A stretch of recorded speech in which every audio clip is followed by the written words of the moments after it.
the word of God. Real expressions. Start your day on the right foot with Andre Donald here on Real 91.9 and 5 FM. Right here. www.drealfmgrenada.com. Real expressions. And we tell you thank you. We give you thanks this morning as a holy morning sacrifice. Let us bless you because you are always blessing us. I thank you, Master, because you are a great God, a God that never fails us yet, that God will rise us up above all situation because he never leave us, he never forsake us. He know each and every one of us, oh God. He knows by name and number.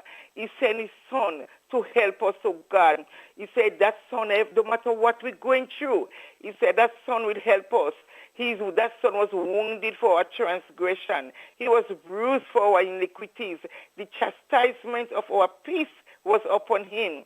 And with his stripe we was healed. Oh God, Master, although we are like sheep and we gone astray, but we know we serve a living God. So this morning, oh God, we come together as one people. We lift up our hand to you. We magnify your name, Master. Oh God, we exalt you. We glorify you and we honor you. And we tell you thank you, oh God. Father, you know what is going on in our country today. In every part of the world, oh God, you know what is going on. There is nothing we can do, but we come to thee, oh God. We thank you for the doctors and the nurses that you gave us, oh God, to help your nation people. We thank you for all the frontliners, oh God. They are the one, oh God, they put their life on the line for us. So, Father, help us, oh God, that when we come to thee, oh God, Father, we ask you to forgive us for our sin, oh God. Forgive us, Master. Let us lift up our banner and grant us our petition, oh God. And we say, have mercy, mercy on the land of Grenada, Carriacou, and Petit-Martinique, and the rest of the region and the outer world. We ask you to have mercy, oh God, Father. We call upon you, Father, this time, at this hour, oh God, that we know that when we call you, you will say, call us, call you by your name. We call, oh God, Father. Sometimes we call day and night, but remember, we ask you, oh God, visit the house of mourning. Those who died, oh God, Father, visit the family, oh God. Oh God, give them fresh courage every morning. Those who sick, oh God, those who have depression, those who are mentally ill, Father, visit them, oh God, Father. These are your people, oh God, Master, help them, oh God. Father, ask you, oh God, Father, wherever they are, some of them lying, they sick. Oh God, Father, forgive them for the sin and trespasses. They sick and they lying on the bed of affliction, on the bed of languishing they lay. Oh Master, do not pass them by. Lift them up in grace, oh God. Open the eyes, let it see a brand new day, a day that you made with your hand. You write everything in the day for us. Let us obey your word, because your word got life and your word got power, that when we come to thee, oh God, on bending knees, we know we have a Savior that come down from heaven, and the Savior will help us. When he come, he will heal all manner of disease, like the days of old, when he healing the people who were sick. When we call him what? Sons of David, hear us, oh God, Father, hear in the name of Jesus. Walk with us and never depart from us.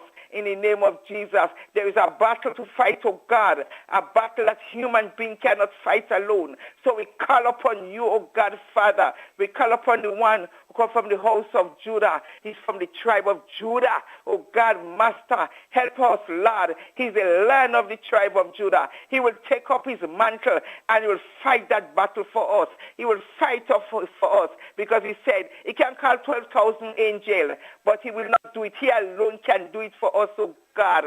So we call upon him and we tell him thank you. But I know the victory will be sweet.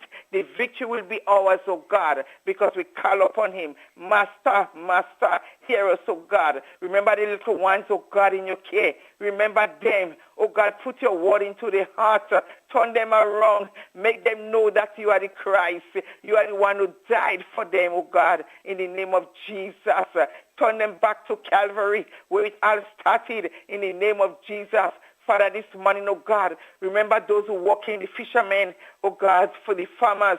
Day and night, oh God, they toil in all weather for the nation, for the good of the nation. My Lord, my God, my King, I call you, oh God, Master. You know, oh God, the teachers, the headmaster, the police officers, everyone, oh God, Master, I bring them to you in a thankful hand. I ask you to bless them, oh God, and quicken the footstep, oh God, and grant them the peace that passes all understanding, in the name of Jesus.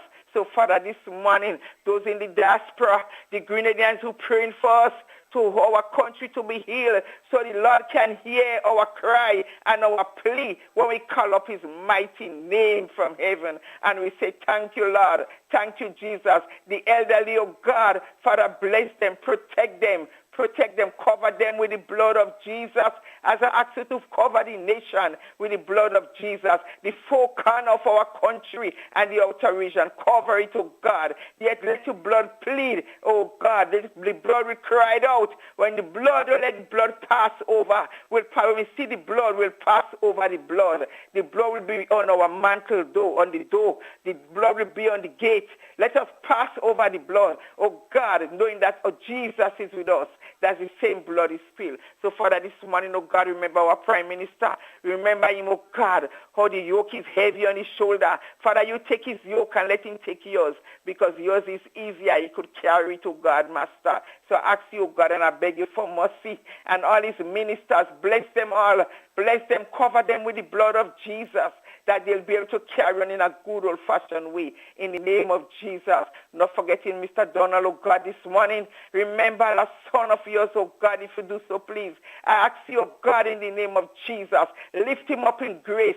Baptize him with the spirit of excellence. Help him to go forward, backward never, in the name of Jesus, because he loves our nation. He gets up every morning because of that love he has for the nation. So I ask you to bless him, please, and his co-workers. Help each and every one at the door of mercy as we come to thee, O God, and we say thank you. Oh, Master, what I do remember in the next hour of prayer, you'll bring it back to me, O God, in the name of Jesus. So I give you thanks for this beautiful day that you made and shaped with your hand. Father, you taught me to say whenever you pray, to say, our Father, what in heaven, hallowed be thy name, thy kingdom come.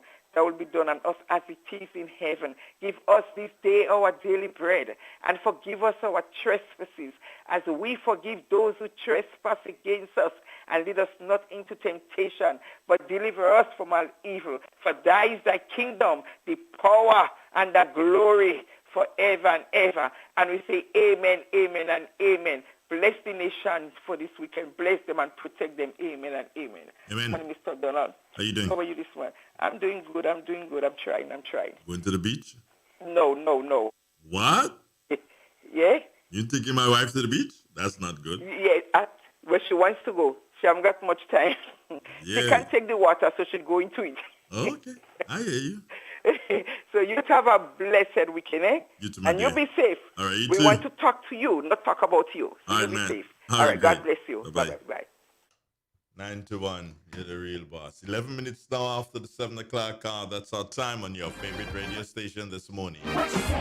Ozone really gets it clean. Get with the Ozone family line of products. Ozone liquid laundry detergent. Perfect for your semi or fully automatic washing machines. Yet suitable for your hand wash. Soft on your hands. Ozone disinfectant cleaner. It's the most powerful disinfectant and cleaner with a long-lasting fresh scent. Tackles every job around the house or office. Ozone detergent powder and ultra soft fabric softener gets your clothes clean with a natural freshness, keeps your colors bright. Choose from the wonderful scents, soft flower, ocean breeze, and the new aloe vera. Keep your kitchen sparkling clean with the Ozone dishwashing liquid, Ozone sponges and cleaning cloth. Ozone toilet bowl cleaner removes lime scale and kills germs while giving your toilet a refreshing scent. Ozone really gets it clean. Marketed and distributed by Calico, Frequente St. George's, and are available at shops and supermarkets nationwide. Who wants to save 30%? Everybody. Now more than ever, Flow understands the need to make your dollar stretch. Our new bundles can help you save 30% off your current bill. Plus, get a free speed upgrade on your in-home internet. Simply add your mobile to your current home services account and save 30%. It's easy. Sign up now and save. All on the most reliable fixed and mobile network on island. Visit a Flow store or call us at 1-800-804-2994 for more information. Flow, it only gets better. Terms and conditions apply.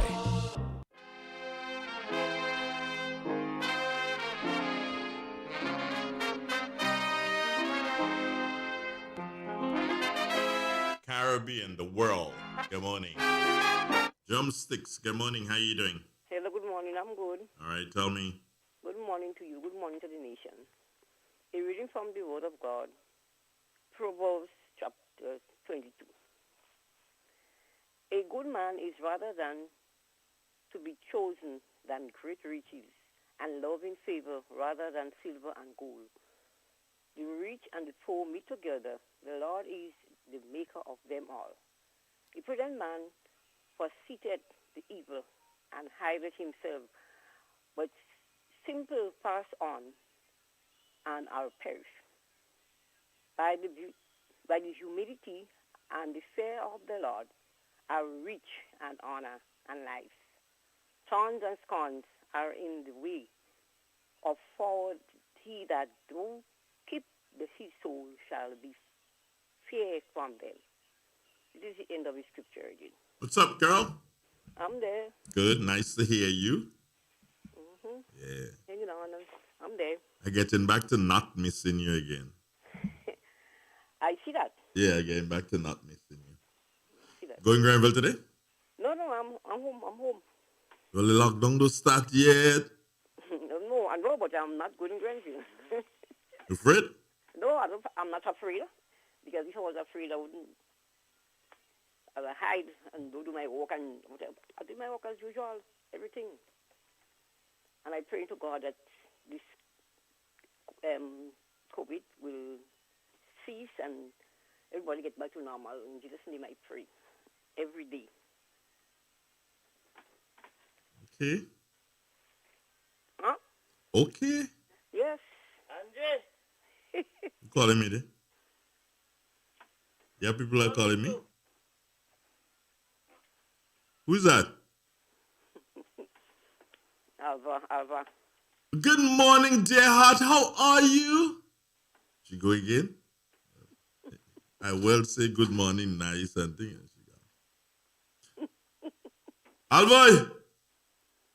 Who is that? Alva on me.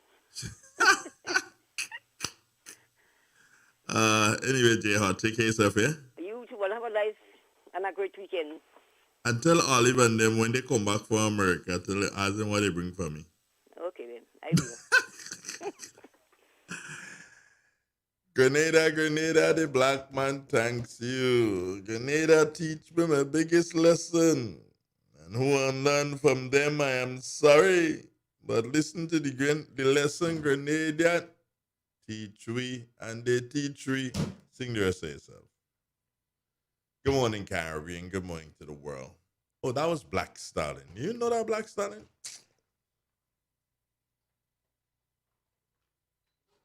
I want to ask you a question.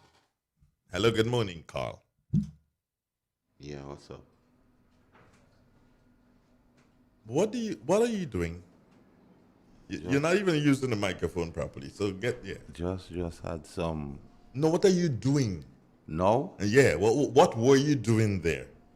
On that blue object? Trying to console my mom. Your mom? Yeah. What's up with your mom? Just had some news on my uncle in Trinidad just passed. Okay. Yeah. What's up, Jay? Like I always say, when they have to visit the elders is something we have to get accustomed to. Morning to the listeners of Real FM, both local and internationally.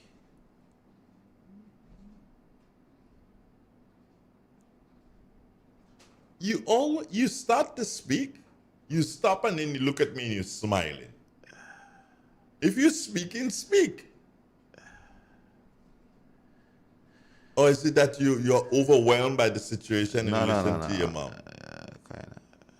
Yeah, Dre, but what has to be done has to be done.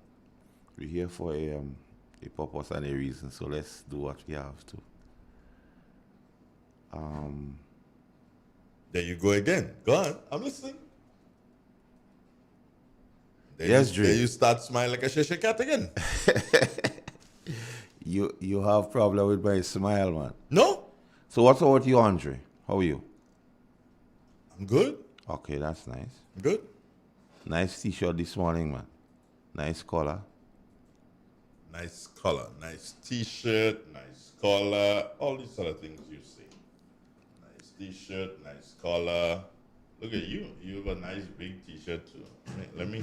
I'm going to put a camera on you this morning because unfortunately, doesn't seem like we can get it going for me this morning.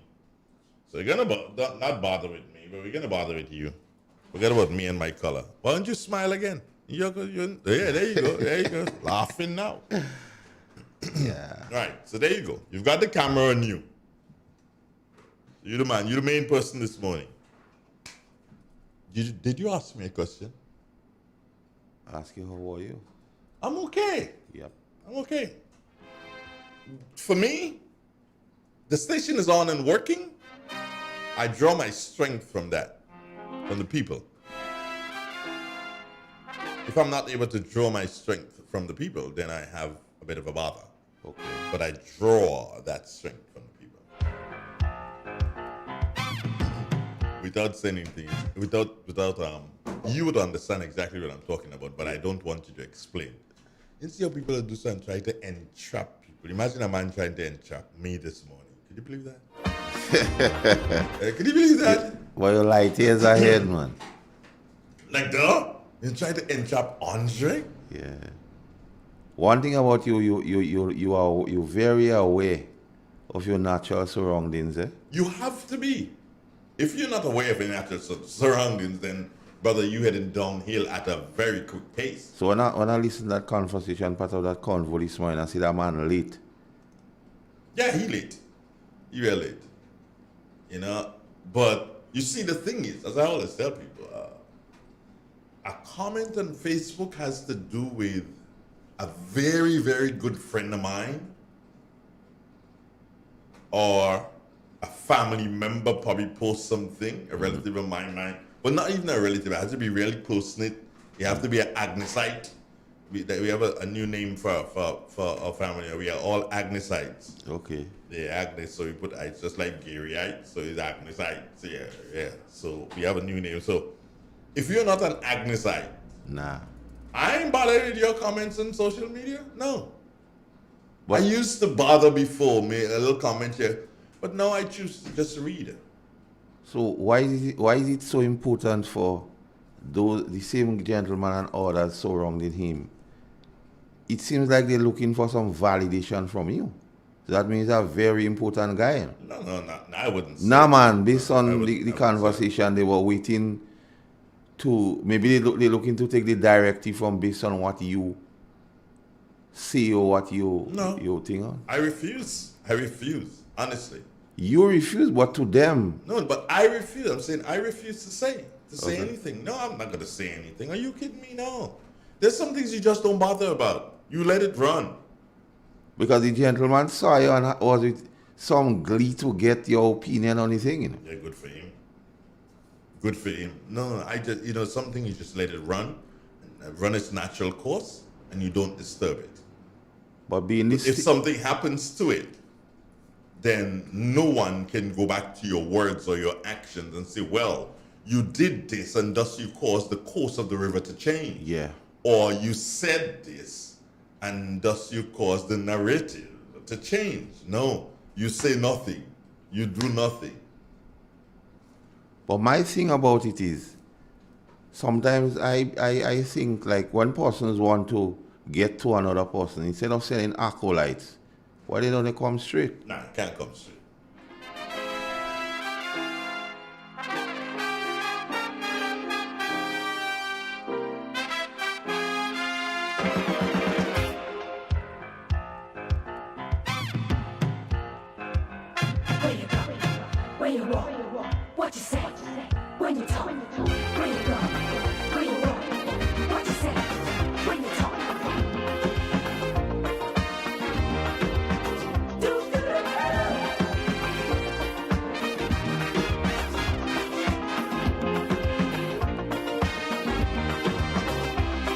It's a hungry world out there, with everybody scrambling to get a share. Real 91.9 FM in your dial, 23 minutes after the 7 o'clock hour. Eugene Wint, good morning, brother. Good morning to you, Andre, and good morning to listeners also. Here's the weather for today, Friday, the 1st of October. Currently at Point City, experiencing partly cloudy conditions. Winds are from the east at 14 miles per hour. Barometric pressure is 1012.6 millibars, which is below normal and rising. The present temperature is 29 degrees Celsius. The relative humidity is 76%. Yesterday's maximum temperature recorded was 32 degrees Celsius, and the minimum temperature last night was 26 degrees Celsius. Over the past 24 hours, there was 0.9 millimeters of rainfall recorded at Point City. Hence, September's total was 65.5 millimeters.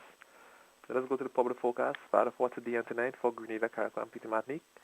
The weather is expected to be partly cloudy to cloudy, with some light and moderate showers and a low chance of thunder, becoming more frequent overnight. The maximum temperature is expected to have 31.5 degrees Celsius, with winds coming from the east-northeast to east-southeast at 10 to 20 miles per hour. Seas are expected to be moderate, with waves 4 to 6 feet in the waters. Tides are currently rising to high this afternoon at 30 minutes past 12. They'll fall to low at 15 minutes to 9 tonight. Sunset is evening at 1 minute to 6, and sunrise tomorrow morning at 3 minutes to 6. Just to recap, is the public forecast for today and tonight for Grenada, Carriacou, and Petite Martinique. The weather is expected to be partly cloudy to cloudy, with some light and moderate showers and a low chance of thunder, become more frequent overnight. Fundamental services at the Mary Bishop International Airport, this is Eugene. Thank you, Eugene. Have a wonderful day, brother, and enjoy the weekend. You too. Great. 24, it is after the hour of 7 o'clock. Dear customer, please help us limit the potential impact of COVID-19. If you have cold, flu, or COVID-19 symptoms, please postpone your visit to Grenlec. We recommend using online banking to make payments, available through Co-op Bank, Republic Bank, and FCIB. You can also use check drop boxes at each of our locations. For bill balances and other information, call 237. For additional support, email customersupport@grenlec.com. Green's Concept introduces the latest innovation in air conditioning technology in Grenada, providing the most energy efficient, environmentally friendly air conditioning units in Grenada. Using a natural refrigerant, all air conditioning unit systems are up to 40% more energy efficient than the current units used in the Grenadian market. Powerful cooling while using less electricity and very inexpensive. That means more money in your pocket. We offer free delivery to all locations of installation and installed by top quality trained professional engineers with over 20 years experience in the business. Contact Green's Concept 417-5460 or 442-1663. Email greensconcept@gmail.com. At Green's Concept, we cool you and the planet. Green's Concepts announces special prices on 18,000 and 24,000 BTU units. You have been saving on power, now save on prices. Call us today.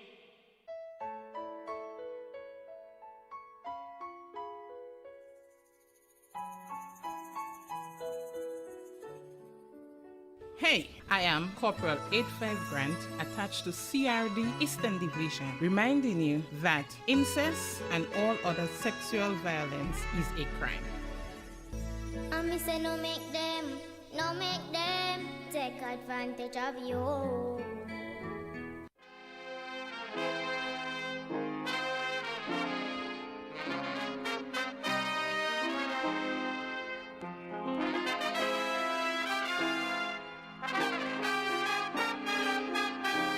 When you think of Grenville Cooperative Credit Union, what comes to mind? A reliable financial institution that has stood the test of time. Maybe you think about the convenience and quality financial service they provide. Do you think about their readiness to help you retire, achieve your academic goals, build your dream home, buy the piece of land, or the elegant car? Or maybe the convenience of their different locations, Jubilee Street in Grenville, or the new outlet on Lucas Street in St. George's in the Derek Sylvester building. Maybe you always consider how they're always a phone call away, 442-8602 or 438-4228. They're also online, www.grenvillecreditunion.com. No matter what comes to mind, remember, Grenville Cooperative Credit Union is the best place to save and to borrow, working with you to make your brighter tomorrow. I'm Ken Roy Batiste, resident host of Celebrate Grenada Live, inviting you to join me this and every Saturday from 4 to 6 p.m. Eastern Caribbean Time on Real 91.9 and 91.5 FM, simultaneously on drealfmgrenada.com. Celebrate Grenada Live, a melting pot of almost all things Grenadian, spotlighting our island paradise. Email celebrategrenadalive@gmail.com. Thank you, and we'll be live soon.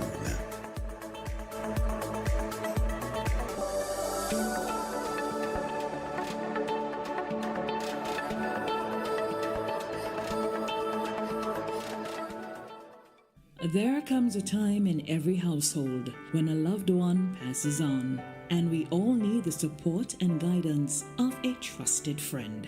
Lacroix Brothers Funeral Home has been your dedicated friend. And now, for your convenience and added financial ease, we introduce specially designed complete funeral packages from as low as $5,500. Same professional quality services, but now greater choices at the lowest possible prices. As you prepare to enter your loved one into eternal rest, visit Lacroix Brothers Funeral Home and select a package that brings added comfort to the entire family. Conditions apply. Serving you from locations in St. George's, Grenville, and Carriacou. Call us at 440-2302 any time of day. Lacroix Brothers Funeral Home, continuing a tradition of excellence. M&M Hardware Limited, Hope St. Andrew and Dusty Highway, St. George. Shop conveniently for all your building materials, including plumbing, electrical, lumber, cement, steel, and much more. We manufacture roofing sheets available in 11 colors, aluminum windows, doors, insect screens, and hurricane shutters. Installation services are available for all our manufactured products. Our opening hours are Monday to Friday, 8 a.m. to 4 p.m., Saturdays, 8 a.m. to 3 p.m. M&M Hardware Limited. Come on in and experience our affordable prices, or call us 444-6757 or 440-6757 Dusty Highway. Email us at info@mahonhardware.com or mnmdusty@mahonhardware.com. M&M Hardware, foundation to roof. Let's build together. The first word when you speak about furniture is classic. Yes, at Classic Furniture, they design and make the best in local furniture. All their products are made from the finest local wood available on island. You think it, they design it and make it to your expectations. The highest standards at the best possible price, and they also provide higher purchase for you, their valued customers. Located on Ben Jones Street in Grenville, with their factory at Chantimel in St. Patrick. That's where you need to visit when looking for products made of the finest local wood. They deliver and install items at no extra cost. Your satisfaction is their mission. The extra step is taken to ensure their customers are completely satisfied. They do doors and finished kitchens, supplies mattresses, and restores antique pieces to look like the first day they were made. Hey, give us a call on 442-4645 and 442-9726. Classic Furniture, Grenada's homegrown furniture producers.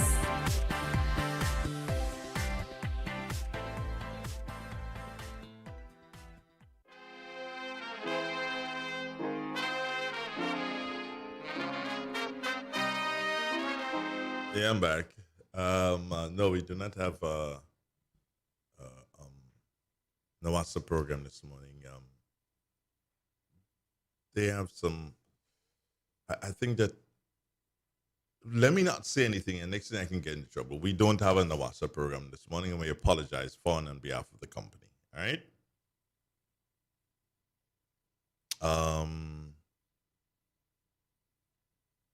You were giving me some melon news? Oh, yeah. Oh, melanin brother, R. Kelly, Robert Kelly. But really, the information is that they finding guilty for misbehaving in terms of having sexual overtures illegally. But Carl, you seem not to have any. Carl, hold on. We are speaking to brothers and sisters. Yes. All right? Okay. Who are not necessarily all of that level. So, speak plain. For having sexual activities with young ladies in particular, racketeering, pulling them against their will and so forth.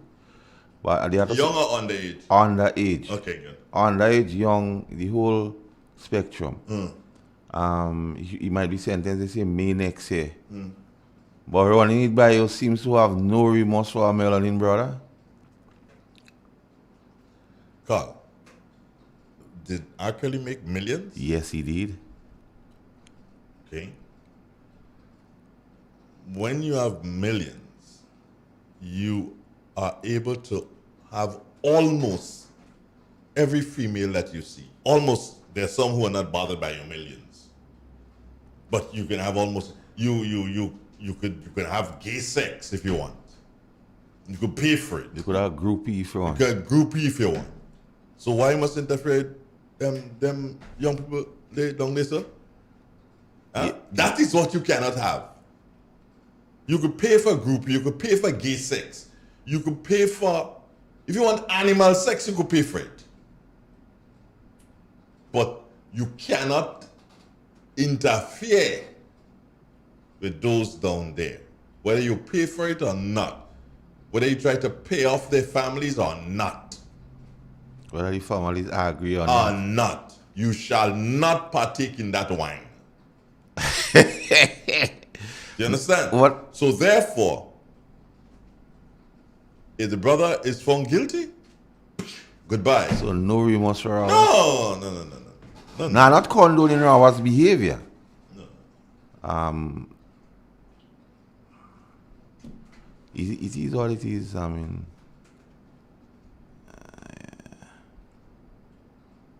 yeah. It's a stain on the melanin fuel still. Because what you see, because they go come and profile melanin brothers with that thing, they won't say him. They don't call him, they will just say the melanin brothers, once they make a little money, they doing this thing just like I say, he make millions. He made millions. He write all kind of big tune for Michael Jackson, all kind of thing like that. He believe he could fly all kind of thing. No, he can't fly. He wings clip. I ain't saying that. Not clip, they cut it out. They cut out that wing. You crazy? No. I cannot. I'm sorry. I hope that thing though, well, stereotype us as melanin people, eh? But well, his behavior. Because the media trying to say it's a black thing based on the narrative I read. And it's not necessarily so. He choose to. You see, here's what. You're looking at the wrong media. That's up. You're looking at the media that is anti-us with this. Melanin. Yeah. If you look at the other media, there's a media who's middle of the road. Yes. You have to do something, find it. Yeah. You have to do something, find it. And when you find it, then you'd understand what it is. But goodbye, Kelly. Take care of yourself. How many years do you think he's gonna get? You got 60 something there was, man. They won't be thinking with him. Now, you see when people like this transition, the elders does not find peace with them. Nah. The elders just still have to chastise them after. Of course, the elders have to deal with these people. They ain't transitioning very well at all. They will transition. Yes. But when they get before the elders, they will not like what they see. No. Because the elder will be fair. The elders usually be fair and firm. Eh? Yeah. They're not going to like what they see when they do so and they think with the elders. They'll be like, oh, no, that didn't happen. And the elders, that is where the punishment comes in, Carl. Yes. People want to know. Like I was talking to one person and I spoke to them about the elders and they said, what kind of stupidness you're talking? And I laughed. Why did I laugh, my brother? Simple. Because if you don't believe in that, then what you believe in belongs to another race. Yes. Simply. So I just laughed at the brother. And it was a melanin brother, eh? So you don't believe that you will transition and meet and reason and sit down and chat with the elders. You don't believe that? Okay, fine. But know that what you believe is of another race. He becomes his by adoption. Not adoption. But indoctrination. Indoctrination, but he has to accept it anyways. So, Tanya Stevens, what happened to her? Tanya, I was looking up something. Tanya tend to say our first encounters was forced rape from prominent persons within the musical industry, although she didn't name any names at the time. But if the hints dropped, you could go and do your research and know who. So sometimes and a lot of persons don't understand, when they see these persons and then we glorify them to a certain level, not understanding all it took for them to get where they are at. And sometimes we believe that, wishful thinking that, that is the way to be, but there's a lot that goes with it. All right. Let me just say this, bro. In relation to Tanya. But you show no remorse for Tanya too. Why are you conveying my facial expressions? Because I've been around you for No, but don't convey it to people. Why are you conveying my facial expressions? What's wrong with you? But let me say this, eh? You find a lot of me too.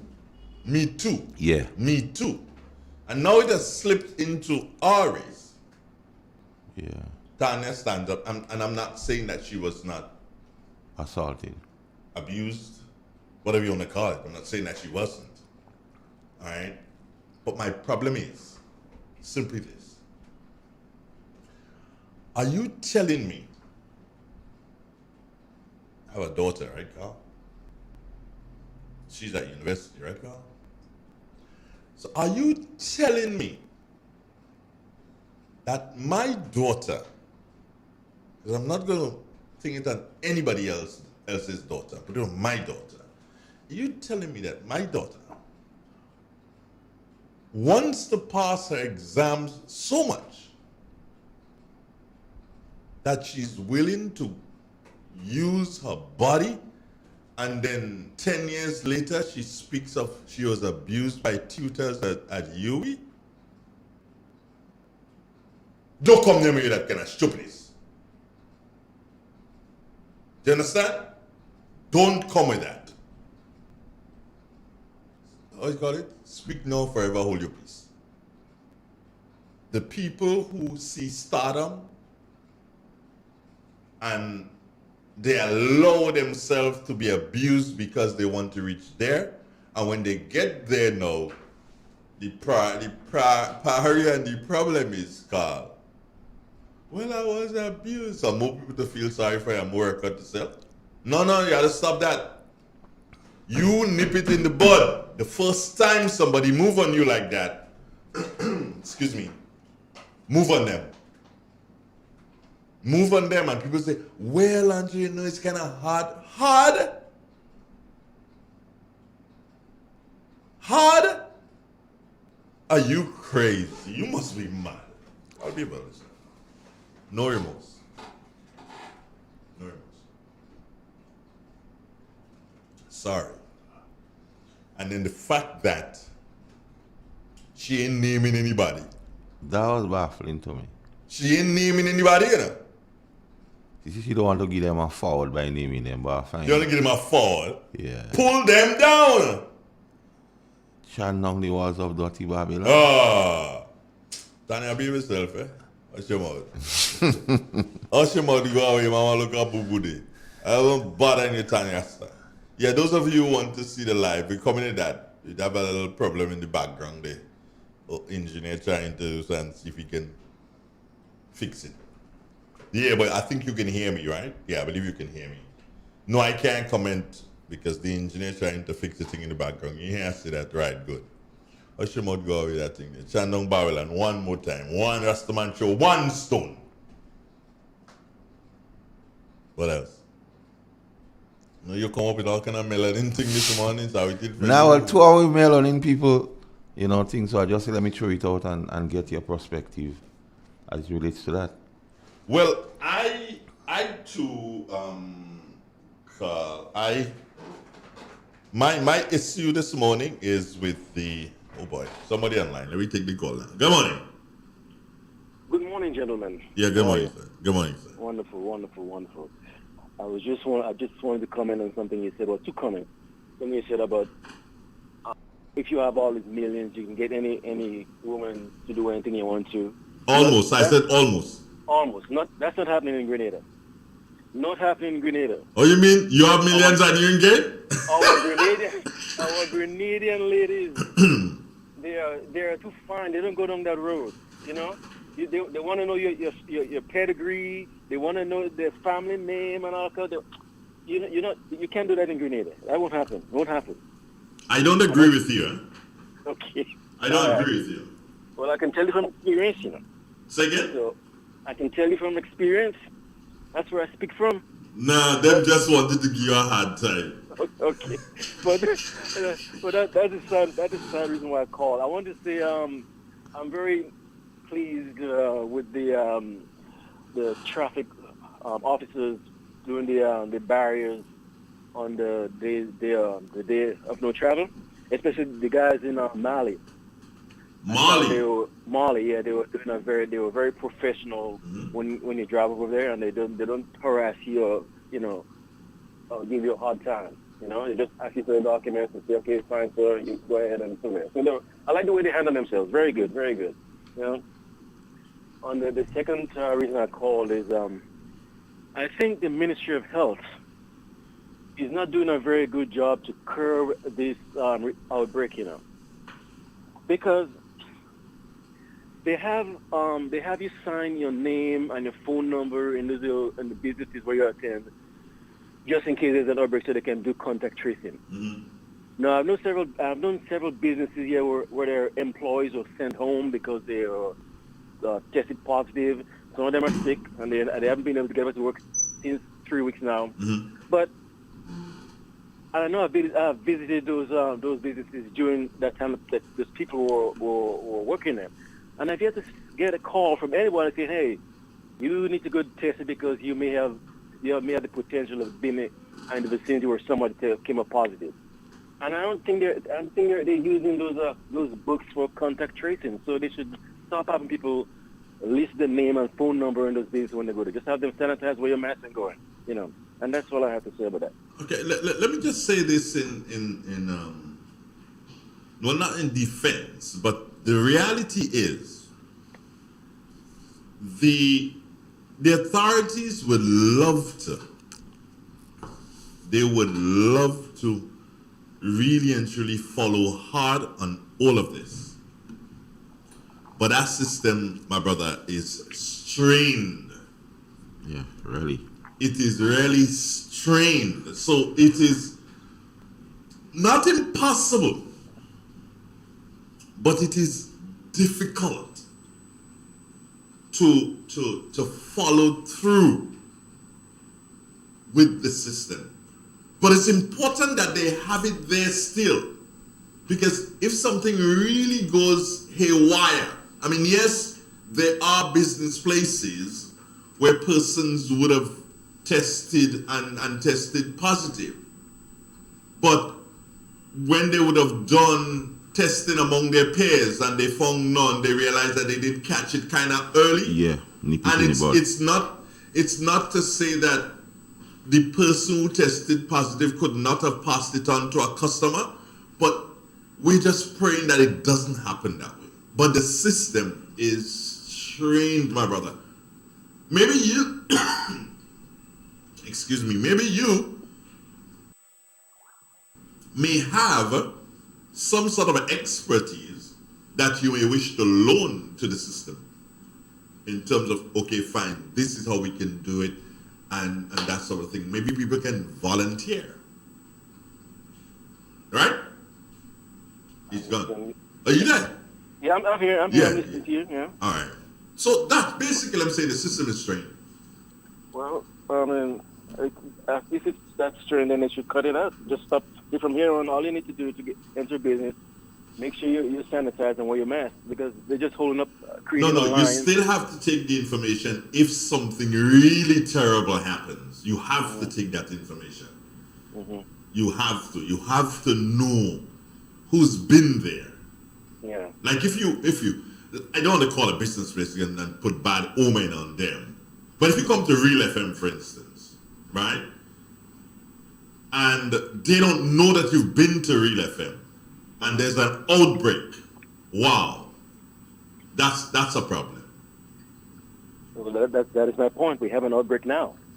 No. I'm talking about an outbreak in that particular business. Okay. All right. That's what I'm speaking to. Outbreak in the country, yeah, we know we have. But I'm talking about a particular business. I mean, I understand what you're saying. And in best case scenario, everything would be followed. But the system is strained. Now, if you have a couple of millions that don't have to go to court, like Robert, like R. Kelly, and you give it to government and say, hey, use these millions to do so and help follow up on this thing. Then they can employ some people, temporary though it may be, and follow these things. I don't know. I don't really want to go down that road of giving government money, because I already see there is too much waste. For example, I don't want to go down this road, but for example, you have pop-up tents. You're asking people to come out and get tested. What do they do? What people do? They come out. They don't follow the guidelines. You know, they stand together. They wear the mask below the chin or below the nose. And if you're not positive, you're going to get tested. You're going to be standing behind somebody who probably is positive, and they having conversation with the powers, and then next thing you know, you're catching one of the guys. So this, I think the pop-up tent is a wonderful idea, but it should be for those people whom you think, those individuals whom you think may have the potential to have getting infected by somebody else. Not for everybody. To me, that's a lot of waste. That's a lot of people going to get negative. Go on, finish. I'm saying a lot of people go in there, they're getting negative, they test negative, run back home and stuff like that, and all those materials could have been reserved for later when they really have a real serious issue, So right now I think they're wasting a lot of testing and stuff that's not necessary. So let's work back. Okay. And we're going to use what you just said, real serious issue. And you just told me that we have a real serious issue. So now is the time to use. Now is the time to use the same things that you're speaking about. Let's work back a bit again. Now, people need to follow instructions. Right. When you are out, one of the things that you're told is follow protocol set. Wear your mask properly. Sanitize as often as you can your hands. Avoid touching your face and so on. But one of the main things is this. Shut your damn mouth. Hush. Don't talk. But no, you want to... That is the problem. So nobody can police that. The authorities can't police that. You standing in the line, that is for you to police. That is for you to turn around and say, boy, brethren or sister, if you continue talking like that and you have that thing, you could be sending things, boulders and things my way. You understand? And therefore, we can cause a problem. We can have a problem here. So they chatting.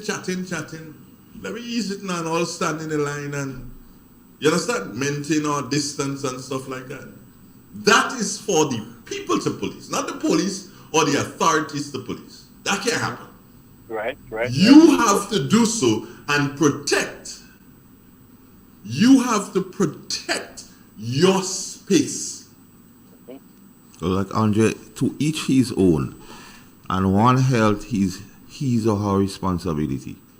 So moving in public spaces, you know what the protocols are. You need to take care of you. Yep. And in cases where persons and not adhering to the protocols, and you feel it could affect, you have to let them know, hey. No, sir. That wouldn't work, sir, because I have It wouldn't experience work, that. but you can. It wouldn't work. It has worked in situations for me. I've been in places and persons that I say, hey, if it's that a regular practice of yours somewhere else, don't do it here or it could affect me. They'll be vexed, they'll think, but I ensure that I keep myself in a particular way because it depends on me. Yeah. If I don't do that and God forbid something happened to me, I cannot blame that person. No, I have to say, did I do anything for me? Yeah. And the thing about it, caller, the protocols are there, but we as a people seems not to like to follow rules, or we only like rules when you have somebody that big stick over us and forcing us to it. The same thing you say about giving information in writing your name and thing. I had the privilege of being in a particular business place, but because me and the business guy good. And you still see people putting in name like Michael Jackson and Whitney Houston and them. Why? You find that make any sense? And what happens if there's as you see, a situation where in that entity or that business place you go there in a particular day and that day they prove well maybe about 10 persons wasn't the, they can't call you to tell you nothing. They still can't call you. They don't know. Because you didn't put your correct name. And you didn't put your correct telephone number. Huh? So damned if you do, damned if you don't. The book is there, sign it. And adhere to the protocols. Like some persons going in like in the supermarket or so forth. The time they have the hours for the supermarket drink. But everybody feel they should go in one time. Yep. I'm gonna comment on the protecting your space when you go in the line and people talking. I've had it happen to where you try to correct somebody. You don't know what their mindset is. They look you up and down. And so who you are, they like no, they want to come to you and they want to fight, So what I start doing, I just leave. I just walk away from places like that, because it doesn't make sense. It doesn't make sense. But you're doing the correct thing for you. Right. Because if I go in a place and I figure that, okay, fine, no, it's not safe for me here. I don't like how they're dealing here. I gone. No, if I go into a place right now, I look around to make sure, okay, fine, this is being done, that is being done. Okay, we could rock and roll. If we can't rock and roll, I'm gone. Right. And this is where the business person loses money, loses business. And that's why I say that it is time for the business owners to make vaccination a mandatory requirement for the employees. If they're not going to get vaccinated, send them home with leave without pay until they get vaccinated. Because, I observed a stoke clerk the other day. She was trying to help this elderly gentleman. He was wearing his mask below his nose. And she has to go close to his mouth to hear what he's saying, And then she's taking the money in his hand, has his hand up with his change, and she's counting the change in his hand. And I feel sorry for that girl because she's exposing herself, for the business. And I just say, I hope she's vaccinated because she don't know what a customer has or don't have. So, it is time that business owners say mandatory, everybody needs to get vaccinated. Because also, when an employee comes in sick, they send them home for 2 weeks. I don't know if the business has to pay them for those 2 weeks, but if they're sick, really sick, they're not coming back after 2 weeks. They have to stay an extended time to get help to be healthy. So now they're losing money. They have lost an employee for this much of time. Make it mandatory. That's all. That's it. Take care of yourself, my brother. Yeah, man. Have a good morning. Okay, you too. God bless you. Bye-bye. But it all boils down to one word, Carl. Honesty. If you're honest, if you are honest, then we don't have a problem. Michael Jackson and Whitney Houston and Billy Ocean and all kind of stupidness. You're being dishonest. And mind you, you were a police officer. You got to the rank of what? Inspector? Correct? No, tell me. Yeah, good. I don't know if people don't understand. While the number the telephone number may not necessarily be an issue. But if I was to walk in, excuse me, to Calico, and I put my name as Carl Caton, and they can prove that I was the one who inserted that there as Carl Caton, that's fraudulent. Yeah. And I can be taken to court. For? Charged and taken to court for such. Yeah, impersonation. Impersonation of Carl Caton. I hope people know that, you know. So they could for Michael Jackson. No, because you are giving wrong information. But Andre, because I wonder why somebody would take the precious time not to put a name and put Michael Jackson. Because the virus don't have a code to say, well, they are celebrities, so I won't check him. And the system, so in the workers, the government workers, the help people, they trying, they've trying from day one. They have been. They've given, and the thing about them, and the message haven't changed from day one, you know.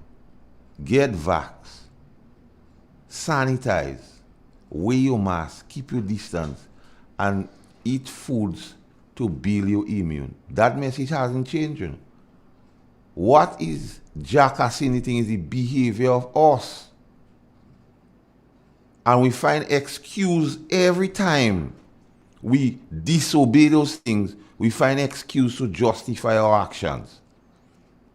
And blame some other person or blame some other thing for our actions. When in truth and fact, we are the ones who we are the cause of the situation we are in presently. And for some reason, as the older folks used to say, we break stick in ears, so nobody can tell us nothing. And we become so educated overnight. Real YouTube and Facebook scientists here.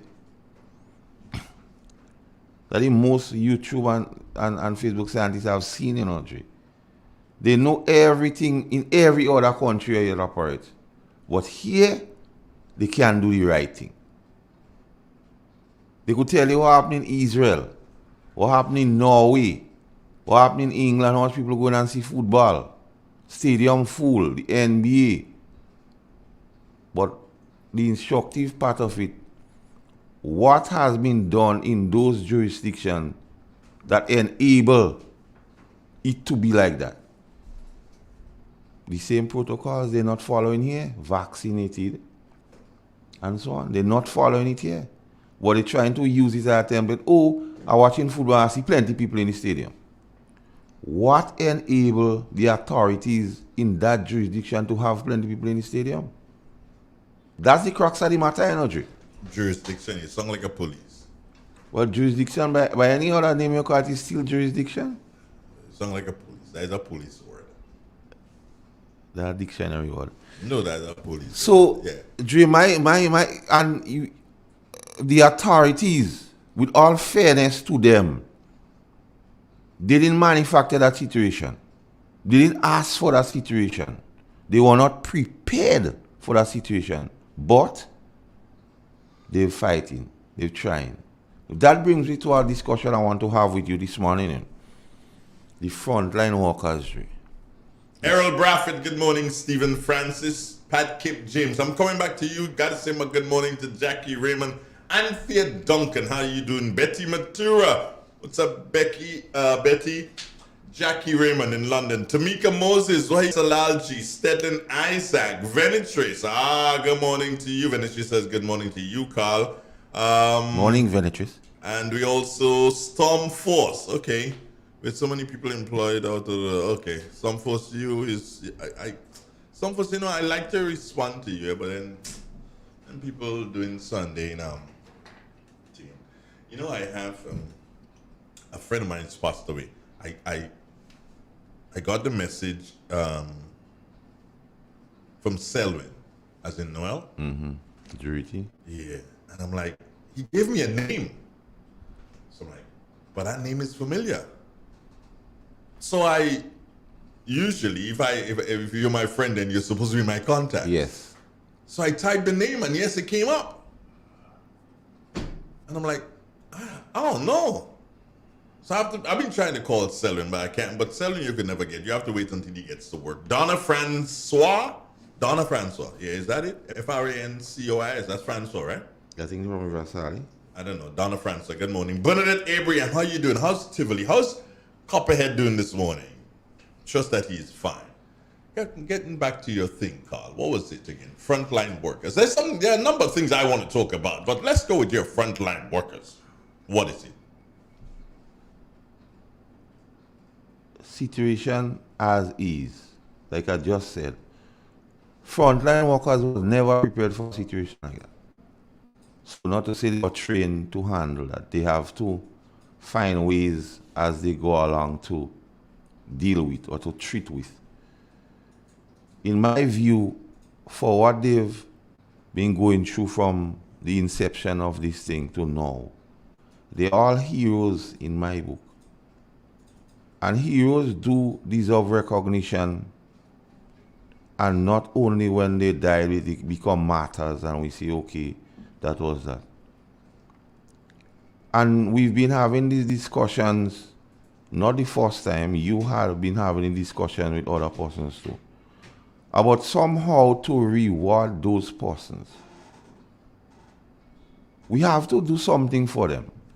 Like the same supermarkets or places of business, when these people come out and pull their shifts, they have to do it. Added to the fact that they're going through the same thing that all of us going through, then leave the families and loved ones behind to go and perform duties to keep us safer, and still perform with distinction there, so they were in two hats one time. And sometimes when they have to go to like a particular to the supermarket, they still have to go and beat that same long line straight. Sometimes, if I'm in a position and I'm up in the line and I recognize a frontline worker, give them my space. And added to that, I think, throwing it out here, I don't know how feasible or practical that might be. Still calling on corporate Grenada now, because these people and them are ensuring that your business run because they're keeping people safe and so on. So it's something of a pittance, I would say. You cannot give them the whole meal on the table, but you could give them the scrums. Like a 10% discount or something every time they come and patronize your place. I don't know, it might sound rough, it might sound out of place, but that was my thought process. What do you think? I know he's a man, maybe you might have... Don't know for me. You asked me a question, let me answer the question. Don't try to answer the question. I don't answer no question so for you. Ask me a question and don't go on, don't do that. That is the police thing. No, that's not no police thing. I know. You're trying to coerce me. No. Don't do that. You ask a question, I'll switch off your mic. I'll switch off your mic. I switch off your mic, they can't hear you. You don't understand that, right? You ask me a question, ask me a question, and no go, well, I know. Stop that. What's your take on that? The one preempting. What's your take? That's better. What's your take? Don't put words in my mouth. Never do. That's better. Now, here's what. Frontline workers deserve all they are getting and more. If the government had the resources, I am sure that Dr. Mitchell would have rest some things on the frontline workers. Everybody would have want to be frontline workers. They have volunteered to be frontline workers. Of course. Because Dr. Mitchell knows and he understands, and he has been making the rounds recently and speaking to different sectors and speaking to some of the people in the union Vexi meeting, people like, you understand that. But in any event, Vexi meeting his employees. In any event, frontline workers, based on the fact that the country does not have the resources Yeah. so that it can deal with frontline workers, how they should be dealt with. We, the people, and remember I said that, you can underline that, we the people. I could quote you on that. We need to start appreciating Preach. the frontline workers. Preach. We the people, when we plant cabbages and lettuce, we know the frontline workers that pass our way to go home. Yes. So we the people should give them a cabbage. 10% of the spoils. You understand? We the people could give them a 2 potato. Give them a watermelon. We the people could give them a watermelon. Don't give them peace. Give them a whole Give them a whole one. So that they could go and share it in their family. And so that you won't pick up germs on their way home. We the people, when the frontline workers, not every day, but when the frontline workers ride the buses, and we know them, walk today, brethren. And still tell them thanks. And thanks. Walk today. It's all good. We the people are the ones who need to show the appreciation. We the people who own or control corporate Grenada. For instance, we the people at Digicel can ask companies, please ask your employees who have Digicel phones to please supply their numbers. Yes. And put a little $10 credit on it. Go a long because way. we the people need to do that and do the same thing with Flow. Yes. You understand? Yes. We the people can make them feel good. Grenlec could do that too. Grenlec could. They can do so and say, okay, fine, frontline workers, we're doing so and applying. Please identify. You have to get them to identify somehow. Yes. You have to.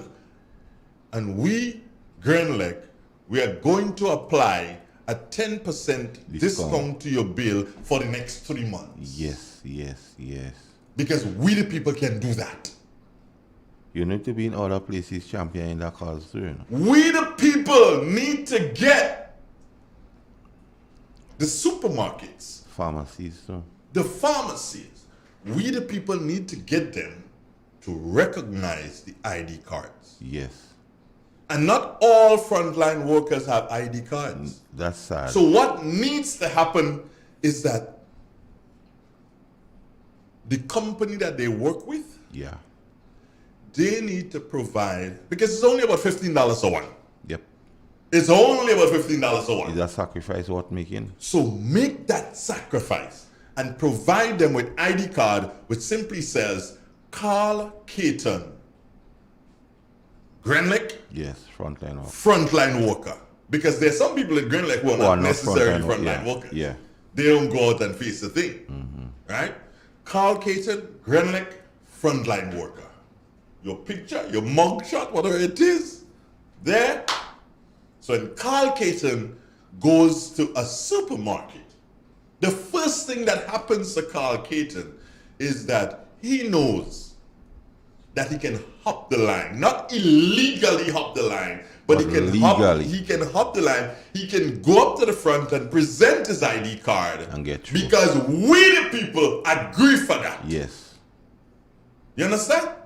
We the people agree for that. So that is why Carl couldn't do so and hop the line, jump the line, however you want to call it. Kristen Lewis, Sylvan, Miss George, and I'm calling them because they are pharmacies in St. Patrick. Yeah, local. We the people are saying that when frontline workers come your way with that ID card, you should be able to give them not a cutting percentage to boss your business. No. We ain't asking for more than 10%. We're not asking for more than 10%. That's all we're asking. A 10% reduction in their bill. And 10% could be across the board, meaning at the supermarket, at the pharmacy, at wherever, 10%. We the people can make that happen because we the people have to continue to champion that cause. Even in case he's in the lines in the bank too, we could give them that forward.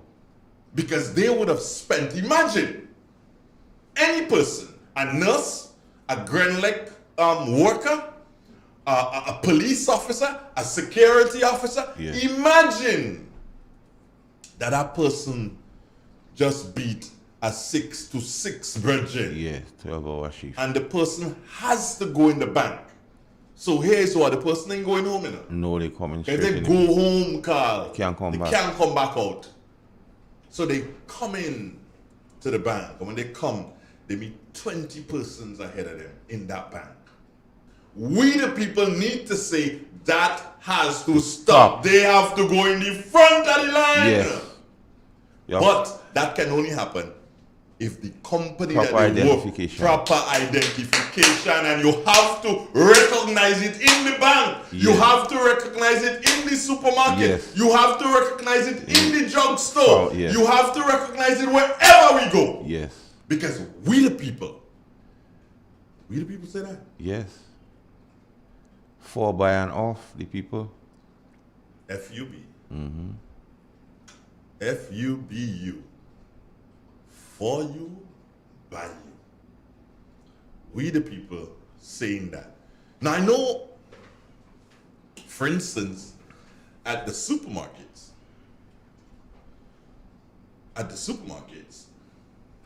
there may be an issue. Yeah. Because what you may find happening, Collins, we coming to you. Stay right there, Collins. We coming to you. We see your call, Collins. Just stay right there. We coming to you. Here's what. No, the system, the cashing system. Yeah, you need to. It's a system that is set up in a particular it's way. set in a particular way. And what is going to happen in order to do so and apply that 10%, 15%, 20% discount, no ordinary cashier can do that. Yeah. So it's going to take maybe a supervisor. Oh, to treat with that. To override the system so as to apply the discount. Yeah. Now, what we need to find, that is going to be a bit tedious. A challenge. It's going to be a challenge. So what we need to find is a way to do it. What about having one cashier deals with that? There's that possibility. So you don't have to go in every cashier. So there's a line for we the people. Yeah. You understand? That line is for we the people. So getting them easy and getting them out easy should be the thing. So if you deal with that one cashier, the supervisor could override that particular cashier. So. Yeah, that could happen that way. Yeah. It could happen that way. All right. Good morning, David Charles. Good morning, Roland McDonald, Stephen Simon in London. Good morning to you, Donna Francois, and also London. Good morning to you, Donna. Right. So, Carl, that is something you can ponder on still. But there's something that joking me, like a phone call. Morning. Good morning. Good morning. Thank you very much, sir. Minister Modest, how are you doing? A good practice in patience. Thanks. Well. I needed to get my message out, so I patiently waited. Good morning, Andre. Good morning, Mr. Keaton. Morning, Minister. Good morning to all my beloved brothers and sisters of Grenada, Carriacou, Petit Martinique, whether you're in country or somewhere in the diaspora. May God bless you and keep all of you safe.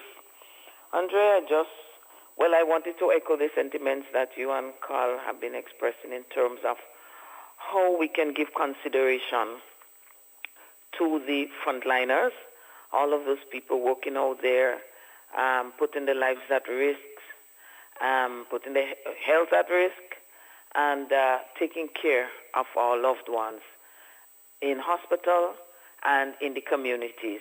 Hats off to all of them. Hats off to the persons in the ministry, the administrative persons who themselves, they work tirelessly, reviewing the situations and looking at new ways and new strategies to how we can do better or improve on what we do in our country.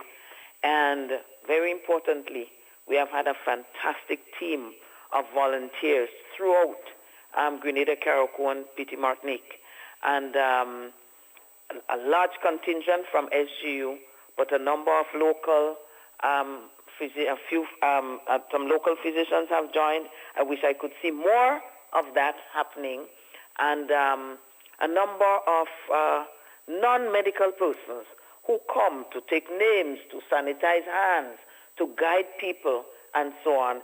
It has been really, really a blessing to see the outpouring of care, and I'm not surprised.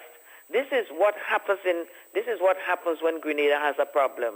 This is what we the people do, as you said, to steal a phrase from you. This is what we do.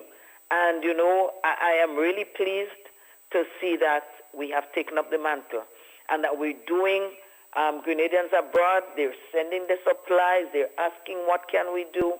And my appeal to those who have not yet thought that they could do something, please start thinking, because this COVID is going to be with us for the long haul.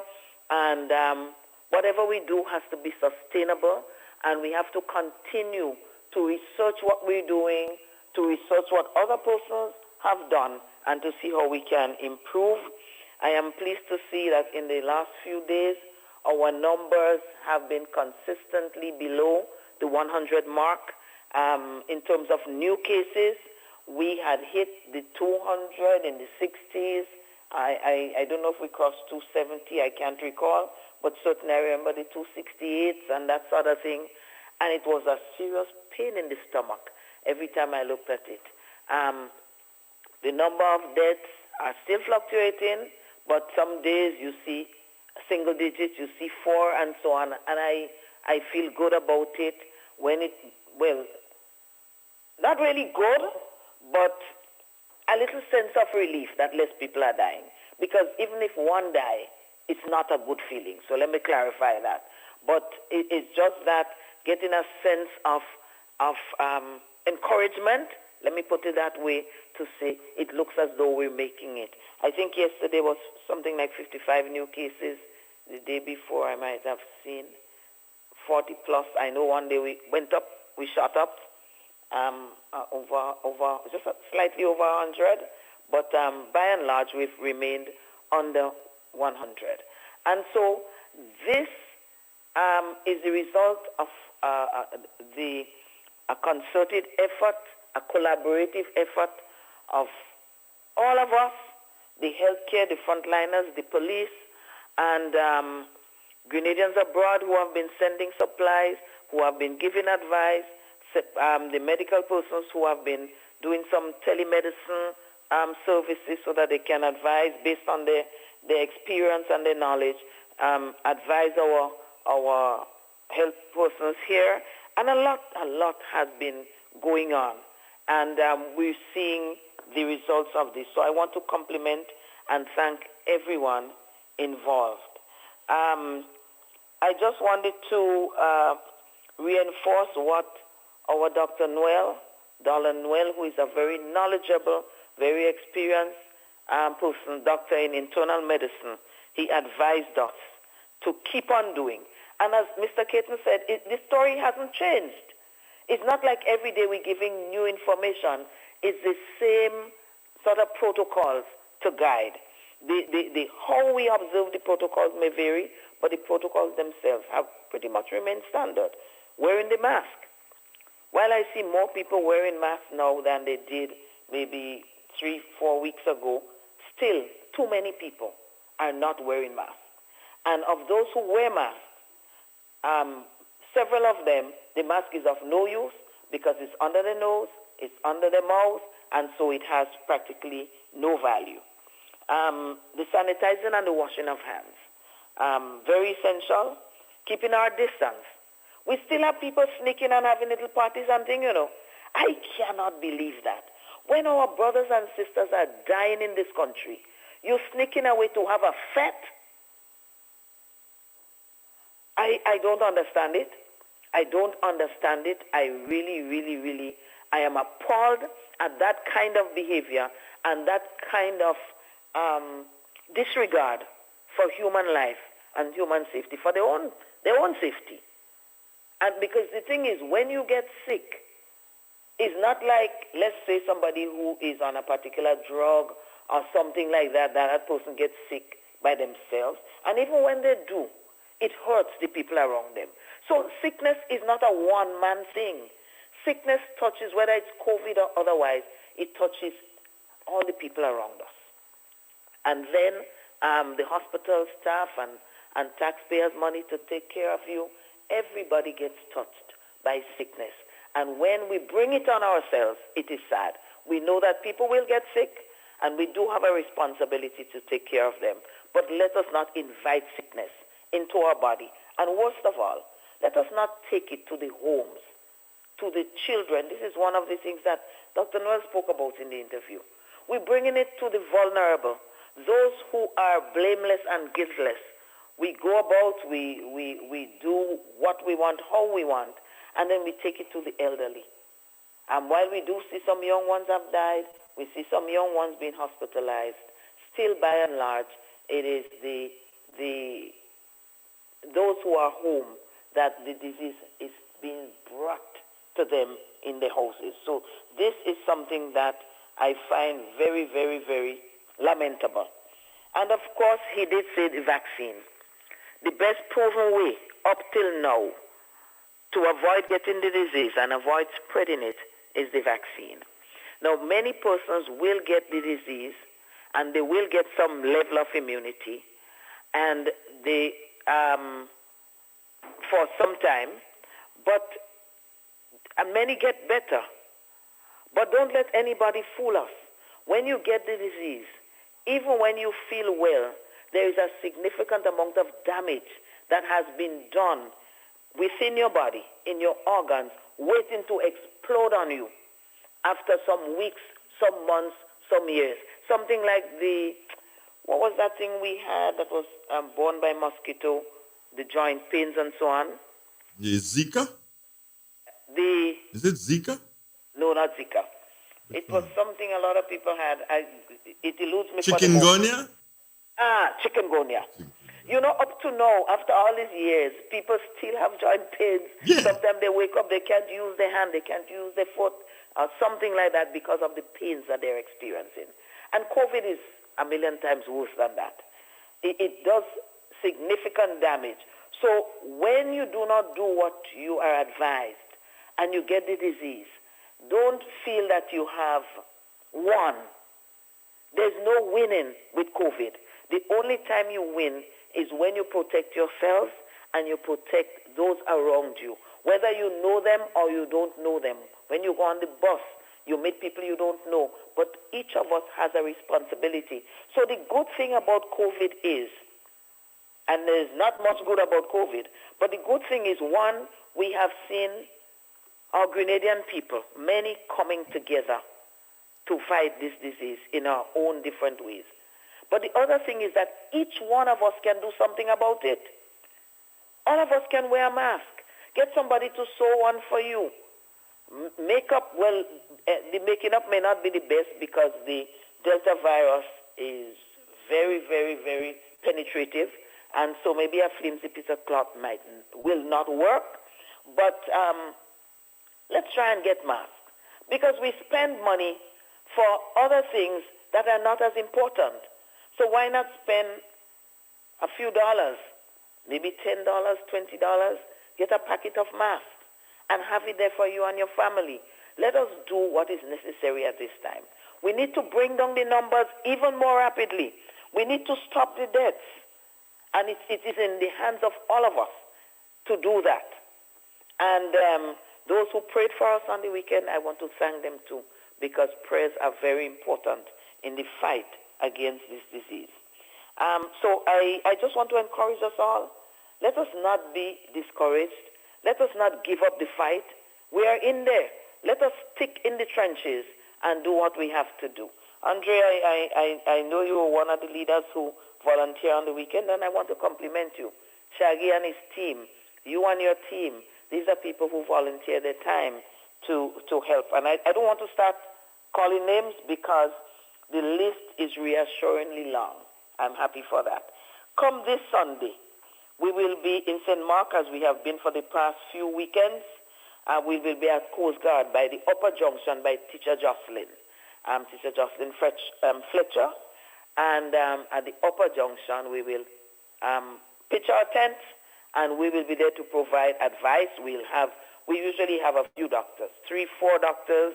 So I heard somebody call early on today and say people must check doctors. You may not necessarily have to routinely check doctors, but if you have a situation, if you have a concern, then please check your usual doctor, or if that doctor is unavailable, there will be doctors on location who are very experienced, who can advise. And we will be providing vaccines. I want to encourage more people. I look at the stats. The progress is still too slow. And we see other countries, England, a number of countries in Europe. We see in the United States, stores are opening, business places are opening. You know why? Because the vaccination rate is climbing fast enough and has reached a level where they feel comfortable. So those who are mad that they cannot go out on the night, those who can't fed, those who can't go and sit down in the rum shop, do something about it. Wear your masks, get vaccinated, and you'll find that very, very soon we will be able to do like them. I just want to throw a little something out that maybe it's too early. Let me leave that one there still. A good reason to be vaccinated, but I'll leave that one still. You're holding back, Minister. I want to hold back that one. Minister, you're holding back on me? No, because we're just in discussions. Minister, you're holding back on me? Anything could happen. Minister, you're holding back on Andre. Andre's a good friend. That a lot of events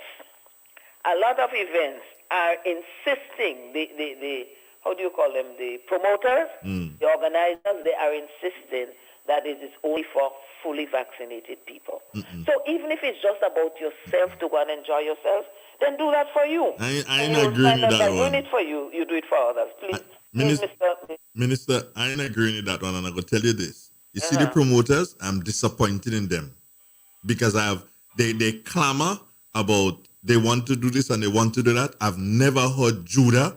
I've never heard Wagiti. I've never heard, what you call the next guy in Guelph? What's his name? Danny D. And big things. I've never heard them come out and say, yo, take your vaccine. I've never heard them. They're a bunch of selfish people. You don't have to agree, but I'm just saying they're a bunch of selfish people. So I ain't saying nothing for promoters. Thank you, Minister. It's not that kind of event, though. Yeah, but I'm just saying but promoters. It's a different event. They need to come. They need to come. They need to come forth. Well, people of influence need to come Yeah, out now. they need to come out. We owe it to our Grenadian people, and we owe it to the Caribbean, to the world. We owe it to mankind. If you have influence, use it in a positive way. If you have nothing positive to say, then shut up. Well, maybe that's why they shouldn't have. Because nothing positive to say. Well, could be. But there are so many of them that influence the young people. Where are they today? Where are they? Michelle Barry says hello, you are Minister. Correct. Michelle Barry says hello. I don't know if you know her. She says morning, Minister. Good morning, Michelle Barry. Right. Okay, so now, in addition, we usually do 2 venues on Sunday, but we're doing one because we've pretty much gone to every nook and cranny. Yeah. We have a few small villages. What we're going to do is just pop up because, let me put it, I want to put it delicately, everybody matters. But when you bring a whole team of persons and you set up tents and the logistics, and it's only 5-10 people come out, it's kind of, how shall I say? Counterproductive.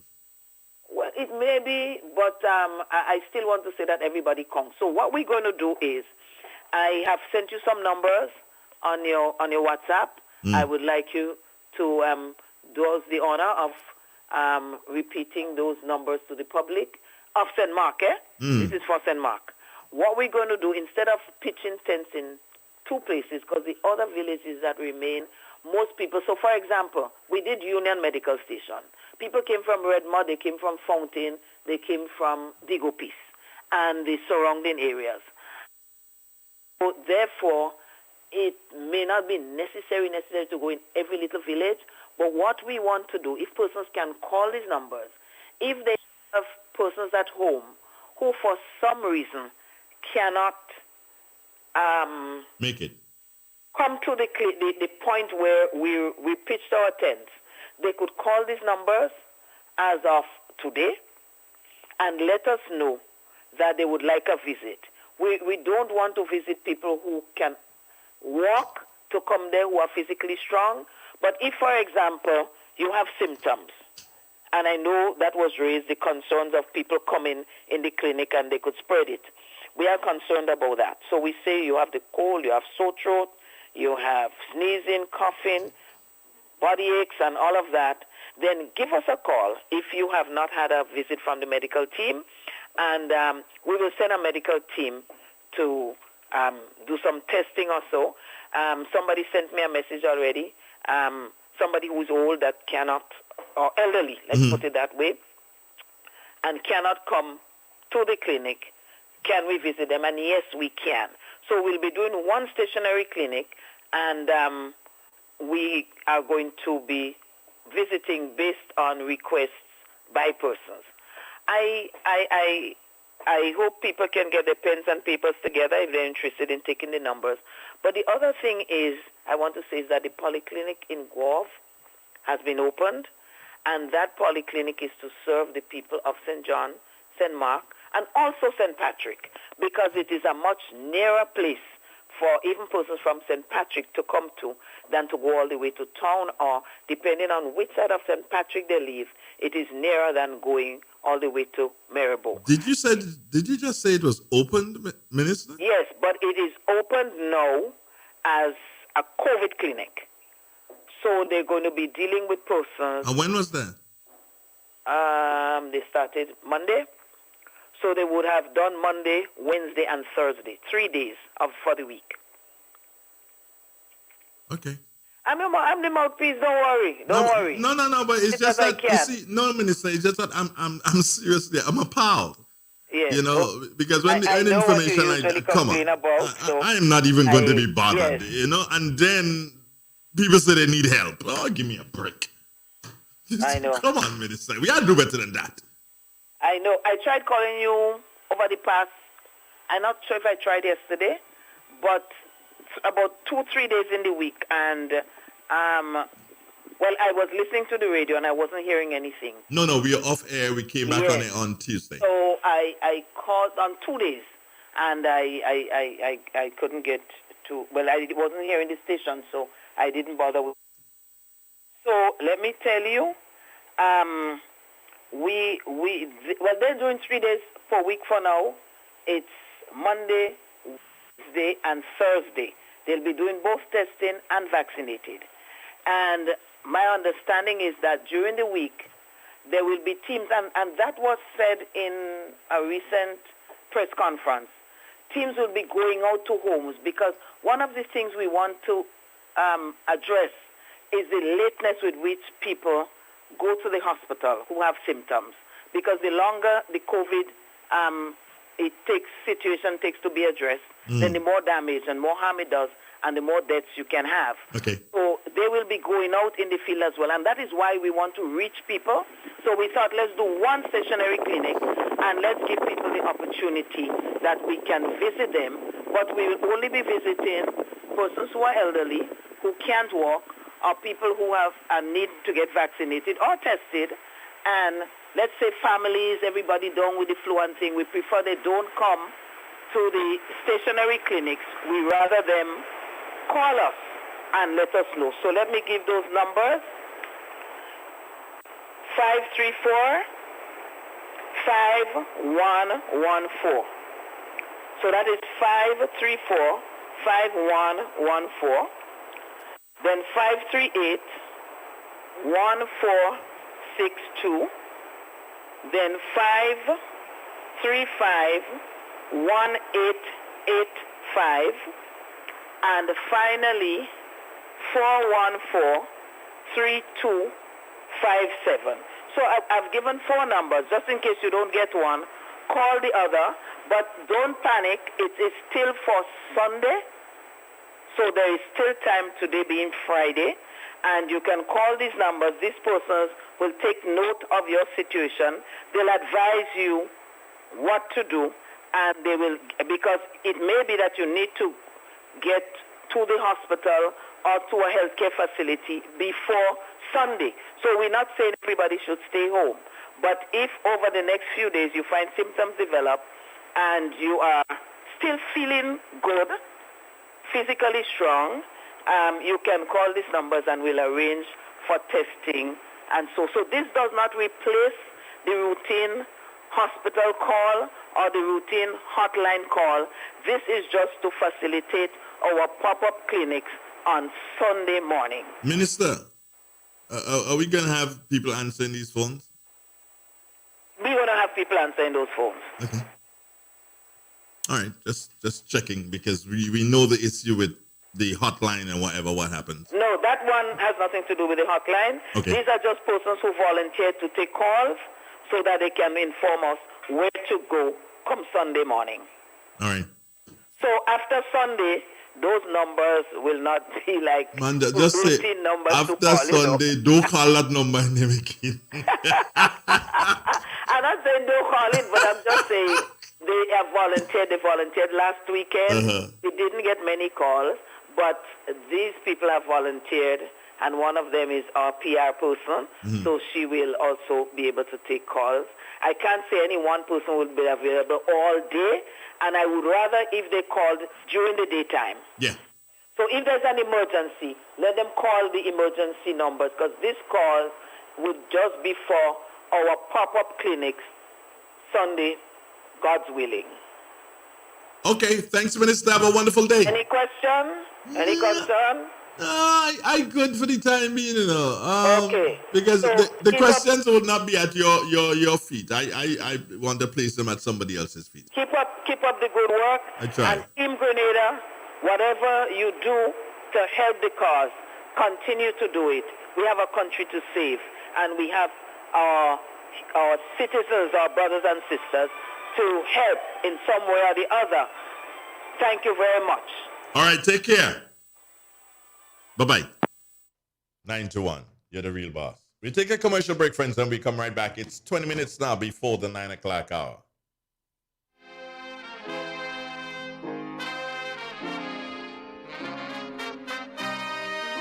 Ozone really gets it clean. Get with the Ozone family line of products. Ozone liquid laundry detergent. Perfect for your semi or fully automatic washing machines. Yet suitable for your hand wash. Soft on your hands. Ozone disinfectant cleaner. It's the most powerful disinfectant and cleaner with a long-lasting fresh scent. Tackles every job around the house or office. Ozone detergent powder and ultra soft fabric softener gets your clothes clean with a natural freshness. Keeps your colors bright. Choose from the wonderful scents: soft flower, ocean breeze, and the new aloe vera. Keep your kitchen sparkling clean with the Ozone dishwashing liquid, Ozone sponges, and cleaning cloth. Ozone toilet bowl cleaner removes lime scale and kills germs while giving your toilet a refreshing scent. Ozone really gets it clean. Marketed and distributed by Calico, Frequente St. George's, and are available at shops and supermarkets nationwide.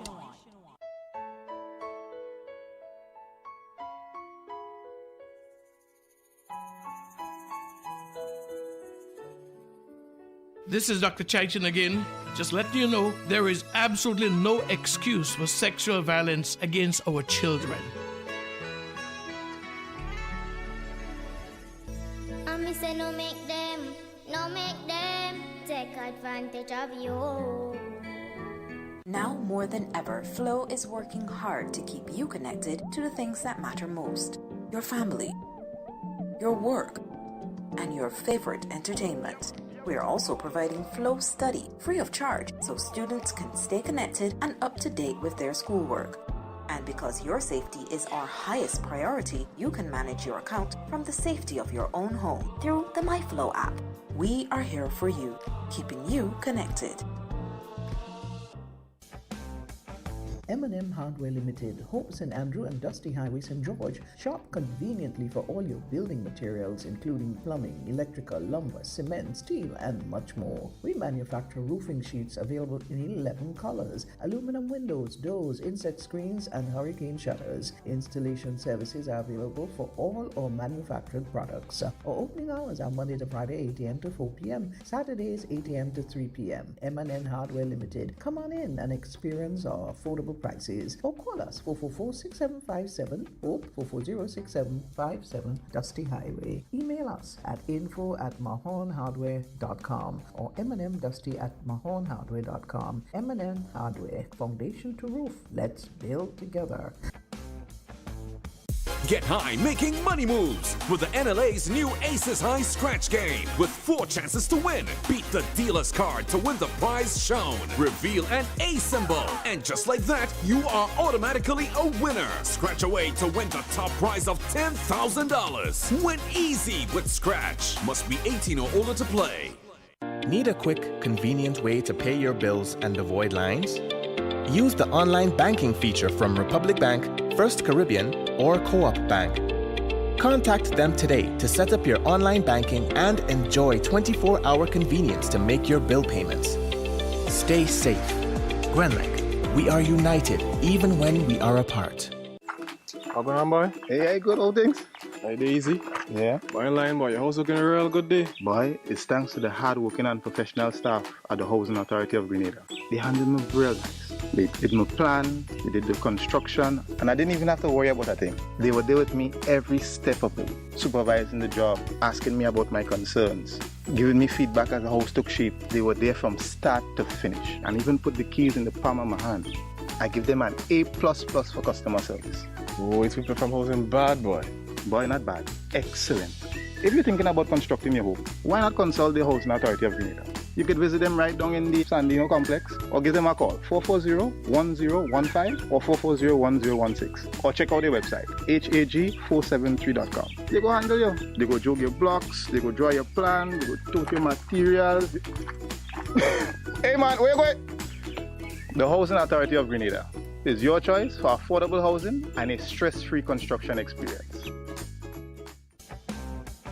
M&M Hardware Limited, Hope St. Andrew and Dusty Highway, St. George. Shop conveniently for all your building materials, including plumbing, electrical, lumber, cement, steel, and much more. We manufacture roofing sheets available in 11 colors, aluminum windows, doors, insect screens, and hurricane shutters. Installation services are available for all our manufactured products. Our opening hours are Monday to Friday, 8 a.m. to 4 p.m., Saturdays, 8 a.m. to 3 p.m. M&N Hardware Limited. Come on in and experience our affordable prices, or call us 444-6757 or 440-6757 Dusty Highway. Email us at info@mahonhardware.com or mnmdusty@mahonhardware.com. M&M Hardware, foundation to roof. Let's build together.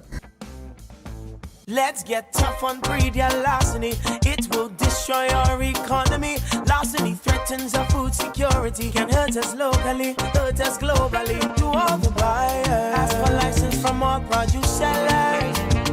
To all the people, 300 for police for them thieving fellas. To all the farmers, please don't steal produce from your brother. Then you sell it to traffickers, hotels and street vendors. Nah, man. Let's do all we can to stop radio larceny. New vigilance, new laws, and a tough judiciary. Stop Grenada's organized business crime. It's time. To report pre-deal larceny, call 300.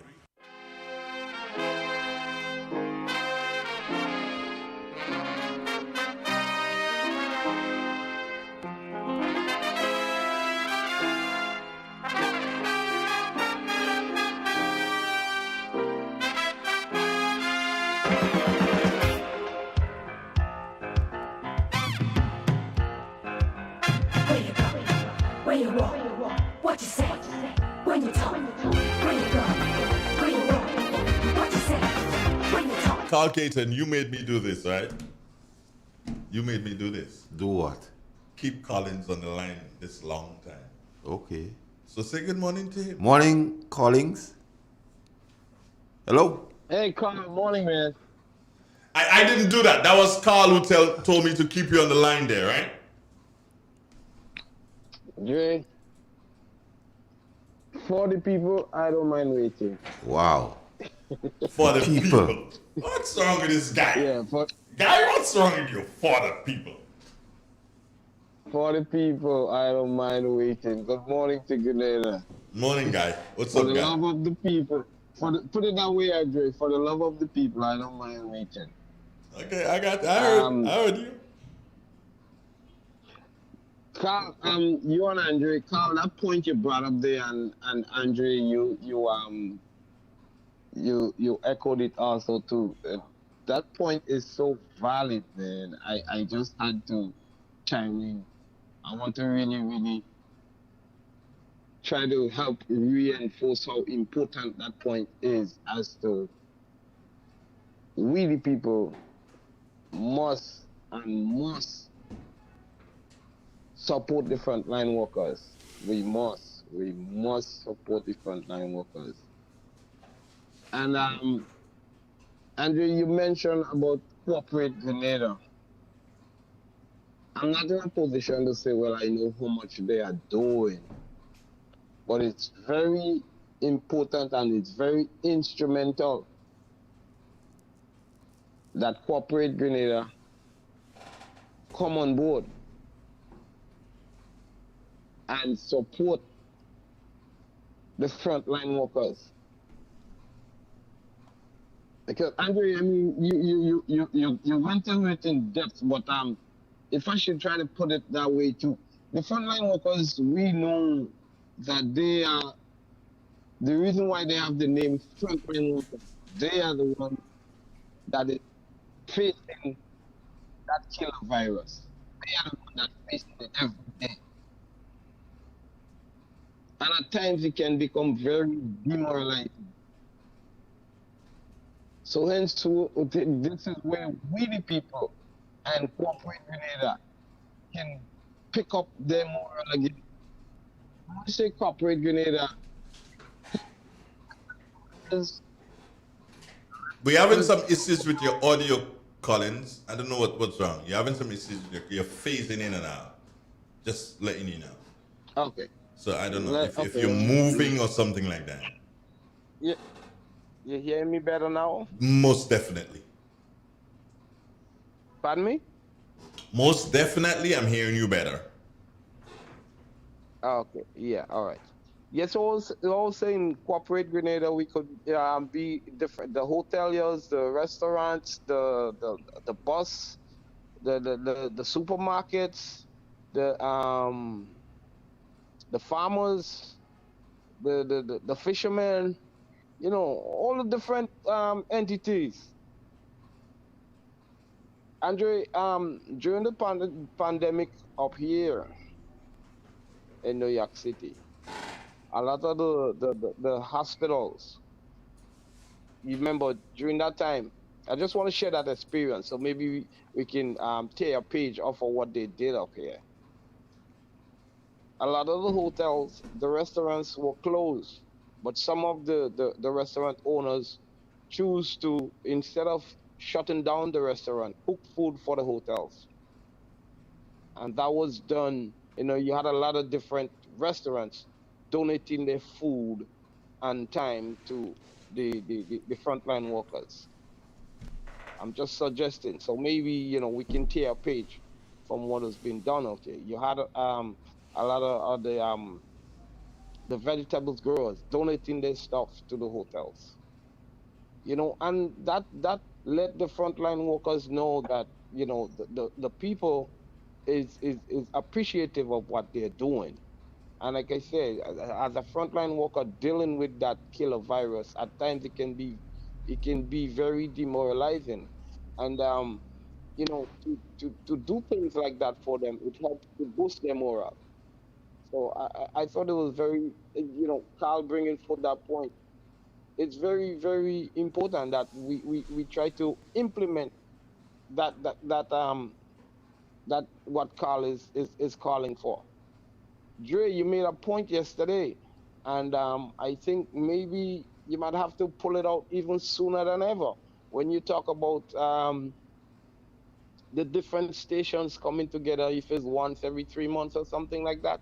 So maybe that could be the starting point where the different stations come together and come up with a theme and agree on something as to how we're gonna salute the frontline workers and put it out there. So on every station, we the people could hear that the frontline workers is being saluted, and then that would be a national trend, you know, because the media control and drives everything that goes on as to see, hear, and say.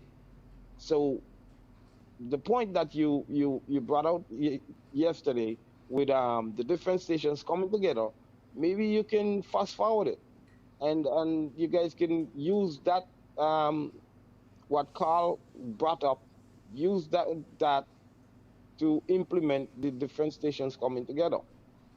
That's my point, Jerry. That's the way I see it. But I really, really hope that we implement that thing of trying to salute the frontline workers, because they need to stay focused. They need to stay their morale need to be boosted on a daily basis, because remember, they deal with that killer virus, and like you said, Andre, they also have their homes to deal with, so the hoteliers, I mean, they could offer rooms to them sometimes. Let them go and unwind, because they need to unwind, All right, I got you, different bro. things. I got you.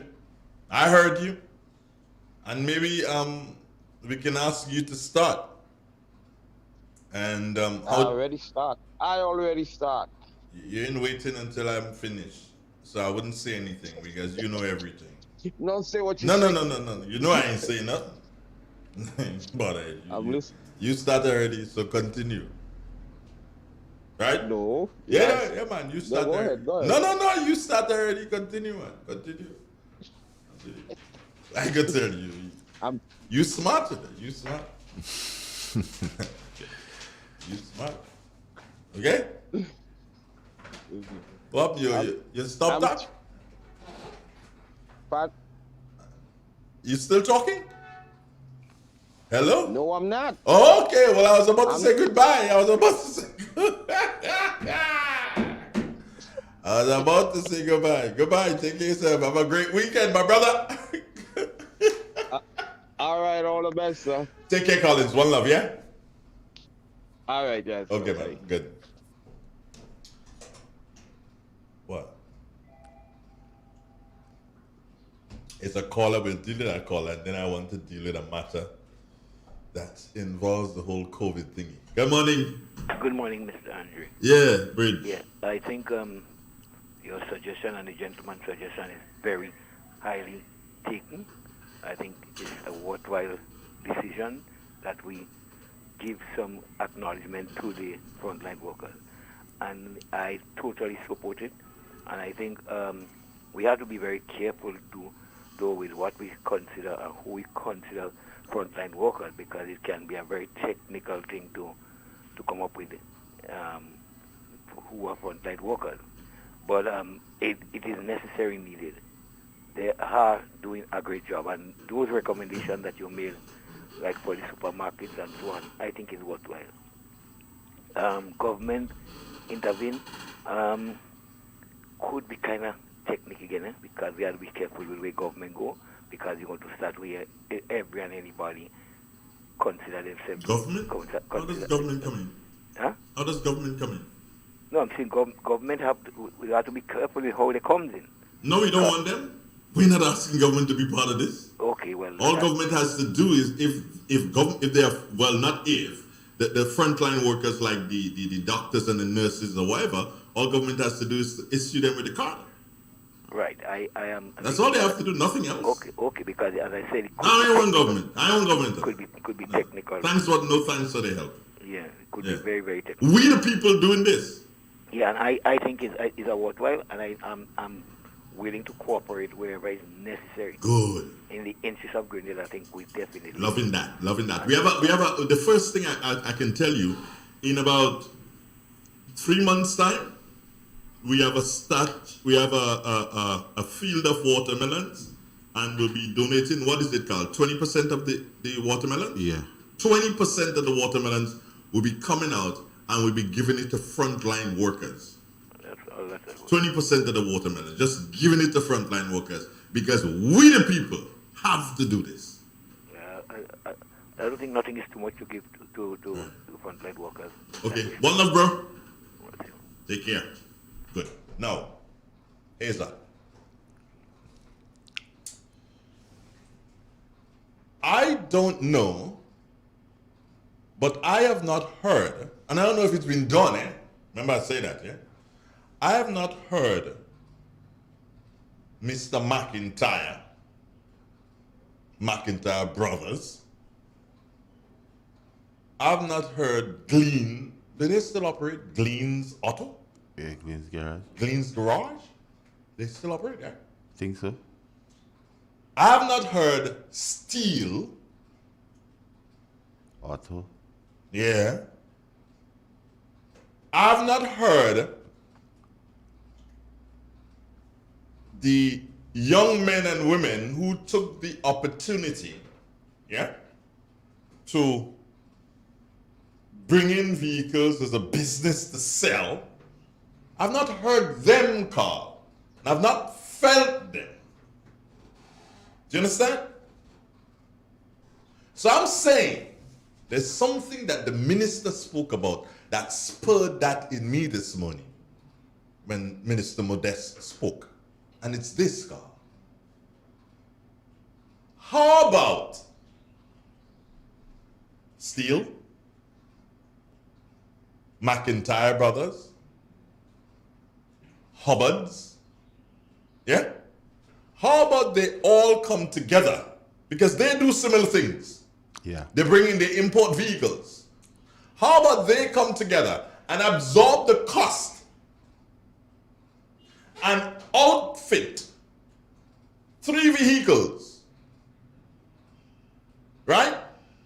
3 proper vehicles, whether it be the minivans, the panel vans, or whether it be whatever, but you outfit them so that these vehicles, they become mobile clinics that can stop in junctions right and to the spend, yeah. They can now go into River Sally Junction and spend 2 hours and do what is necessary. and do what is necessary.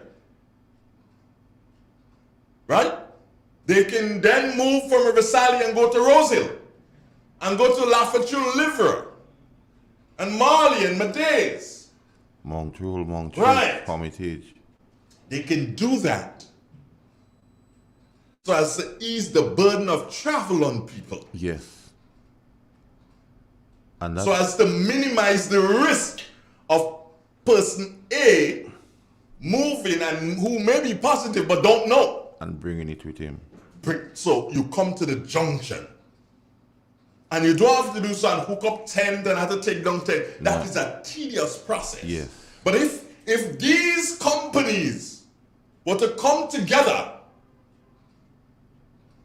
and there are people in this country who have the expertise to do adjustments to these vehicles. Because I don't know what they probably need tables and these places to stack different things. Yeah. Do it! And present these vehicles to the team. Yes. 3 vehicles. We are no less than 3. If you can do 4, fine. But 3 to start with. If you do that, you can turn up. This is what you call pop-up clinics. Because you're real popping up. And that's what you call love of country. I'm calling on Steele and Hubbards and McIntyre and Gleans and even the young entrepreneurs. Young entrepreneurs, make your contribution. Because check it out. And listen to this. This is the nice part, huh? Let us suppose that they're going to use a panel van, like one of those buses, or whatever vehicle they're going to use, or vehicles. they say to government, okay, fine, here's what we giving you these vehicles. Government will say, okay, fine. We will then take care of the duties and what. Yeah. For such vehicles. Of course, because the government own. Yes. Rocket science. So all they're basically paying for, meaning these companies, all they're paying for is purchasing the vehicle over there and shipping it here. Yes. They not to play to clear it. Nope. And it's already here. Yeah. And I am sure, I am cocksure that there are individuals here who can outfit these vehicles. Yeah, we have people who do that. We have people who can do that. We have people who can outfit these vehicles and these vehicles be used. So what you find, Carl, is that one, maybe two persons traveling the vehicle, and you have the doctors and the nurses and whatever traveling other vehicles. Vehicle pulls up in Maday's Junction, the doctors and so come out, they lay out their thing, and boom, everything done. They finish, they do what? An hour and a half, 2 hours in that area, they move on. And they don't have to go through that strain of the tent that to set up, the tent that to come down. Place that to wash down. Yo, shut up. Come on, people. Come on. We the people. We the people can do this. Or you smile like Sheshe Cat again. People can see you smiling. Well, you're on the TV right now. Yeah? Okay. Here's what. Somebody's saying, here is what. Since government may not be able to raise the salaries of the frontline workers, what about the following? 20 to 30% concession on a vehicle? Nah, I ain't supporting that right now. I ain't putting nobody in no kind of... You understand? You with me here, bro? I ain't putting nobody in no kind of thing right now. Everybody go do some rush to do that, and next thing, they can't pay the thing. No, I ain't doing that. That defeating the purpose. That defeating the purpose. 15% discount card that can be redeemed at all supermarket, and yeah, well, we've been talking about that, but we first have to get the supermarket and the pharmacies and hardware stores to understand that. 5% concession on gas? Nah, I ain't really thinking that 5% concession on gas as yet. As yet, because that's gonna put a strain on government coffers. Yeah. I'll put too much of a strain on government coffers. You see, here's what. Here's what. We the people doing this. Too often we depend on central government. We don't want to depend on government. No.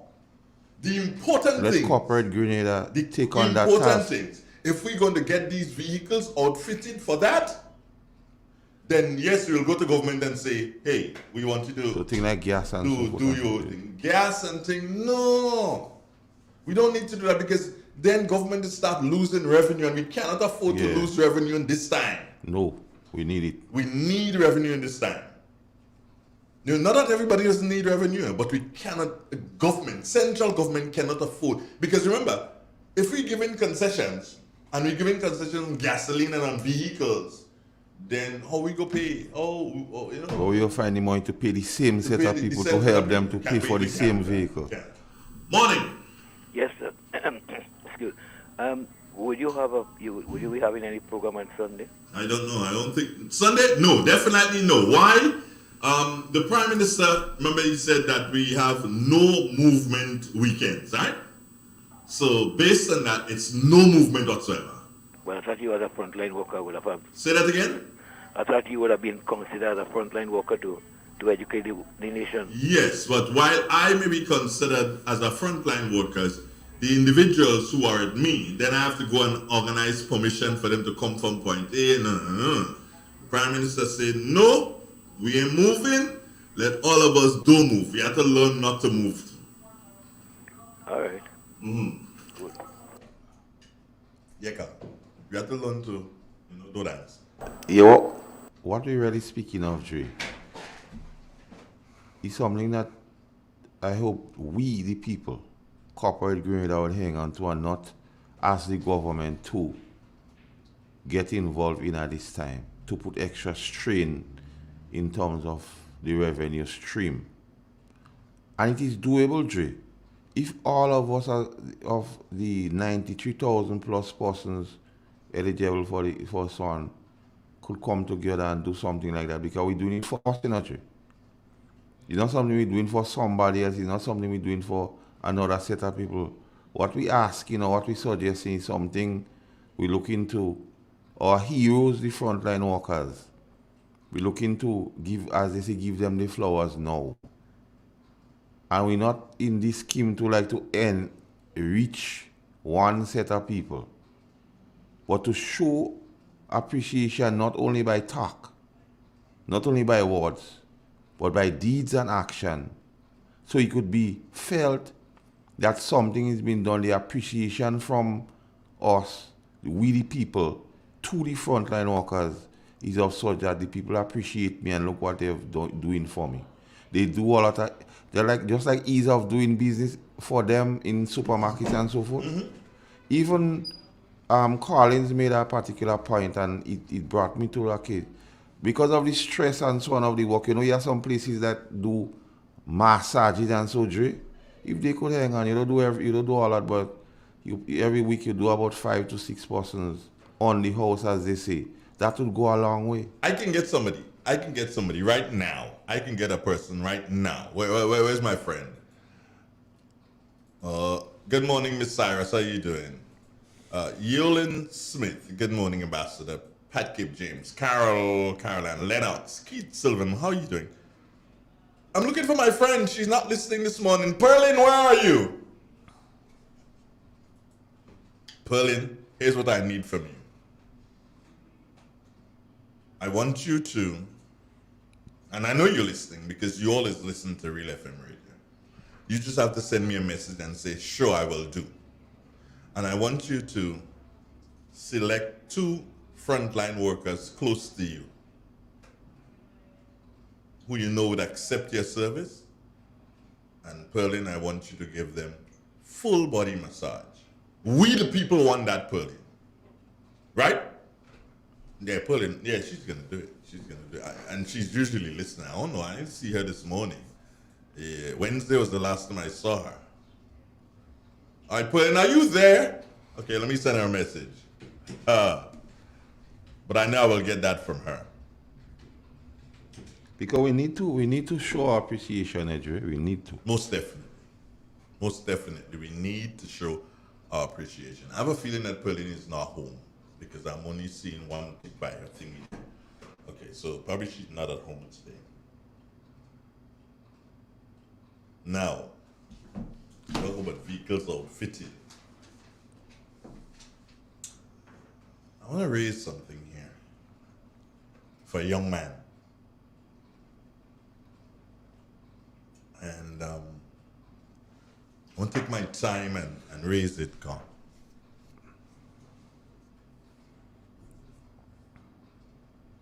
I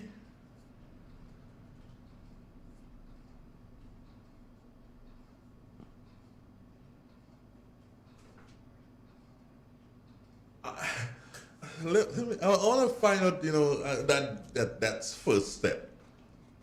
I have a friend, a buddy, someone who I respect and someone who gives me respect. Someone I consider to be a young entrepreneur. Because from where he started to where he is now, progress. You can see progress. And I tell you what, there is still more to come from him when you listen to him and the things that he wants to do.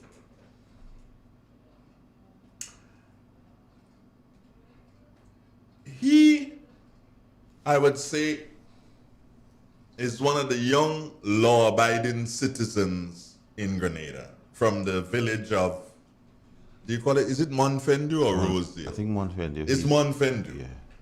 It's not Rosedale. Tess, good morning. Monfendu. They call it Rosedale. In that junction, they say Rosedale Junction. Rosedale is on the inside. Seal Cotton. Right. Just when they build the garage there now for the vehicle, silk cotton, the big silk cotton tree used to be right there. Miss Queenie? Was that her name? Yeah. Miss Queenie, right. Paulina, coming back to you, I see you do some respond to me. Let me finish this. Now, Chad does fried chicken. One of the best around, though. And is one of the best around. Believe you me.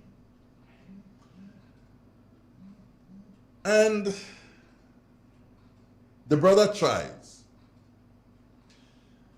A couple months ago, he got permission to have some music. And he broke the law in terms of he went beyond the time that was given to him. Exceeded time. He exceeded his time limit. And Ched was charged. I'm not too sure if the case has finished as yet with all the COVID, whatever. I'm not too sure if the case, but he was charged and of course will serve his day in court. And when I spoke to him, he's like, Jerry, I mess up big time. And I said to him, yeah, you messed up. You shouldn't have. He had an excuse. I'm like, yo, I don't care what your excuse. You should not have done that. Yeah. Because I could talk to him like that. We're cool. A lot of friends does talk to you. Yeah. And yesterday I passed by Chet. Because I was hungry and I said, let me get some chicken and then I'll fix something else when I get home to add to the chicken.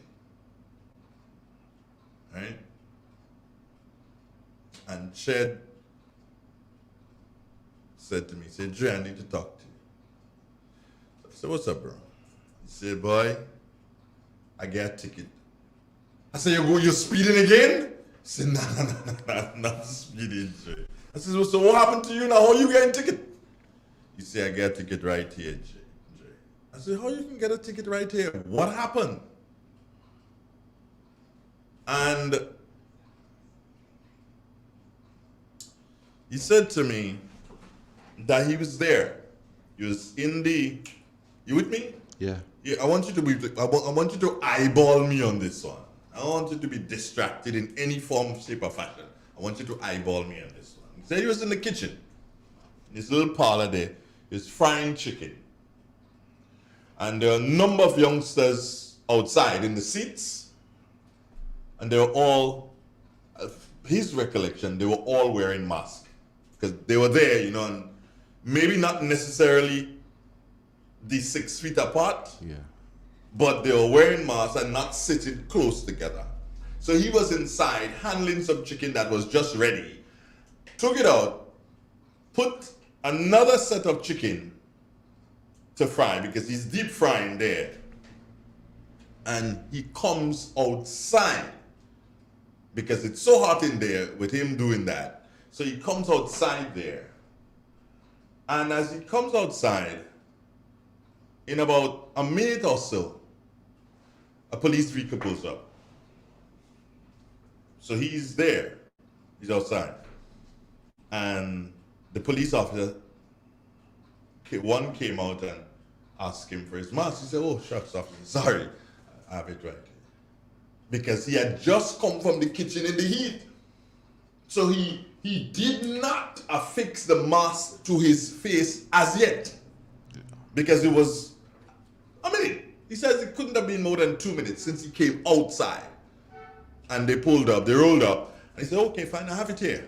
And he was able to not even dip into his pocket now, but pull it out because it was right there on the edge of his pocket. Pull it out. The officer gave him a ticket for $550.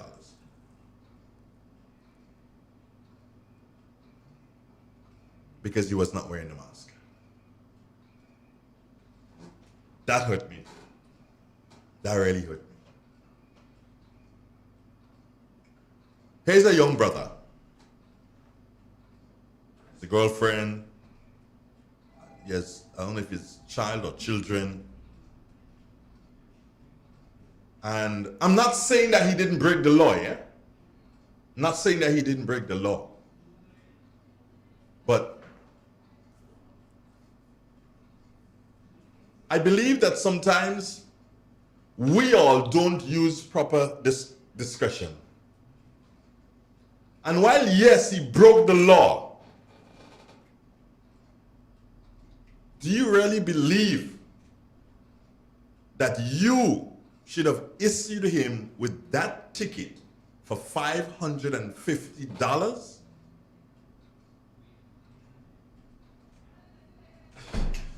That one hurt me, Carl. That one hurt me real bad.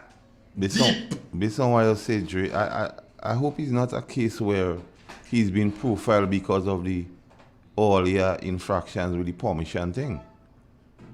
I don't want to believe that that is the case. No, I don't want to believe that. No, I didn't bring that up. No. I don't want to know. I'm not going to bring that up. I'm trying to be analytical here now. You know? And the law is made to govern the citizens and the conduct. But the law also has the facet of in the spirit of the law, you know. The law, it was never made as a yardstick to beat up on people, you know, but as a guide for people to know when you're getting close to doing something that is not right. And in a case as you explained, not hearing it from the other side, as you explained. But yeah, so because the police probably have a different thing to it. But the thing about it, Scott, when you were speaking to me yesterday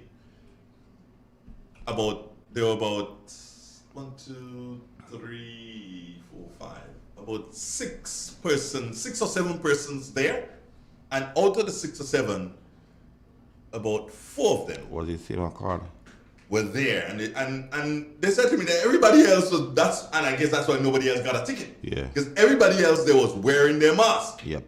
And he had just come out the door and standing there, leaning on that Grenlick thing that they have there, that big wheel that you get from the one. He was leaning on that. He just come from the kitchen, leaning on that a bit. And here comes the 5-0. Ask for mask. So I got my mask here. And you issue me a ticket for $550. Hotty pocket there one time. The officers, of course, they'll have their story in relation to that. But I think that is where discretion comes in, Edre. I'm not, blaming the police for doing that, but I'm not blaming the police. I'm just saying. But understanding a particular situation could cause, the outcome to be very, very different. Yeah, I'm not blaming the police. I'm just saying that, hey, discretion, man. How do you hit a brother or sister or anybody like that? I'm not saying that you ain't supposed to be doing your job. And I believe that there are some who deserve to be ticketed. But your job shouldn't be one of administering punishment. Anytime. I mean, why didn't you just do something? You roll up and you say, look, if ever I see you again doing this, you will be ticketed. Yeah. Do you understand? You did not even say that, You roll up and you roll out a ticket for $550. I tell you something, officer. Don't know who's the officer who did this. But I tell you something what you've done. Inadvertently. You have put yourself in a position whereby it will be hard to solve crimes in the area. Because nobody can go talk to you. And that the gentleman could have talked to him. No, I'm not even talking. I'm talking about nobody because the parry is nobody entrusts you right now. Nobody entrusts you right now. You understand? You can't go in and you've made it difficult for other police officers to go in. That's the point. And when they go in, everybody be looking at them and screwing face. Yeah. Blank faces, no words. They ain't telling you nothing. Because here's what. The brother sells chicken at $1 a piece. You understand? He cuts that chicken wing in two and sells a piece for $1. Know why? He's taking care of the little children in the area. He's taking care of the man who probably got 5 kids at home and only got $3 to spend. Yeah. So with that $1, you could bring home 3 pieces. Normally, you could only bring home 1 piece. Get $3 a piece of chicken wing. With that $3, you can bring home 3 pieces and they could share it like that day. You understand? That is what the brother is doing. That is what the brother is doing. So what you have done, you have hurt the pocket of the Good Samaritan. You've made it more difficult for him to assist The small man. the small man. And I'm telling you, when you go to Rose Hill now, the people are going to look at you and screw. Do you understand? It's going to be very difficult for anybody to tell you anything in Rose Hill. Because you have hurt their son. That's what you've done, you know. Because, like I said, Their big brother, their son. That's who you hurt, you know. Sure, man. Fire! Because the law is for a deterrent, not for a punishment. You know. So once you start to administer the law as punishment, you're going wrong. The law is there to deter people from doing wrong, not to punish people. So many people walk around without mask. And I'm not saying here that you're supposed to, because I encourage people to wear the mask. All you ride with me, we ride together and we encourage. Yo, put on your mask. Even the same gentleman, when you pass and you see me with the mask, you just comment him and say you're doing something good. Exactly. You understand? When I pass and I see you, I say, what partner you get you, boy? I'll pass back and collect something for that. Because they're wearing their mask. And the interesting thing about it, you know, Carl, is that when I pass there and I stop, I'm like, so what happened to that? You ain't wearing mask up there? So don't worry, no man. And the person will take their mask and put it on. Yeah. Because they understand the love and the camaraderie and the respect that we have for each other. And I'm not, again, officer, I am not saying that you did not do your duty, you know. But you could have blinked. Because you know that that is $550. A lot. And it might not be in his interest to go before the magistrate with it, because if he goes before the magistrate, he could go up. He could get thrown out. But there's a chance that he could go up, Carl. So the best thing he will do is just pay it. Because another one, what you're saying there, I don't want people to understand it in the context that Chad is your friend. We're speaking on the issue. I don't want people to get it twisted and say, Andre's speaking on that because he and Chad is friend.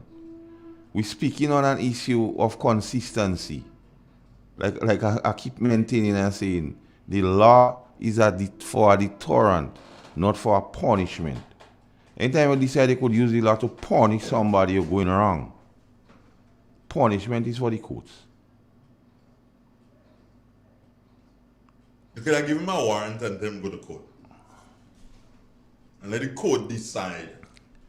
But in everything, Dre, Sure. based on the same law, you're entitled to redress. If you feel you're wronged or you're not treated in a manner. The thing about it is that with these tickets, Carl, if you go to court and you lose, the chances are that the ticket price could go up.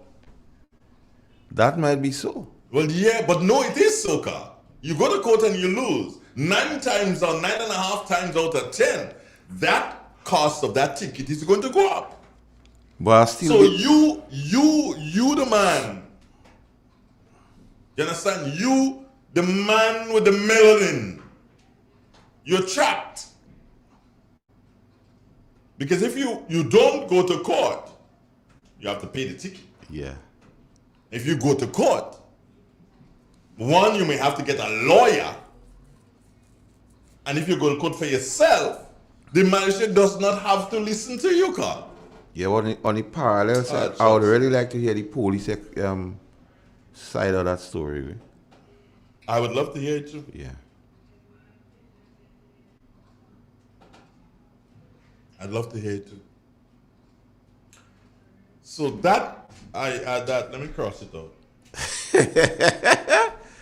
And you know I doesn't write things down to cover because that one I wrote down. That one I wrote down because I know that I had to deal with that. Because he hurt my pocket too. I had to give my boy a little 20.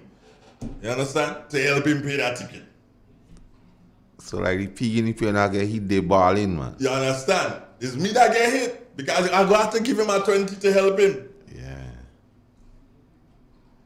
You understand? But don't worry. The people of Roseville go pay that ticket because it hurt them. They go pay it to them. Them go pay that ticket. They go contribute. Them go pay that ticket. And okay, fine. Let me go to Pearline now. Pearline, are you there? Just type yes if you're there. I want to make sure that you're there. Pearline, wow. What happened? Pearline has a funeral today. Yeah. Uh-oh. Sorry to hear, Pearline. Wow. But Pearline, type yes if you're there, so I don't know if you... Pearline says she's sister call her. I tell her, well, are they shouting out? Yeah, I'm shouting you out with Pearline. Pearline! Where you? The next person I have to reach out. See, I'm reaching out to my soldiers all over. Yeah. Rondalyn. Rondalyn does hair. Okay. She does hair. Whatever it is, she could do it. Here. Okay, Pearline is there. Pearline, I want you to pick, I know you're listening, love. I want you to pick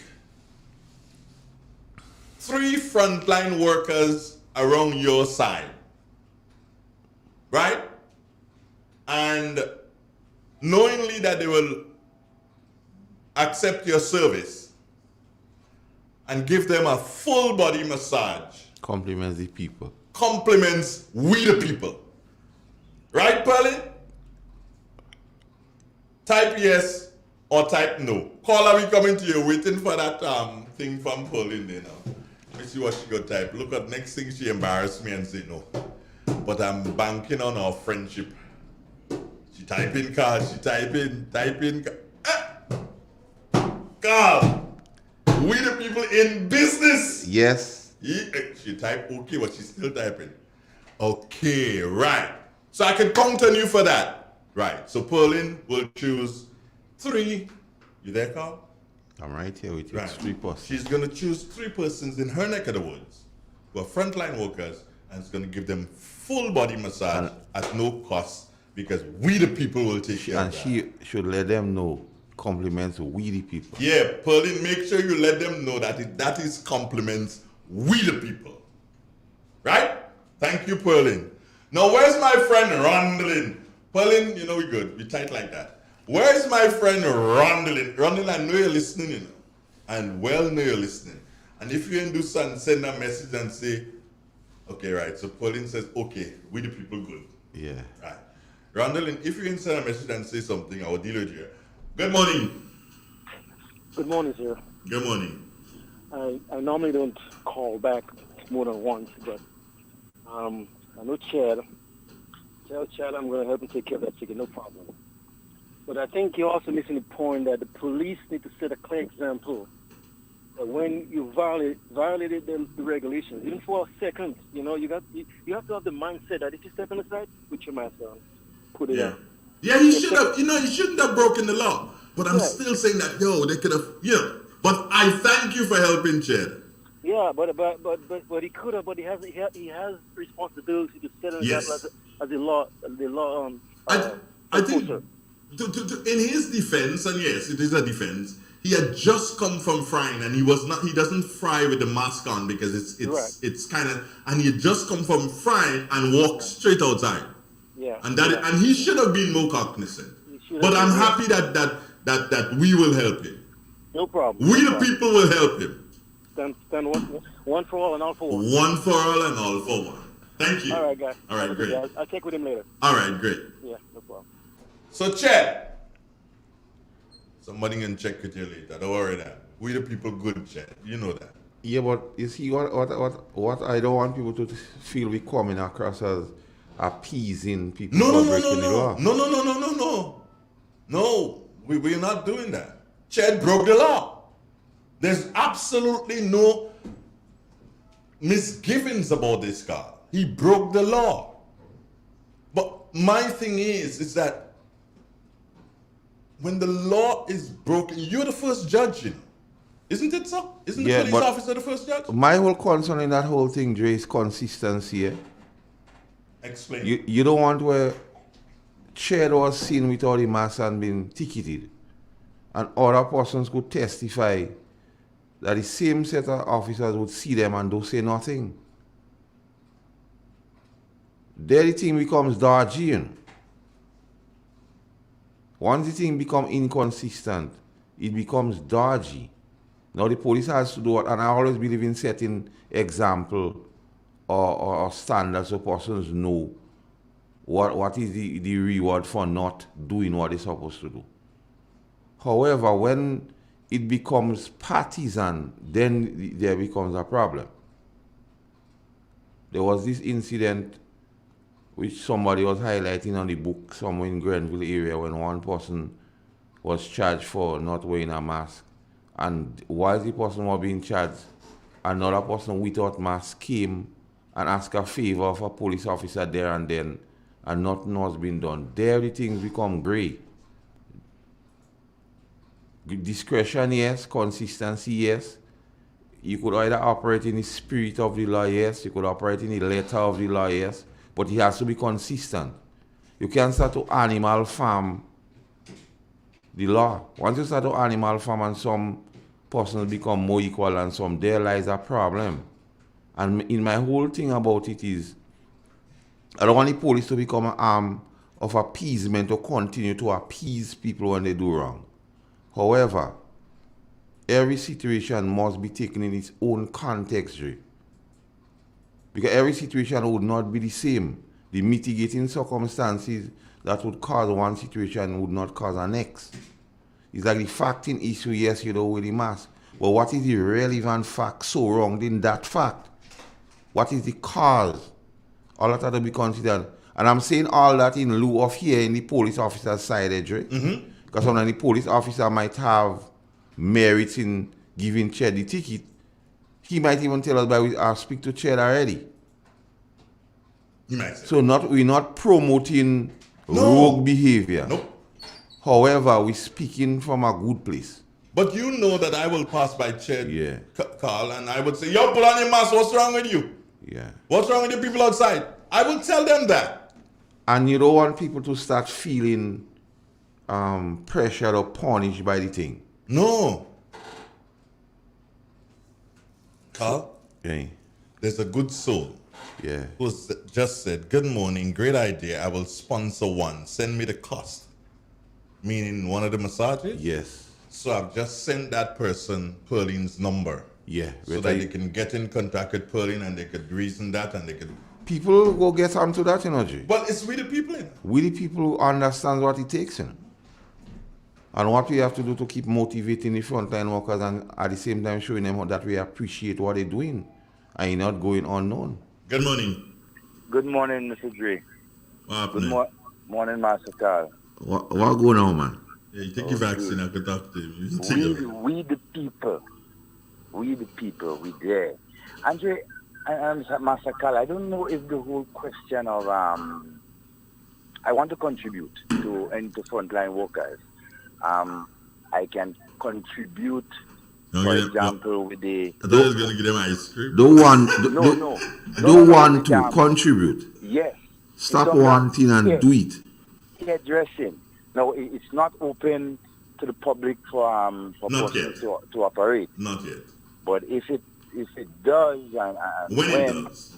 Yes, when it does, yes, we the people will contribute to 2 or 3 persons. You will enhance 2 or 3 persons? Yeah, well, I'm going to leave it when it opens up, my brethren. Yes. I am going to leave it to you and Brenda to choose the people around you. You know if there are nurses around. You know if they're whatever frontline workers around you that could benefit. You choose. I don't want to send nobody to you. You choose. You and Brenda handle that. Right. We will. Just be on point. As soon as it's open, just, even if it's a reminder. And therefore, we'll be there. What we envision with this thing is not only to be an event, but a process. Yes. We don't want to make it an event, one event and thing. We want to show the people, the people are very appreciative of what they've been doing, the sacrifice they're making. Yes. And as one person put it one time, from sacrifice derive benefits. We cannot give them a lot of things tangible, but a token of our appreciation towards what they're doing would act as a motivator and let them know, watch, what you're doing, don't go in unnoticed. Exactly. It's like catching them doing something good and you're trying to reward them. And in addition, if there's any, and I wouldn't know, but if there's any frontline worker within, who needs to do anything in my line of work, pest control, and can help, I'm willing. Right? Hello? You have one here. Hello, I'm a frontline worker. if you no, not you not that kind of frontline worker. Fire! Fire! This guy, what's wrong with you, guy? Guy, you're disrespecting, guy. What's wrong with this guy? I didn't mean it that way. Of course you are a frontline worker, and I needed one too. But this offer is not for you specifically. I'm being blunt. Rastafari. Yes, Rastafari being blunt and honest. What? That's why you're treating dreadlocks that way? Dreadlocks always get his... So last year your son called it Jah, you merciful and forgiving. Star go help me with you. Yeah, but on that note, if there's anyone who needs a and we limiting Devon to 3 persons. You can give it to 3 persons, correct? Yes, 3 persons. 3 persons. We limit that to 3 persons. If you're a frontline worker and you have wood ants problems, ants problem, rat problem, whatever, roaches, Devon will come to your home and deal with it for you. As a frontline worker, compliments with the people. And I would give my number on the line. No, they get in contact with me. Okay, wonderful. They get in contact with me and I take care of that. But you don't want to put on my name for fuss. Your name is always there. To pay. To pay. Your name is always there, but depends on when would you get attended to. Fire. Have a good morning, brother. Take care, my brother. One love, yeah? One love. Okay, good. So, we got hairdressing. When that is open up, we got 3 persons. Brenda will take care of that. Pest management. Now, that's an expensive thing. Yeah, very much expensive. Expensive thing. Yeah? And Devon is going to do 3 persons. Yo, we the people. Good morning. Good morning, Andrew. Yeah. How people didn't vote for this gentleman on your station? I mean, that man does have real good things saying. I love to hear him talk. Trust me, and he does have a lot of good things telling the people. I love to hear him. Mr. Carl, keep it up. May God bless you. Thank you very much. Okay, sir. Have a blessed day and a good weekend. Yeah, Dre. So I think that idea of we the people is something we have to continue to champion, Dre.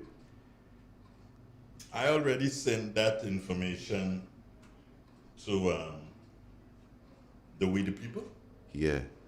I already sent that to my designer to design We the People. We the People t-shirts. Yeah. You understand? I ain't playing with this thing. We doing this. Good morning. Good morning, Mr. Donald. Morning, ma'am. How are I'm you just doing? saying morning to you and Carl Payton are listening. Claudine. Claudine. Yeah, it's been a long time. I didn't call. Claudine. From Houston. where? Oh, Houston. Uh, How you doing? I'm fine. Okay. I'm off duty today, so. Oh, you're off duty today. Bless, bless. Well, that's good. That's good. Mr. Carl, you don't know Melon, no? Not Melon right heard yet. yet? Not Huh? right yet, but we have a plan for the Melon with the people, 20% for the frontline workers. Wow, and that Melon too? When you contact us, once the Melon is ready, you will know. Okay. We won't hide the fact that he's ready. Okay then. All Bye-bye, Mr. Donald. Bye-bye. Enjoy your weekend. I will try. You'll try. What that means? I will try. Okay. Don't you think? Well, I guess. You guessing? Okay. Take care of yourself. You too. All right, one love. Bye. Bye-bye. 91.9, 91.5, www. The Real FM. Yeah, this is Real FM. Go on, say it. Good morning. Good morning. Oh, lost that one. Yeah, so you send it to your designer? Yeah, that the designer just conversing here a little bit with it because he didn't see it yet, so he just seen it. I just sending a message again, so he would Good morning, Good morning. Mom. Oh. What's up? Nothing. Nothing. Listening.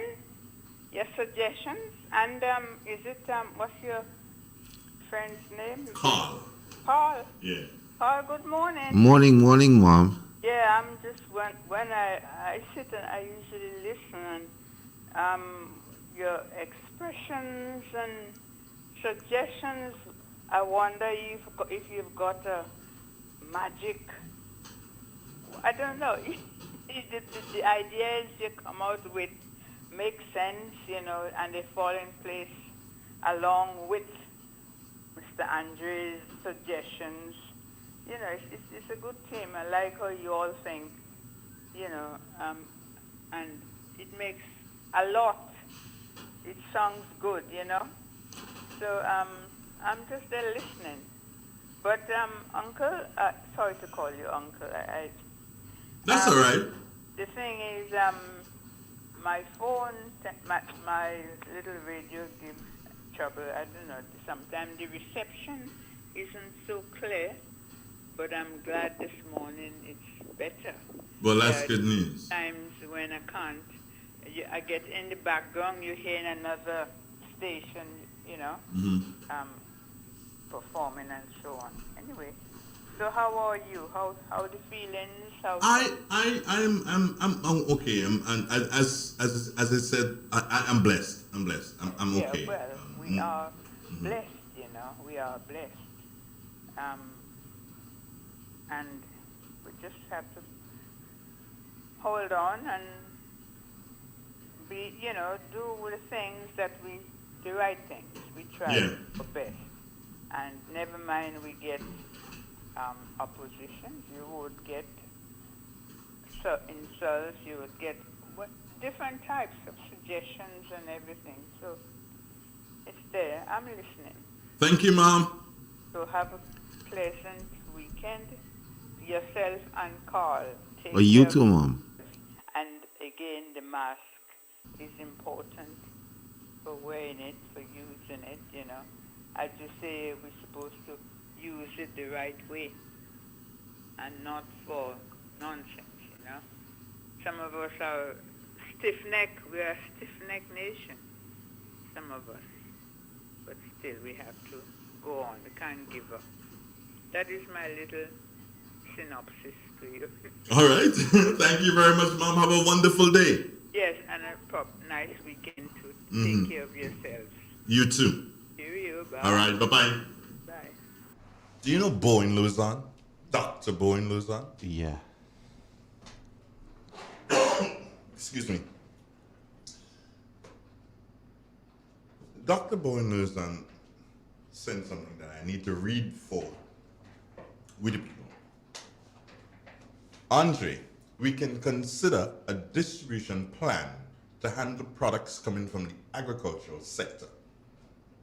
We can put together a coordinating committee with the agricultural sector, the farmers' body, the marketing board, and a team from the Ministry of Agriculture. This must not be done as a reaction to wastage, but a concerted plan of food distribution. A compensation package may be considered for the farmers. This is apart from the suggestions you have made on corporate Grenada. Well put.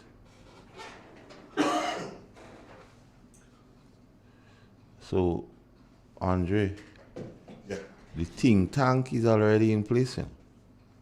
But of course, it's been there. With suggestions like that, you realize what's going on? One thing I can and say... it's a very salient suggestion. You know, don't watch it ordinary because although he says not reaction to wastage, but you know he'll treat with wastage. A lot of what might be going to waste could be put into something meaningful for we the people and still show a token of appreciation for the frontline workers, Dre. Mm-hmm. We need to treat these people right. We need to let them know what they're doing is not just they're doing their job. We need to know the impact they're having on us, our lives. They make us feel comfortable, knowing that somebody is there. You know, another set of people we need to, we haven't mentioned it maybe. When I was a police officer and we're doing something what you call it weekly and we have to write the situation at the place, something you call it miscellaneous. The miscellaneous tells you all happenings in a particular area. So if one reads the miscellaneous and it's done proper, you could understand. But I didn't so like to call them the Bevin and them. How you just call them? Who's Bevin? The same guy I spoke to this morning. Cleaning the road and thing. Oh, the sanitation workers. I used to tell them people in the station, we used to call them the sanitation engineers. Mm-hmm. That's how I call them. You know, these people are unheralded, but in times like now, these people need to be appreciated highly, you know, Jay. We kind of look down on them, we give them migraine, we treat them with scan.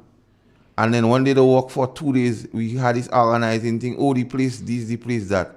But no one stopped to say, by we thought these guys and them, by. We thought these guys and them, Dre. All these people and them, Dre, we need to, you know, this pandemic, for every challenge, there's you know, opportunity. I think this has created the opportunity for us to really sit back and recognize our heroes and know wait when they would transition to the elders and talk about them. Good morning. Good morning. Mm-hmm. The same point Carl bring up there. The Prime Minister make mention of that point on Tuesday. Okay, say the sanitation worker is as important as the Prime Minister on Tuesday on the press conference. Okay. Yeah, very good. You see? And I didn't even listen. But Dre, we need to, as a people, like they say, give Jackie, Dre, and Jill whatsoever, and those persons who are contributing to our, and that the sanitation engineer goes right up the alley with the same mantra of sanitation and following the protocols, you know, because without them, you understand how the thing go up. And we doesn't stop twice to say maybe, thank you. We might say, move there. When they say, move there, come on there. Not move there, man. But come on, man. What did I just say? Well, that is how it does be? That is how it is. Sorry. So, someone just sent me something here. Yeah. Somebody's at home. They're not doing too well. So that they're laboring, breathing, or whatever. A nurse? Yeah. And the driver of the ambulance? Yeah. Those are the two that leaves the hospital or wherever to go pick up that person and bring them to that point. Could be hospital, could be clinic. Yeah. But a nurse and a driver of the ambulance. Yeah. Now, granted, yes, they will have their PPE on, but a nurse and a driver, they're gone. Yeah. So instantly, as they would have left,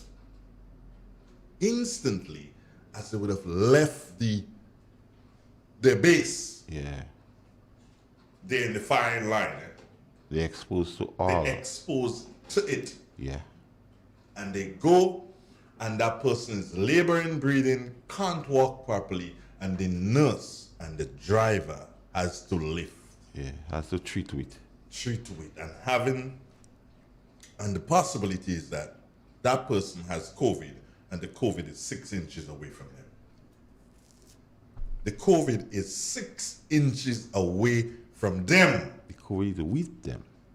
So they're traveling with it. So they get back to the hospital. Yes, they take out their PPE and they get sanitized and whatever. And then they hear that the person has COVID. And that sinking feeling goes with them.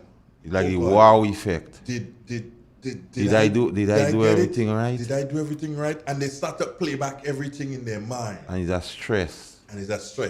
And then guess what happens? The siren goes again. And the information goes again. You have another one to pick up.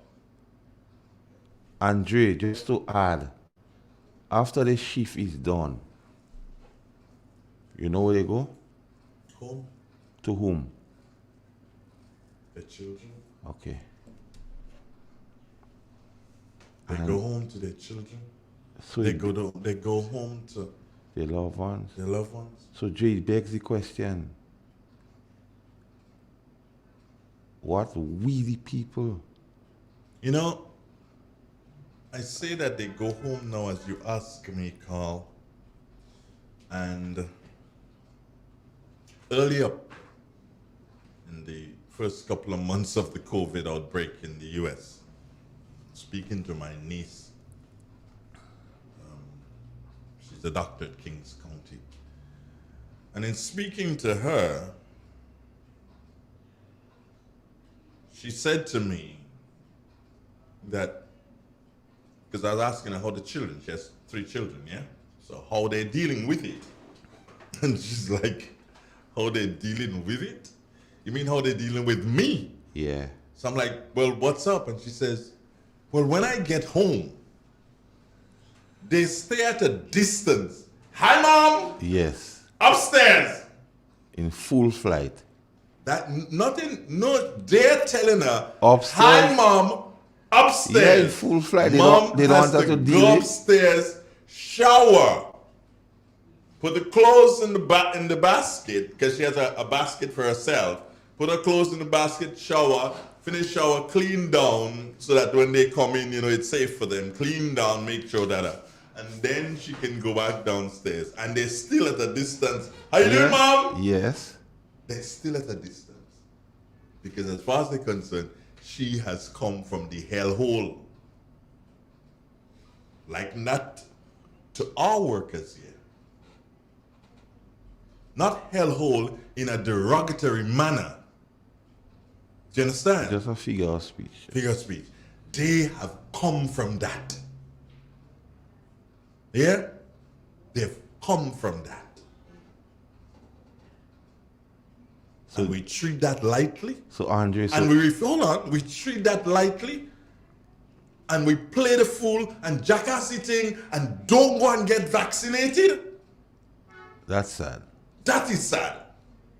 Because you put in, only you put in the first 2 persons' life that you put in at risk is the 2 persons who come in to pick you up.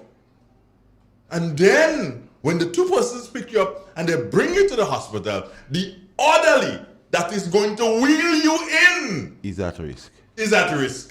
And when you get into the emergency, the doctors and the nurses or whatever who have to do whatever to you and put oxygen on you and put ventilator on you, you're putting them on risk. You don't want to go and take your vaccine? So the risk factor doesn't stop there. You know? When the people go home, who's in their families at risk? Huh? So if you don't, so between me and you, Andre, what the frontline workers and the nurses and them going through, Dre? They ought to be heroes. You know? They are heroes in my book. And it's time we christen our heroes and do something with the people for the heroes. And not just give them lip service. I mean, I understand and I appreciate the fact that the government do not have the resources to do it. But I'm saying that Grenada, we the people in Grenada, we can do it. We have to do it, Jay. And we are quite capable of doing so.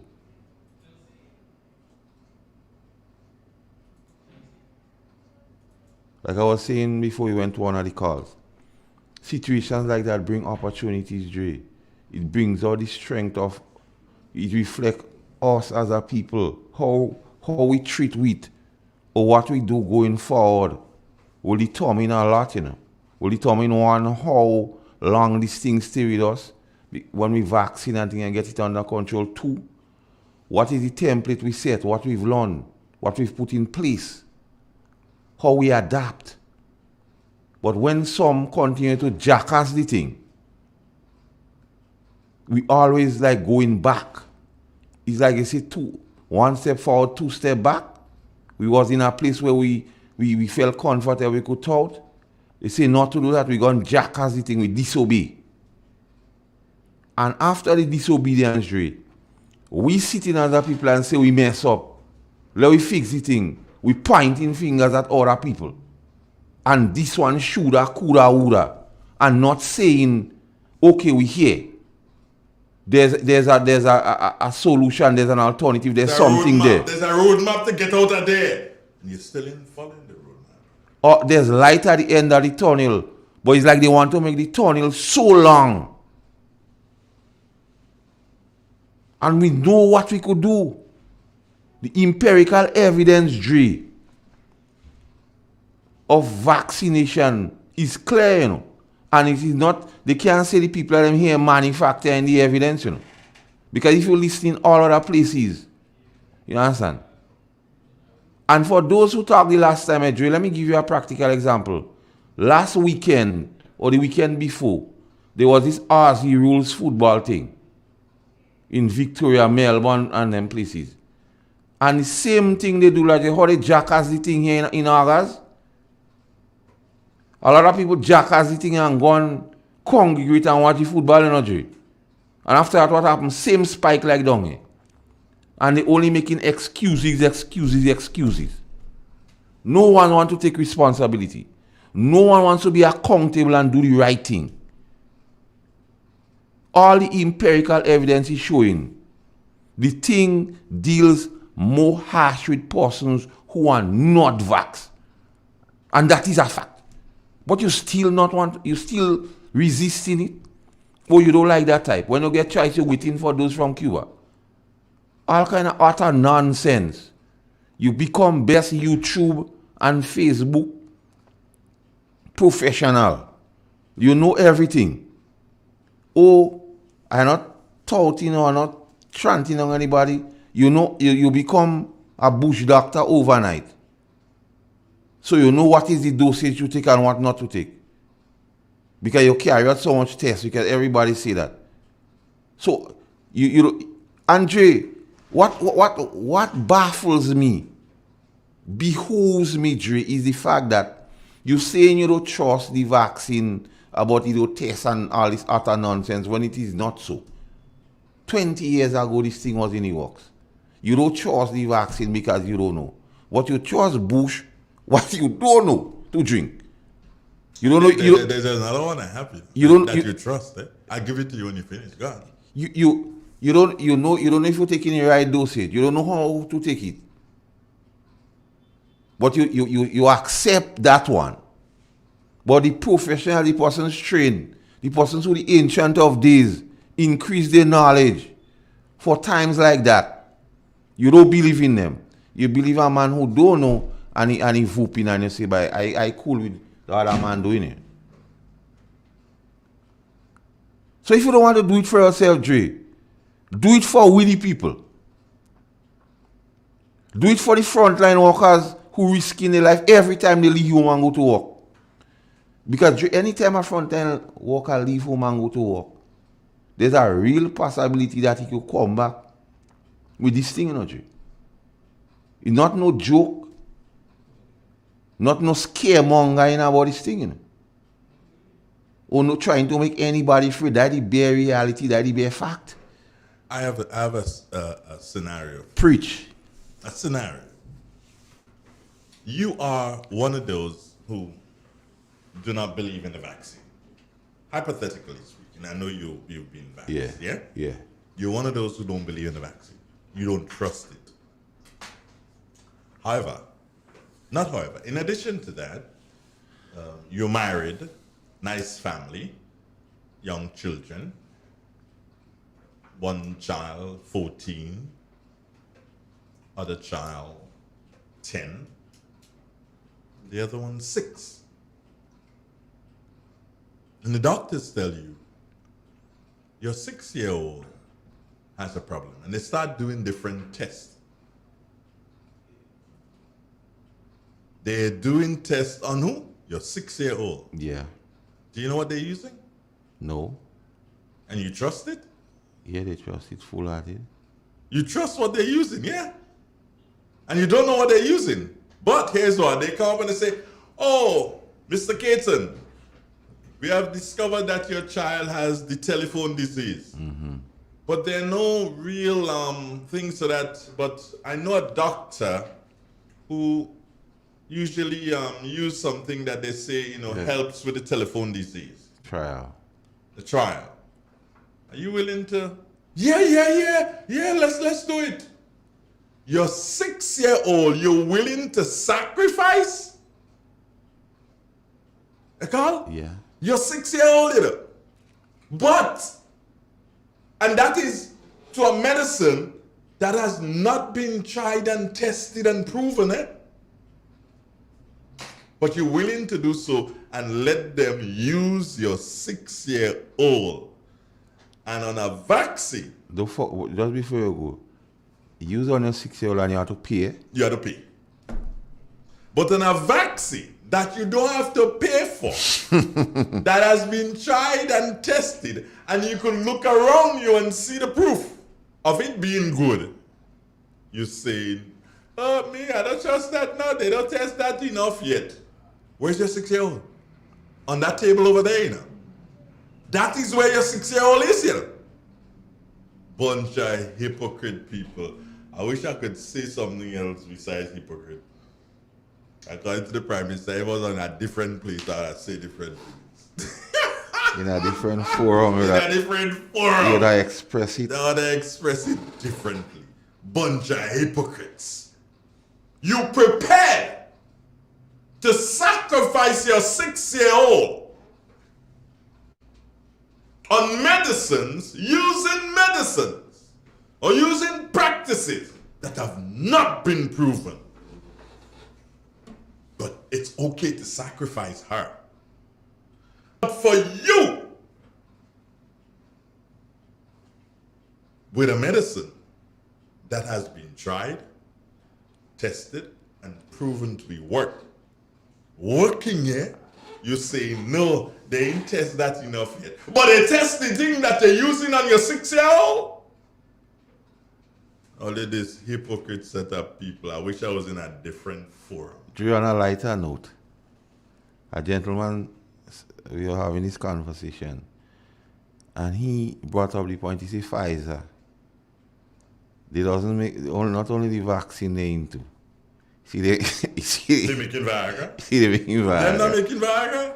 Everybody know that? But the interesting point to know, Dre, he said, the intention of Viagra and the side effect is something different. The side effect is the erection. Yes, they say what they made Viagra for, they realize the side effect getting erection. Yeah, erection So side even men without the complaint buying Pfizer product, what they don't know what they need. It suits them. They don't complain and say, well, we don't know what Pfizer put, we don't know who they take it on. Nah. But Pfizer the same people. Because you trust them to get erection. But you don't trust them to live. To live. That is ironic. So your erection more important than your life. Than your life. Woo! Fire! But when you sit down and you consider, it begs a question here, who fooling who? Check your phone, man. Yeah. Check your phone. Check yours. No, check your phone. Check your phone. I've already responded. No. Check. When I tell you something, you must do so and realize that I am ahead of you. You understand? Do you understand? You believe I'm ahead of you now? Yes. Right. Okay. Yes. Okay. What?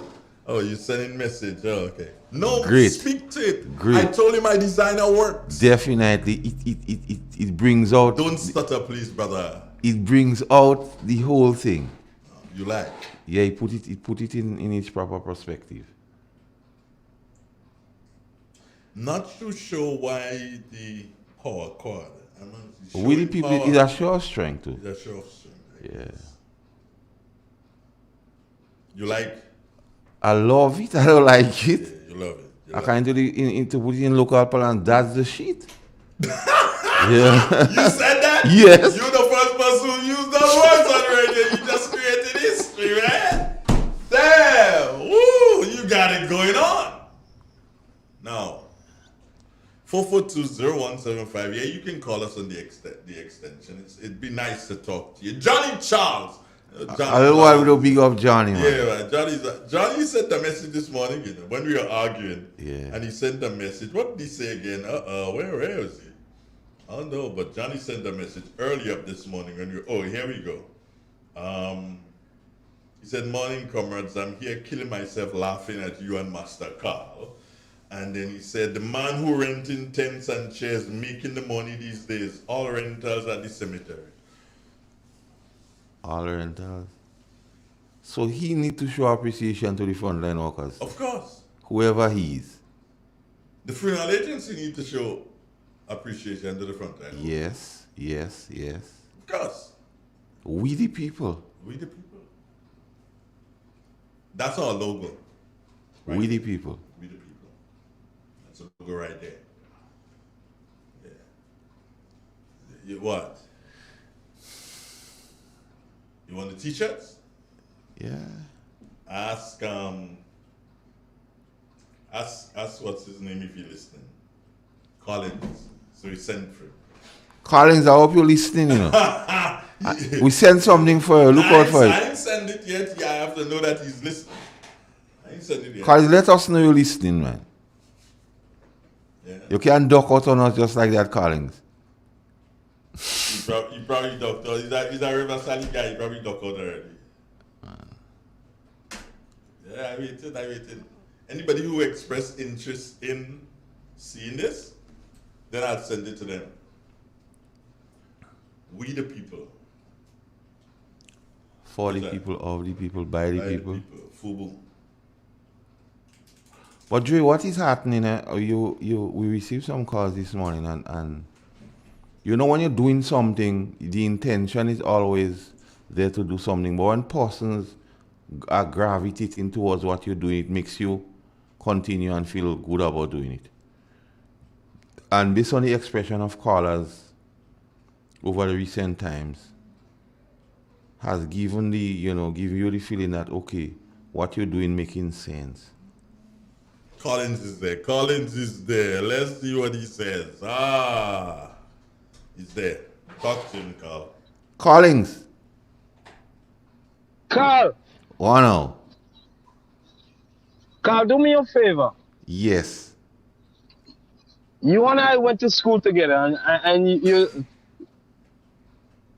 put on your school days memory cap and inform Andre for me, please. I've never been a ducker.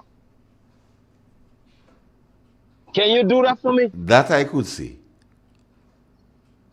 I remember Tell you him. did. I remember you did a student council and all kind of thing too. You know?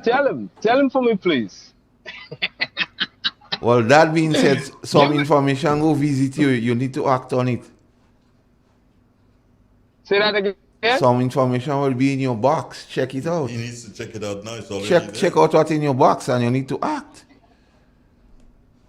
So without I telling Andre anything about you, prove it. He's speaking to you. Let me see what Andre is talking about here. Give me a minute. Give you a minute. Driving. Yeah. So stop drive, bro. No, I'm in the middle of the traffic. I can't stop in the traffic, bro. You've been to the place. You know what it's like. I don't know if you're driving. I don't know where you're driving. Where you said he inboxes thing? Not inbox. Look in your WhatsApp, son. In my WhatsApp. All right. He just said inbox. You see, he doesn't know too much about the technology. Okay. Hey. Tone down the language, guy. Tone it down. Yeah, I'm seeing something here. If that makes him happy, let him go with it, man. What? I see it, Andre. I see it. Andre. You talking to Carl. Carl is the one who's... You saw it and... Yeah, I saw it. It's I love it. I love it. And what you going to do about that? Well, we the people gotta do what we the people said we gonna do. Definitely, man. Well, you like you up with the program, man. Say that again? I say like you up with the program. Always. Because that's the only how we will be able to survive this thing and come out on the other end, you know. Approaching it as we the people. And the team is so fitted. We the people. I think, Andre. Yes, I'm talking to you now, Andre. Yes, sir. You see when you take a talk of the thing, how it shake up your mind and wake up your head? Talk of what thing? I don't smoke weed. I don't take cocaine. You what? I don't smoke weed. I don't take cocaine. I didn't say you smoke weed. I didn't say you take cocaine. I said when you take a talk of the thing. What you thing? Don't know what the thing is. Well, yeah, what thing? I'm just trying to do some and list a couple of things that I don't do. What thing are you speaking about? When you meditate in the morning. Give me a break, Collins. You think you're talking to Dumbo But the I elephant? like it. No, I like it. So, guy, I mean, it's really good. Carl wears double X. I wear large. So, go get it printed. I heard you. Yeah, go get it printed. Don't worry. Right, okay, fine. Don't worry. We'll do something. We will do something, yeah. So we the people must do it. Remember that. Of course. Right. Of course, boss.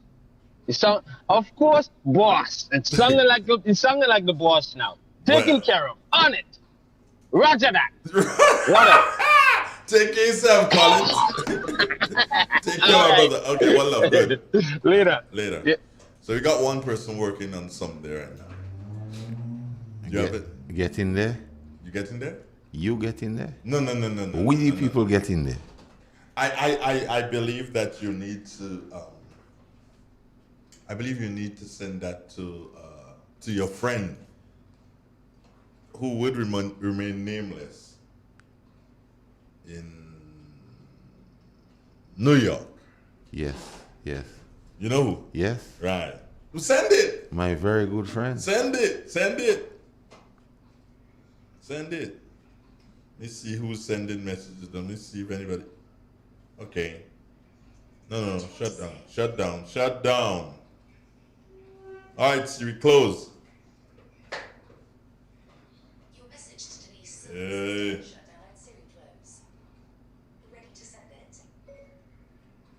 No.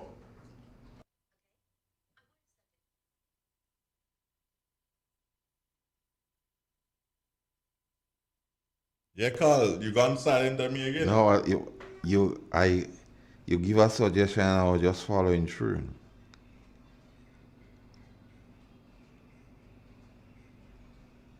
You were just following through with what? Your suggestion to pass some information on. And you taking so long to do that, Bridget? Well, you just tell him, man, I'm not tech savvy. I didn't say that. And then you trying to muddy the thing now? Mission accomplished. I'll wait a response. Your waiter is. I wonder if that person listening. They do sometimes. I'm not sure today. You're not sure what's happening today. Yeah. All right. Collins, are you there? Collins? Oh, I thought he was there still. Yeah, okay. So I wonder anybody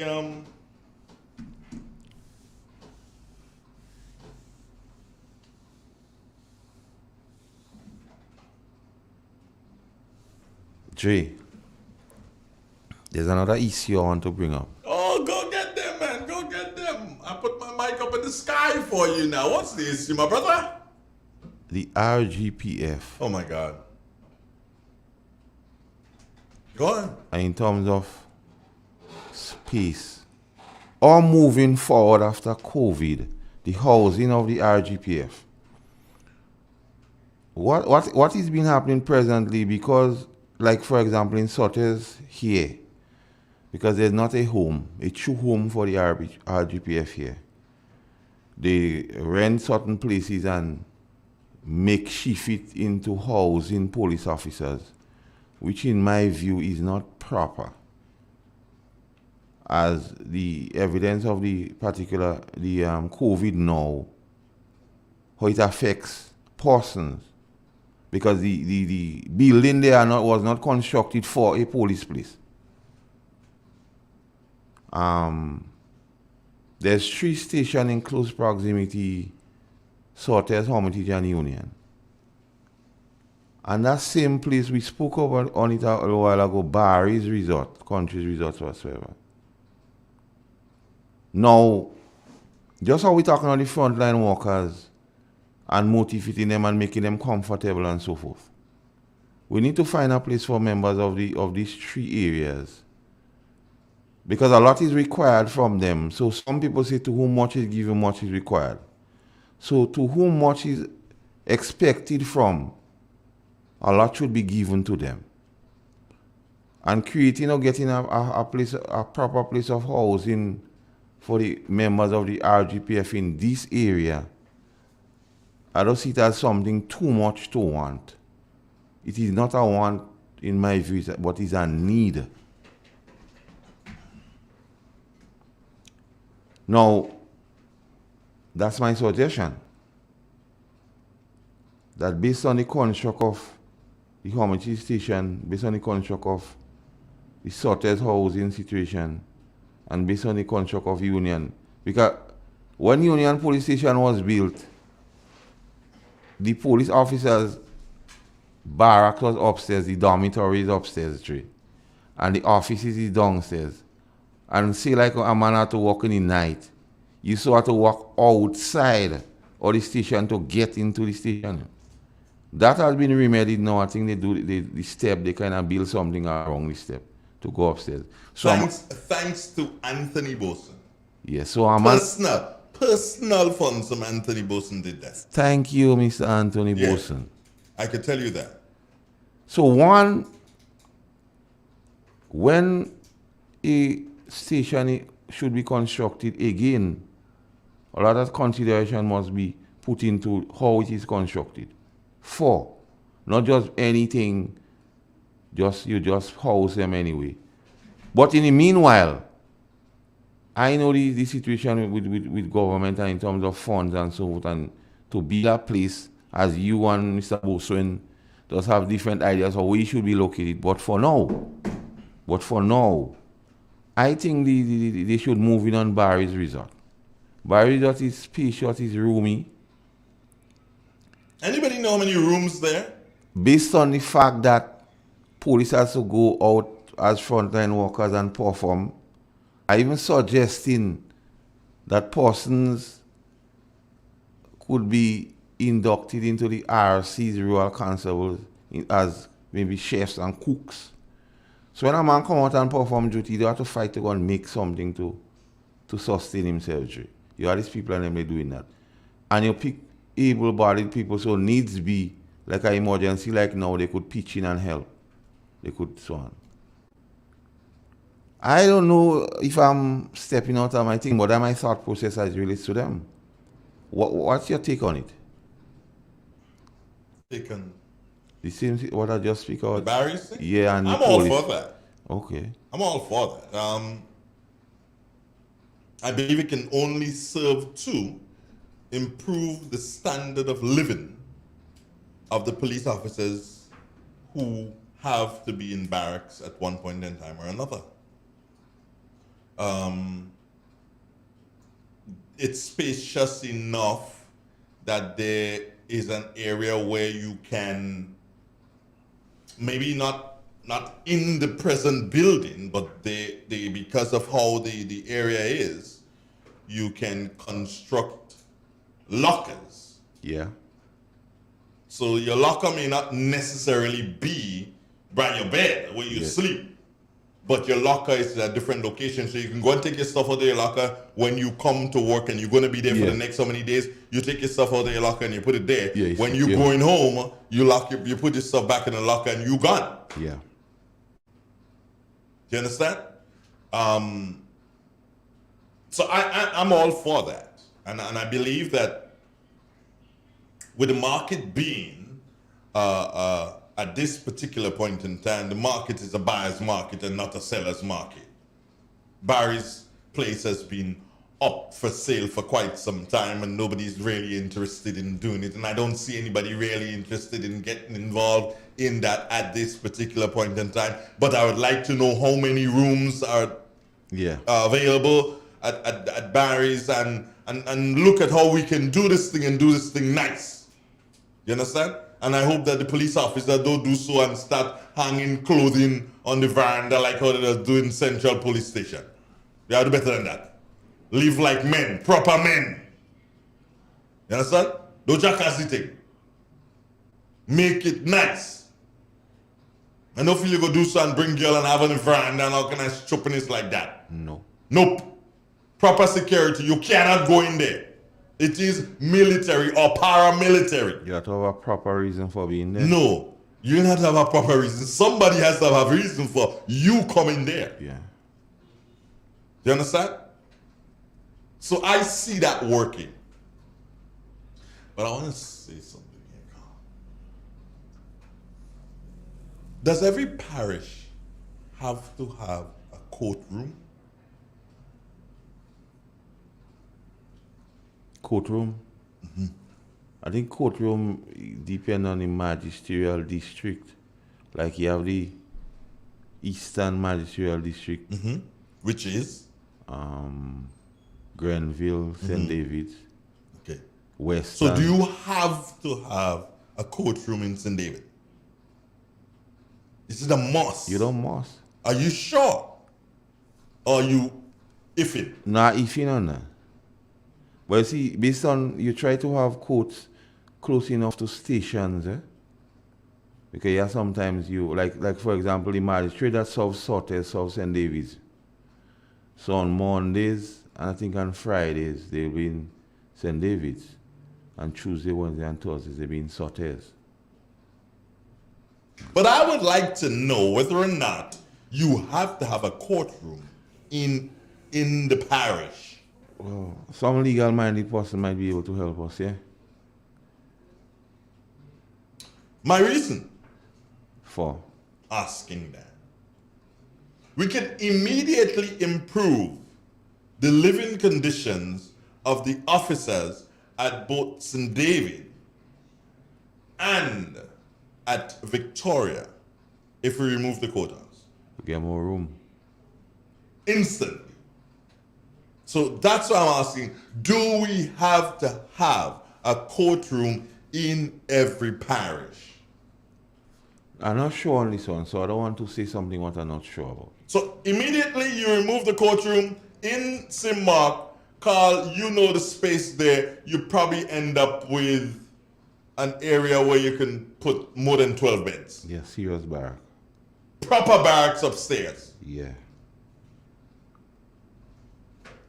Court, either you say, okay, fine, when we would have built a nice big air-conditioned courtroom in St. Patrick, you say, fine, then the cases so down here, you go to St. Patrick.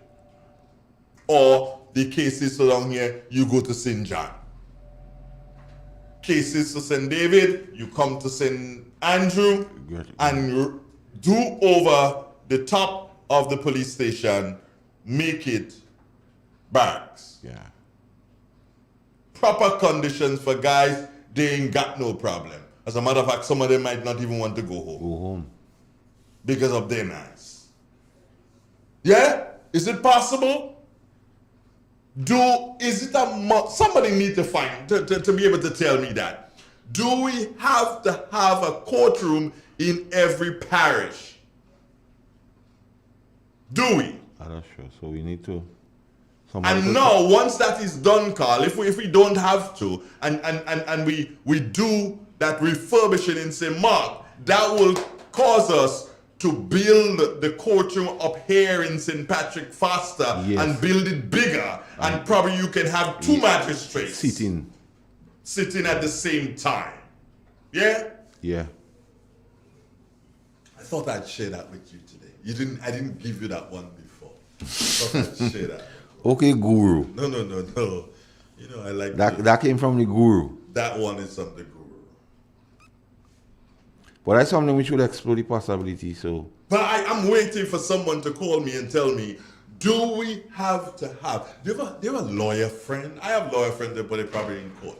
Do you have a police officer who's how do you call them? What do you call them? Those who, a prosecutor, is it? Nah, I don't have one of them number now. No, you don't have one of the prosecutors. But somebody who may know. Do you have a high-ranking police officer friend who may know? You don't have a magistrate friend who might know? No, I don't. Here's somebody you can call. Why don't you call Damien? Oh, Damien. Damien Lee. In the prisons? Yeah, but remember, he was one of the prosecutors quite up on top, right? Wasn't he? He would know. Or he should know. Give him a call. I don't have a number for Lee. I can give you a number for him. Well, you call Lee? No, I'm on air right now. I'm on air right now. I can give you a number. Here's a number for Lee. No, I wouldn't call it out, Carl. But you can get the number for Lee right there. Here you go. There you go. Or you want to use my phone to call him? We could use your phone? Okay, if you want to use my phone to call him, I could arrange for that to happen.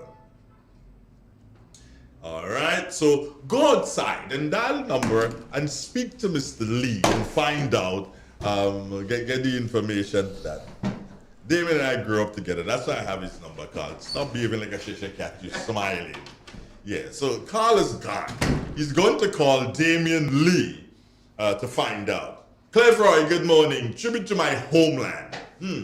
Grenada, look at me. Who can tell I'm in mourning? Today's grief and sorrow fills my bosom, while the reaper's machete trims the lives of my children. I weep while many sleep.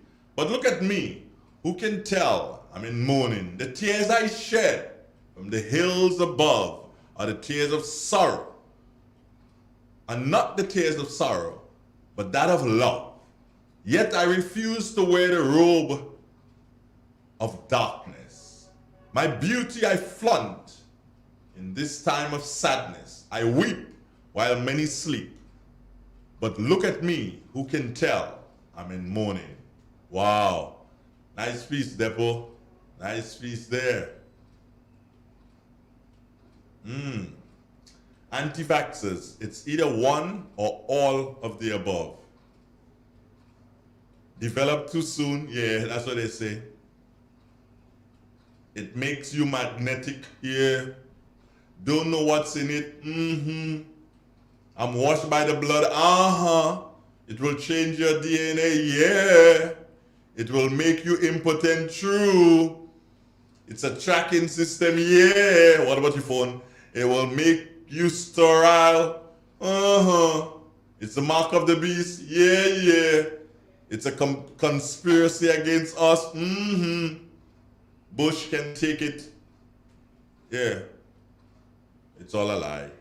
I know, Depo. I know. That's what the anti-vaxxers say. Bush can take care of it. Wishful thinking.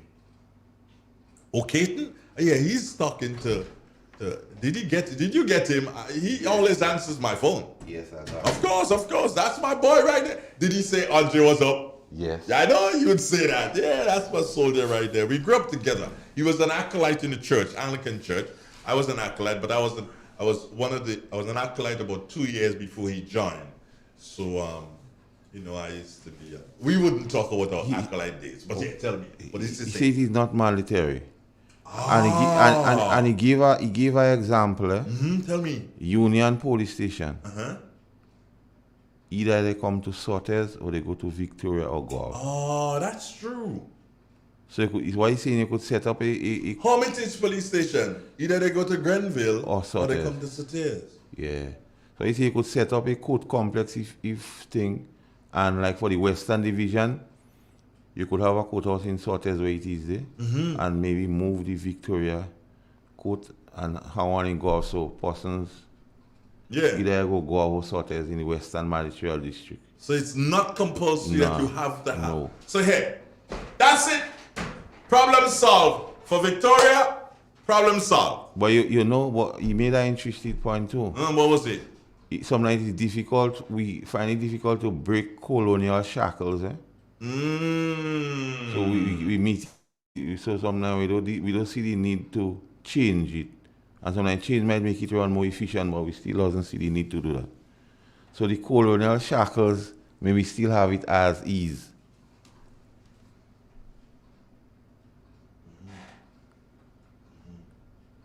Somebody's saying something here. Sunset Grenada. Let me see what he's saying this morning. I'll come back to you to that because we ain't finished on that. I'm loving what Damien has said. This is really nice. And the person's saying here, Carl, good morning, everyone. In my humble opinion, I think it should be the other way around. We should not encourage police officers to sleep where they work. After their shift, go at their homes and sleep and come back when the shift starts. It's not a nice look seeing officers off duty hanging around the police station, loitering in their short pants and vests. I will say to you on this one, the part of hanging around in short pants and vests, that should be a no-no. That should be a no-no. However, one of the reasons you have to understand that there are officers who, based on the distance they live, it is virtually impossible for them to go home and come back. Logistics. All right? For instance, you may have an officer from Carriacou. When he finishes his store duty, what do you want him to do? Or in Carriacou, you might have an officer who come out in St. David's. Yeah, because most officers in Carriacou come from right. So, partner, Sunset City, whether you be man or woman, I don't know what you are, hermaphrodite, that one, I really can't go with it. But I agree that we should not see officers loitering around. I agree with that. They should be in the barracks, or if they're off duty and they are allowed to leave, they probably can go somewhere else a couple hours and come back. Yeah, but even in the police regulation in 33, we deal with disciplinary. Loitering is an offense, so the person in charge could instruct person loitering is a problem. Right. You could be charged disciplinary for loitering. Even in some cases, if you don't have reason to be in the charge room, where his diaries and so he's kept, Drake would be charged for loitering in the charge room. You could be charged for that? Yes. Okay, good. Depo is saying here, remembering growing up, police stations had what you call canteens, where officers were able to purchase items for personal use. Are these convenient bodegas still around? I think. Do they still have the police canteen in St. George's? Yeah. It's still there? Yeah. Okay. And the interesting thing about it, the police canteen was not meant to make profit. No, they make a profit. Yeah. Well, they run it as a business now to make profit out of the police, but it was not meant to do that. So what did they do with the profit? Well, sometimes the Welfare Association gets some out of it to do things on behalf of the police officers and things. And maybe the rest, the commissioner use it as the Dean Street. Shouldn't be. Should come back to roots. Let's go back to my good brother Damien. Yes, so Damien. How's Damien doing, man? Did you ask him? Yeah, man, he said he doing. Did he say hello to me? Yes. He did? Yes. My soldier right there. That's my soldier right now, there. he said the whole colonial thing has caused it maybe not to move, but it is not. It's not wrong. Set in stone. Yeah, no, it is not set in stone. But I think for convenience and when people get complacent in one thing, it's kind of hard to break the thing. But this shouldn't be hard to break. And this is why they can employ me as an advisor to the Minister of National Security. Did I say that? What, Andrew Dan? You're climbing high? You're exposing yourself? I didn't say that, right? I did. You didn't hear that, right, Carl? Yeah. You heard? Yeah. But no, but seriously, if we were to take a look at what is,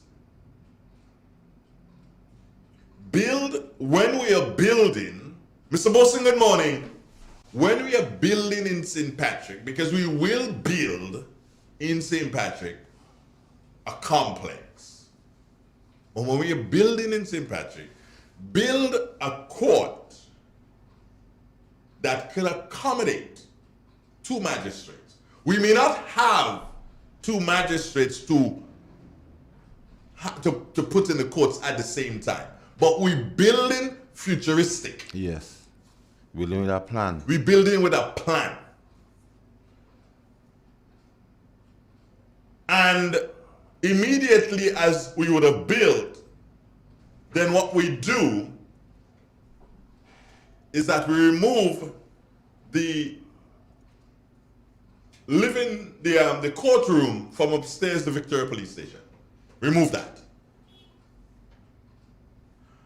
And based on what we build in St. Patrick, with the understanding that there are challenges at the Guelph courtroom. When I say challenges, the building. Carl, you've been a police officer. You know that the sea hits that building so very hard it trembles. Am I correct? Yeah. Huh? Yes. Say it like you mean it. Well, see, like I mean, that's a fact. That's a fact. So that this courtroom that we build in Sateers here can be a courtroom that can accommodate St. Patrick, St. Mark, and St. John. So this is our courtroom. If needs to be. Yeah, because if needs to be, because I believe that sooner rather than later, the government will have to do some work as it relates to that building that houses the fire station and the police station. You see, and another point to note is involved, yeah. Case in point, Victoria.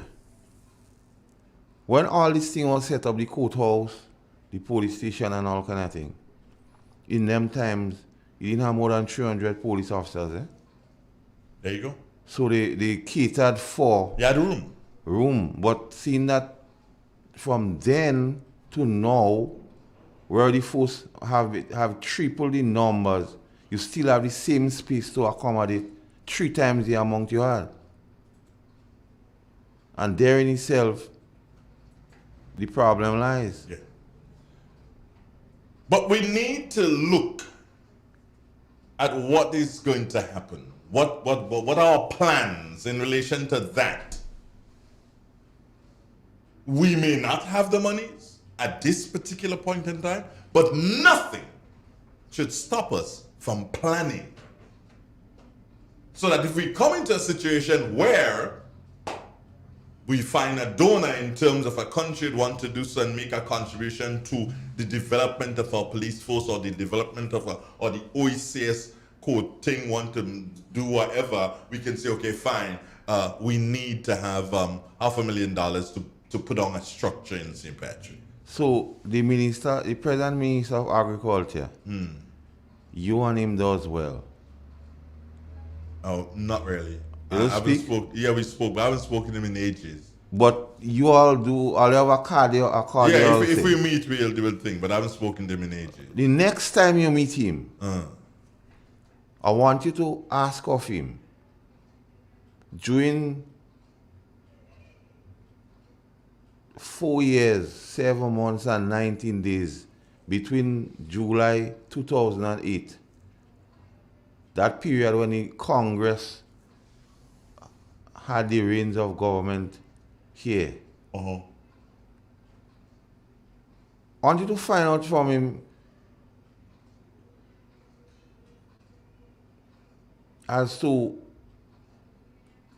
in terms of the police, and same what we're dealing with, housing, outfitting the police, and Hugo Chavez, may his soul rest in peace, what he was offering, and what the Prime Minister of the day refused it. He will be able to give you more details than me, so I don't want to misspeak here. But I want you to do that. You're a man what always like to have a wealth of information or ammunition at your disposal. Are you saying to me, Carl, that President Chavez made an offer to us and you know some of the details of the offer? Yes. Are you saying that? Yes. Then tell us what the details are. Well, he promised some of the details. He then promised to outfit the RGPF with transportation and housing. Well, I want you to have a conversation with the gentleman on that, and you'll get an appreciation for where I'm going with it.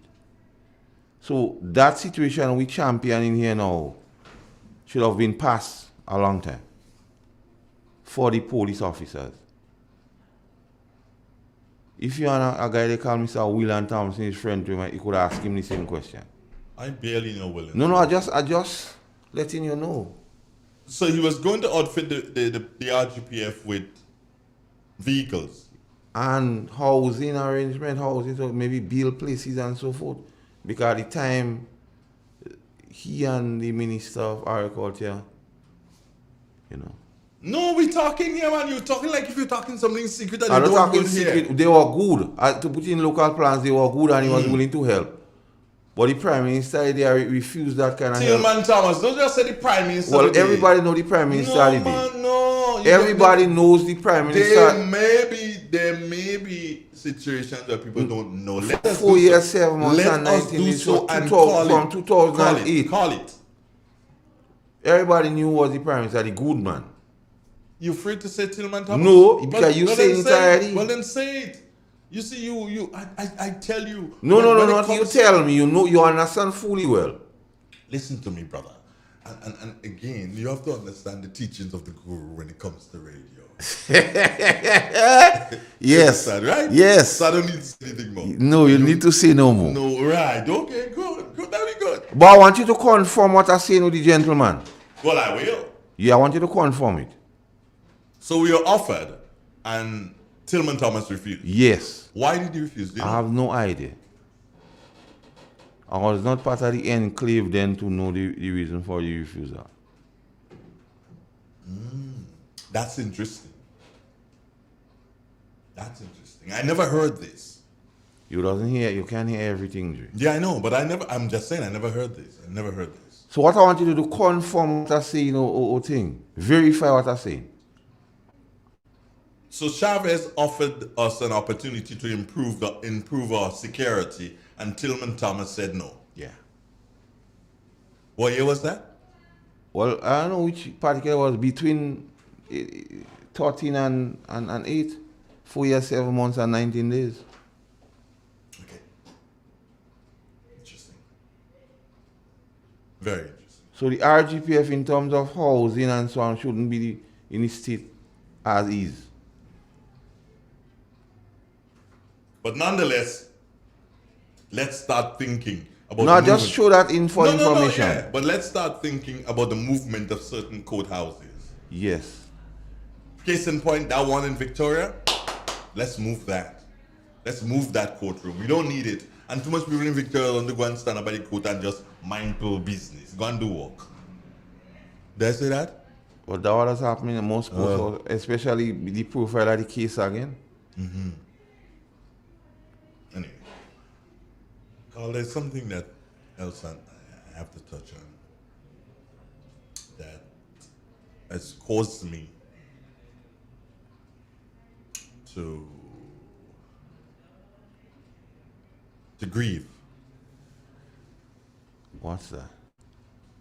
And you spoke this morning of the sanitation technician. Yeah.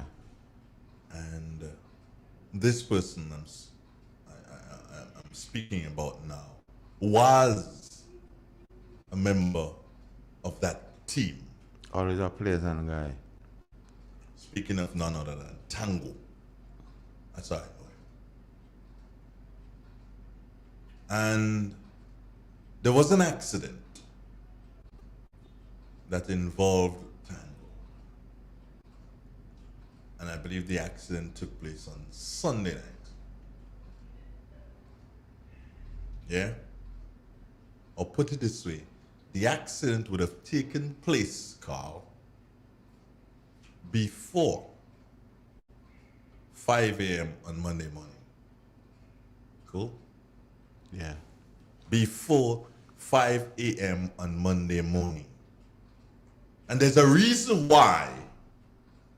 You're stating the time. I'm stating the time. Because I don't know exactly what time. Was it Sunday night or early Monday morning? But I know that the accident took place before 5 a.m.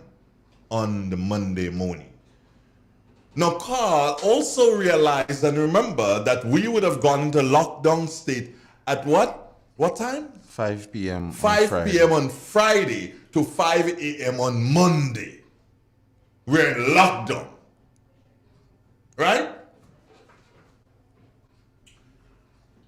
Now, the accident occurred, and it is believed that the gentleman in question who died, it has been said and touted, and I cannot confirm it, that he probably was drunk and had fallen or was asleep in a particular area. It was alleged. It's alleged that is what happened. And it's alleged that the driver of said vehicle, was reversing or something and came in contact with the gentleman and, well, long story short, the gentleman died after surgery. Surgery didn't kill him, but he died after surgery. Now, there are a number of things here that does not add up, Carl. For me, that story you tell me, there are a few things coming in my mind already. Yeah, a number of things doesn't add up. One, and I believe to me, most important, the driver of the vehicle, where are you going before 5 o'clock on Monday morning? You're supposed to be in lockdown. Where are you going? Did you have special permission from the police to move? I thought if you're going to pick up a walker. That is no excuse, Carl. So you can get permission He could get permission, but that's what I'm asking. Did you have permission? Because the only people that can give you permission to move is the police. Yeah, definitely. Nobody else. Did you have permission to move? If you had permission to move from the police, then you are exonerated from breaking the law because the police gave you permission. Breaking the curfew because the police gave you permission. So to do. Right? But if you did not have permission from the police, then that is the first charge on you there. Yeah. You broke the curfew. Yep. Which is very important. Mm-hmm. Right.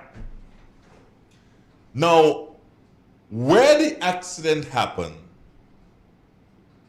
while it is close to where the young man lives, but it is off the area, sort of, and it is believed that the young man had consumed a certain amount of alcohol. There's another question.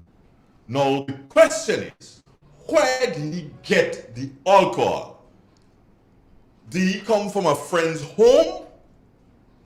Did he come from his home with it? Or did he purchase it from a bar or whatever on the Sunday or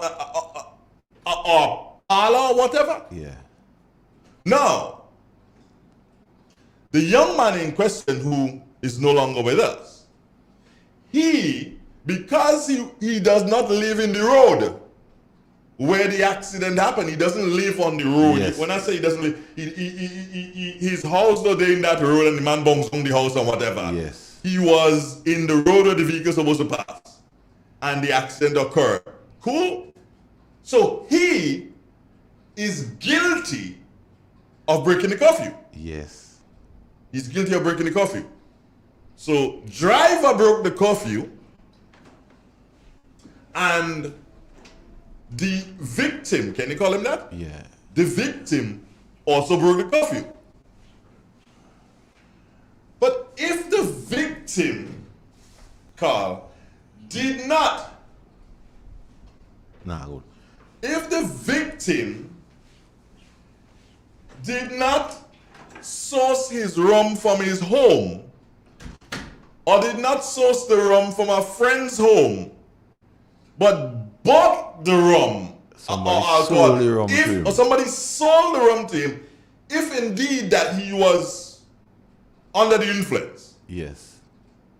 who sold the rum to him? Ought to be, because they sell it in a wrong time. Whether you are sell the rum Friday evening after 5, Saturday, during the day, Saturday, whatever, but you sold the rum between the hours of 5 p.m., Carl? Yeah.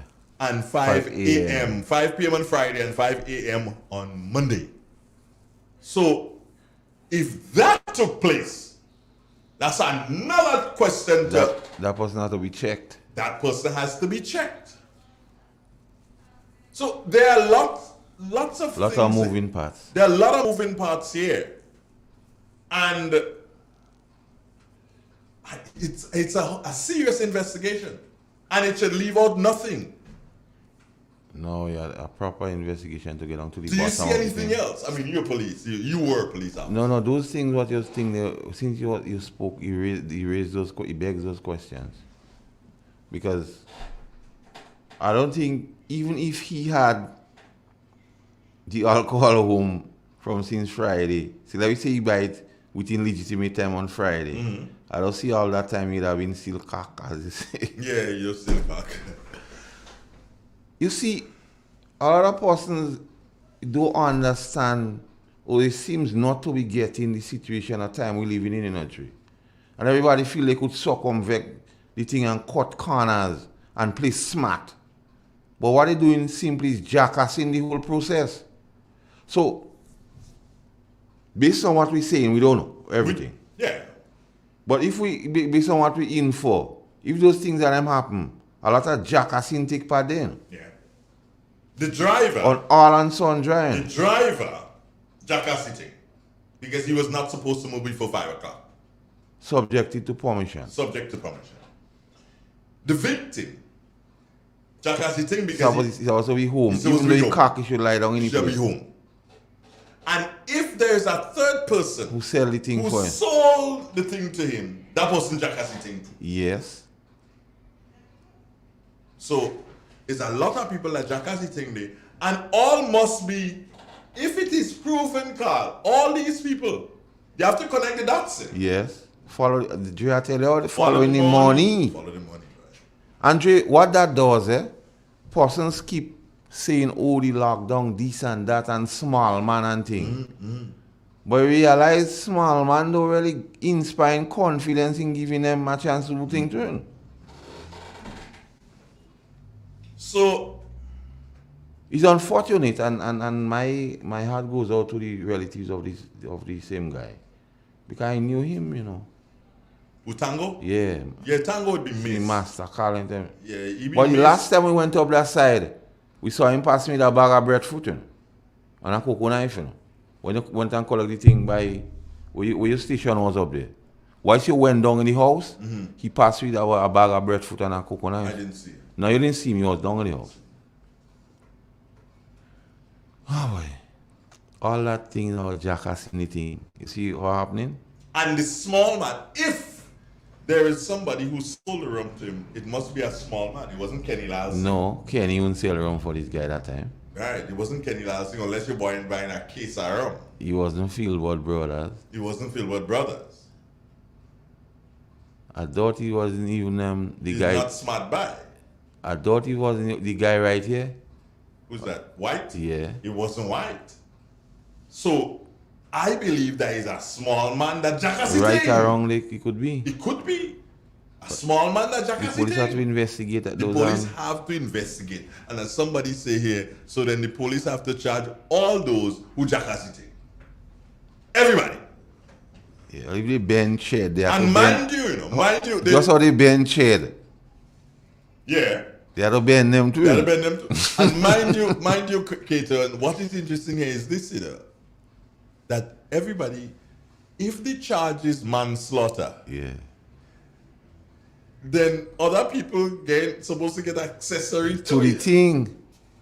Part and parcel of the thing. They either and abet anything. They cause the thing to happen. Yes. I hope and pray, honestly, God, I hope It's and not pray what we thinking. that the man had the rum in his pocket. Yeah. I hope and pray that is. Well, then why a man going around in the park and lie down and you don't take it? What do you mean man don't take two already? Yeah. But it's an unfortunate situation though. I hope and pray that the man had the rum in his pocket. Because so it doesn't point to anybody selling him that rum. Because anybody who sell him that rum, they have to be charged. And they're going to be charged with breaking the curfew, selling alcohol. Yes. A lot of charges, you know. And next thing, if they don't have a license so to sell liquor. Holy macaroni! I never thought about that one. Okay, a lot of places do a license to sell liquor and they sell in it. Wow. So that person could be walking around with blood falling from their hand.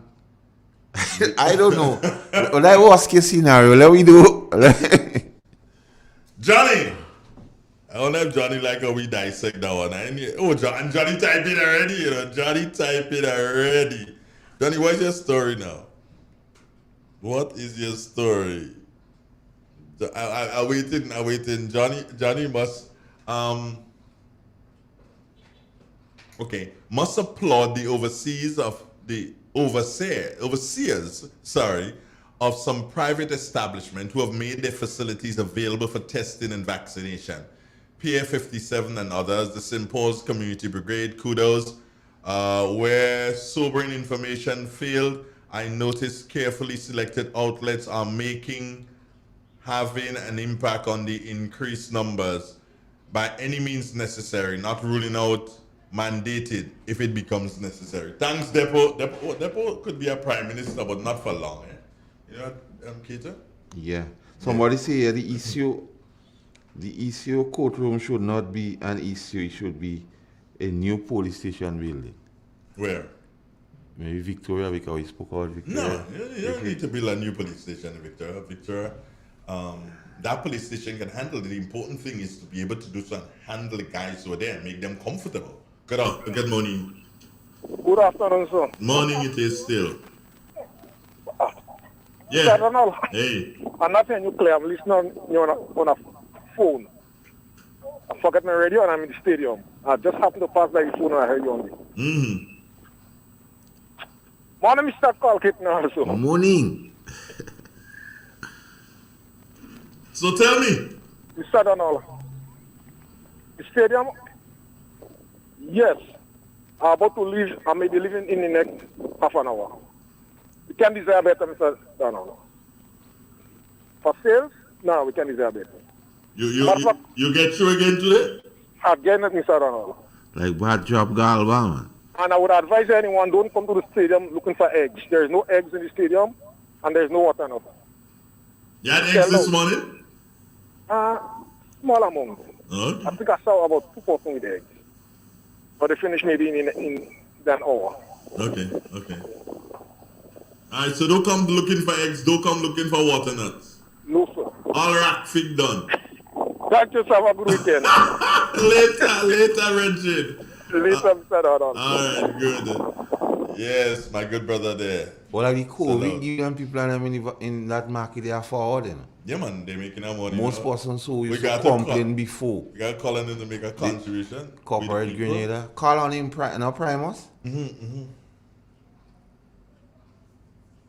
Oh, no. Tell me. Oh, no. Holy mackerel. It is alleged here. Yes. Information just coming to my WhatsApp that the victim was charged by the police on Sunday for breaking the protocol. So I'm wondering if his protocol in terms of wearing mask or whatever, or did he break the curfew also? Because protocol and curfew is two different things, right? Damn. Well, this thing getting more sticky. Yeah, no, the thing is a serious thing. and Minister Modeste spoke to this morning, and she said, people are having private parties. They're hanging out in different spots. Closed door thing, Carl, you know about that? Yes. As a police officer, you would know that these things happen. Yes, yes. They closed the door. Or they going in the bush and out, eh? A man tell me by the exit in Grenville. They just close the door. Figure out who that one is. Man tell me by the exit in Grenville. They closing the door. They closing the door. You understand? And it is believed, yeah, that when they close the door, if the door get open, police have to come out inside there too. Police are just going in, you know. Police coming out. Well, that is the same place you see some high police. I don't know. I don't know if it's the same place. I know, you see some place by Grenville, you have some All high I police. say is the exit. Grenville have a lot. Grenville have 3 exits. An exit coming to Soteas, an exit going over the hills, and an exit going to David. Say that again, yeah? An exit coming to Soteas, an exit going to St. David's, and an exit going over the hills. Also, there's an exit by, you could use Methodist School to go up there. Yeah, the exit, they all exit, 4 exits. Oh. So you have an exit to come up Sorters. You have to go St. David's. You have to go over the hills. And you have to go. So. Okay. You playing bud? And the thing about it is this, Carl. This particular location, the police know about it. Because, hold on. Let me tell you, the police know about it because it is said. It is alleged. No, it is said, not alleged. It's that it is said that if the police walk in to arrest, they're arresting police officers inside of it. So that means if you're of a particular rank, you can't go there. You can arrest men higher than you. Just so. You can arrest men higher than you? Just so. I can't say we can just go and arrest a couple of sergeants. What do you have to do it? One of same rank or the other get things, huh? You can't just do that. Okay. But just letting you know that the thing happened. So the police help jackass anything too then? I don't know. I can't say the police jackass anything. But I'm telling you that it is said, you know, at one of the exits. It is said at one of the exits. And now, I mean, must look into that. Eh?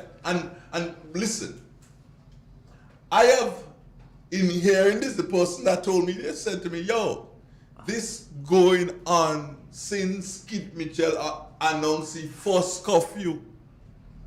So they talking about now, you know.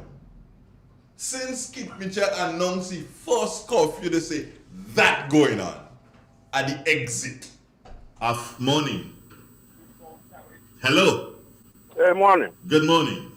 Just touching base. Oh, you touching base or you I think Bad bring Galva like you're from the exit. You're the exiter. Hey, I listen to them. Oh, you like the exit? Yeah. Hey. Is which exit? Yeah, Which one? Is which one? Yeah, which one? Yeah, I heard exit. I hope it's not your exit. No. I ain't taking part in our exit. But no, they have to stop that. They have to stop that. Yeah, they have to stop that. They have to stop that. Because you see, the police compromising themselves. Because they're not supposed to do that. No, because people know that they're inside of it. And also, those who go inside of it and hang out with them, how they disciplining them on the street? Yeah. The police make a mistake by the force. Remember when they went in Guava, man? Remember when they went in Guava and cried for the people in Guava and tell them they're sorry? With men with gun in the waist? That's where the thing started. When they went in Guava, when Cohen and went in Guava and cry and say they're sorry if don't do it again. That's where the thing started. If you know that's where you start, that you, I know that. Huh? God bring Galva. Later. Alright, take care. So Andre Donald. So I want you to make a clarion call. To whom? The Deputy Commissioner of Police. Who's that? Mike? Yeah, based on the Mr. Francis, good morning. Based on the statutes, the Deputy Commissioner of Police is the one responsible for the day-to-day running and operation of the police force. So a matter like that, if he begs the question and persons are concerned, and it's something you want them to treat with, he's the fit and proper person to rally, to look into it, as to give people comfort that the police is not part of breaking the laws. So you mean go by the entrance or the exit? No, he could the exit. Just so you get the information of the exit, he could get the information and investigate. Sometimes they line on the police too, so you don't want them to just trying to impede the police in something wrong. I don't know. They were that close down that, close down the exit. So I think I investigation. An investigation would honor the fact that whether the people speaking the truth, because some people could be malicious and mischief too. You never know. So you don't want that happening. I don't know. Keaton, I don't know. The person that tell me this thing happening since. So if you have information, announce the first curfew. If you have information, so pass the information and let it be investigated. Well, just pass it. You wouldn't be snitching. You'll be doing something good. I just pass it. Check the exit. That is all they have to do. Check the exit. So I directing you to the relevant person to speak to get to the bottom of that thing, so persons wouldn't be there and say, well, if the priest could play, who is me? You don't want to have a case where men say, if the priest playing, I'm playing too. But that's what happening. Because you see, it's not constables that are going inside there based on my information. Oh, you start to let go now? I say based on my information. Just so you didn't know. You start to let go now. Listen now. Loose me. Yeah. Loose me. I know. That person tell me it's not constables. Constables can't go in that place and talk to nobody. I tell you can't arrest your superior. So if it's a concern, the exit. You like the exit there? Yeah, boy. If the priest could play, who is me?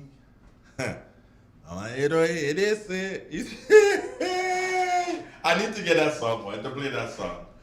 If the priest could play, who is me? And that's sad. You see, that what I tell you earlier on when we were talking about the shared issue, about the consistency. Mm-hmm. You see, when you're doing things in an animal farm way, so making some men equal and some is a problem. And that making you work hard for other police, well-meaning police officers who want to perform with distinction, because the stigma now, when you go in certain places, they tell you, oh, go in the exit. Why don't go in the exit? Just like how they tell the police, if it was weed, you're coming quick. You understand? Mm-hmm. So you don't want that happening in time like now. That shouldn't happen no time at all, you know. But in time like now, you don't want to give the police hardened board or a monkey wrench. You don't want to throw a monkey wrench in the plans of the police right now, Dre. That will be too difficult for the police to overcome. If the priest could play with me. Who sang that song? I don't know. That song. The Exit. Hold on. That song was done by Cypher, Mighty Cypher, right? Chuchukai so. Yeah, and interestingly, that song was done 1 year after I was born. Wow. Yeah, 1 year after I was born, that song was done. Yeah. If the priest could play with me, Raymond Courtney, good morning. I ain't seen that here in Raymond this morning, but Raymond like that song too. If the priest could play with me, that's what happening in Grenville. The Exit. Mm-hmm. They need to deal with the Exit. No, honestly, they need to deal with it. I can't get a thing to play, boy. Carl? Mm-hmm. like we them. Oh yeah, I could do it over. No, I wouldn't get that to be done properly there. No, but good morning. Good morning, Mr. Donald. Yeah. I'm calling you to tell you thanks very much for coming back on the air. God bless you. And I know I tell you my pressure to get high. Today, this morning when I test it, it's 119/81. So that is to tell you, thank God it go down because why are they kind of stressed out because of the TV, because of the radio station. Oh, so thanks very much. You're back and I'm enjoying everything and listening to everything. If the priest could play with me. Carl, you like the song? Yeah. Hold on. No.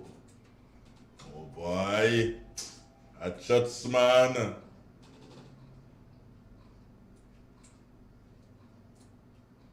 Hey boy, I can't get it now. Somebody call again. Good morning. Hello, good morning. Mm-hmm. Yes, I'm glad the radio station is back. Okay, thank you. And I feel very happy when Master Carl is on that station. Okay, you like Master Carl? Very much. Okay, Master Carl, I like you. Thank you very much, Carla. Okay. All right, thanks. All right then. Have a nice day. Yeah, you too, Andrew. Okay, great. What's the thing, man? That thing they want to download in a car. That because that song too powerful for now, man. If you play with me, it's like a police boots on the corner. Yeah. That song is too provocative. That's why you don't want to play. The song don't want to download it. Good morning. How you doing? Great. Yeah. Yeah, something that been bothering me for a while, and I've not yet been able to get the answer for it concerning the virus. Now, if someone is positive for the virus and they went through their 14-day period and they basically recover without being hospitalized and so, what I really want to know is that how long or would that person immediately after, let's say, being released or cleared or so, could recontract that virus? Do that again, Devon. Okay, put it that way. Mm-hmm. I'm tested positive, and I spent my 14 days without hospitalization. Spent my 14 days, and basically I recovered, and so. How long? Right, or what would it take? I'm trying to phrase that question to you think. What would it take for me to recatch COVID after being, after being cleared of it? How long will it take for you to or contract COVID again? Yeah, or if you can contract it again. Of course you can. Okay, but How long will it take? Yes. As long as you continue to break the protocols. Right, so as long as you continue to be careless. Yeah. And reckless. No, I was just a little bit baffled because I've never heard nobody really question that or ask that. Because there are a lot of persons who have contracted the virus. They have not go to the hospital, they recovered after 14 days. And it's like they believe that they are immune from that virus again. You know, it's sort of puzzling that. I think some more education has to be put out for persons, you know, thinking that, because I know a lot of them who had it and they figure they can't catch it again. You're correct, Devon, because only last evening I was, yesterday afternoon actually, I was listening to Dr. Darlin Noel. And it came to my mind exactly what you're saying. The whole idea of can I contract it again has never been asked by us in the media. Yeah. That question has never been asked. Can I contract it again? Is it possible for me to contract it after I would have tested negative today? Can I catch it again tomorrow? That question has never been asked. I apologize on behalf of my media brothers and sisters. But I will seek the information for you, but I dare say that is one of the reasons why they tell you follow your protocol still. Whatever it is, you still follow your protocol. Yeah, that because something like that could have their consequences. Because, for example, somebody might catch that virus, recovered, but that second wave, they may not able, the immune system, if they're not vaccinated, the immune system may not able to take that force again. That is why they need not jackass it. Let's not jackass the thing. No. We the people. Have a good morning. Okay, guys. good. We the people. You're gonna say. No, waiting on you. Me? And you looking for cipher? No, you don't learn by it. That song too big for today. Cipher. If the priest could play Who Made Me, am I ready? See? Wow. Anyway, I spoke of Dr. Darlin. No. Yeah. Let me just send a message there. All right. I spoke of Dr. Darlin Noel. And when I heard him yesterday in the press conference, I laughed. I laughed because I was happy. I laughed because he's a patrician. I knew that he is competent of handling the situation, the press conference. And I laugh because he's a patrician. Do you understand? I laugh I'm like, wow, give them, brother. I was so happy. I called my sister in New York and I put the phone by the radio. I said, listen to that. She listened. She said, that is you as a nine, so intelligent. That is Darlin. She said, oh, Darlin, Dr. Noel. I said, yes. And I laugh. Because if you listen to the press conference yesterday, Carl, I listened to a bit of it. And I tell you this, there was a horse of a different color. Yeah, the real McCoy. Yeah, because he was there. And when they asked the questions and he didn't hesitate, didn't think. Not that, I'm not saying that the others hesitated, but I'm just saying that he brought it to a different level. As he did the very first time he was on a press conference for the Ministry of Health. Yes. When they brought him in, he called out a long, long name, so the name long from here to Guav. Yeah. And when he called it out, none of the reporters asked him a question about it. You know why? They didn't know. They can't pronounce the name. They can't pronounce the name and they realize, hold on. That guy know what he's talking about. That guy know what he's talking about. Let me leave that guy alone. In that same press conference, all the shenanigans where they going out the infectious disease thing, and they put it into perspective, say the police could do certain things. Mm-hmm. When they talking all the shenanigans out who want to make rules, they say, nah, this thing they already. This thing they long. So when Darlin shut them up that time, but I couldn't understand what was wrong with the health authorities and why they didn't bring back Darlin again. But I guess they time it well and they bring him now. Yes. I hope they bring him again. Yeah. They shut him up. They Kalishan them can't ask no question. I call him name, yes. Yeah. Kalishan. Yeah. And Nancy Maguire. They want to play. They want to answer things, ask things to tire people. Tap Darlin now.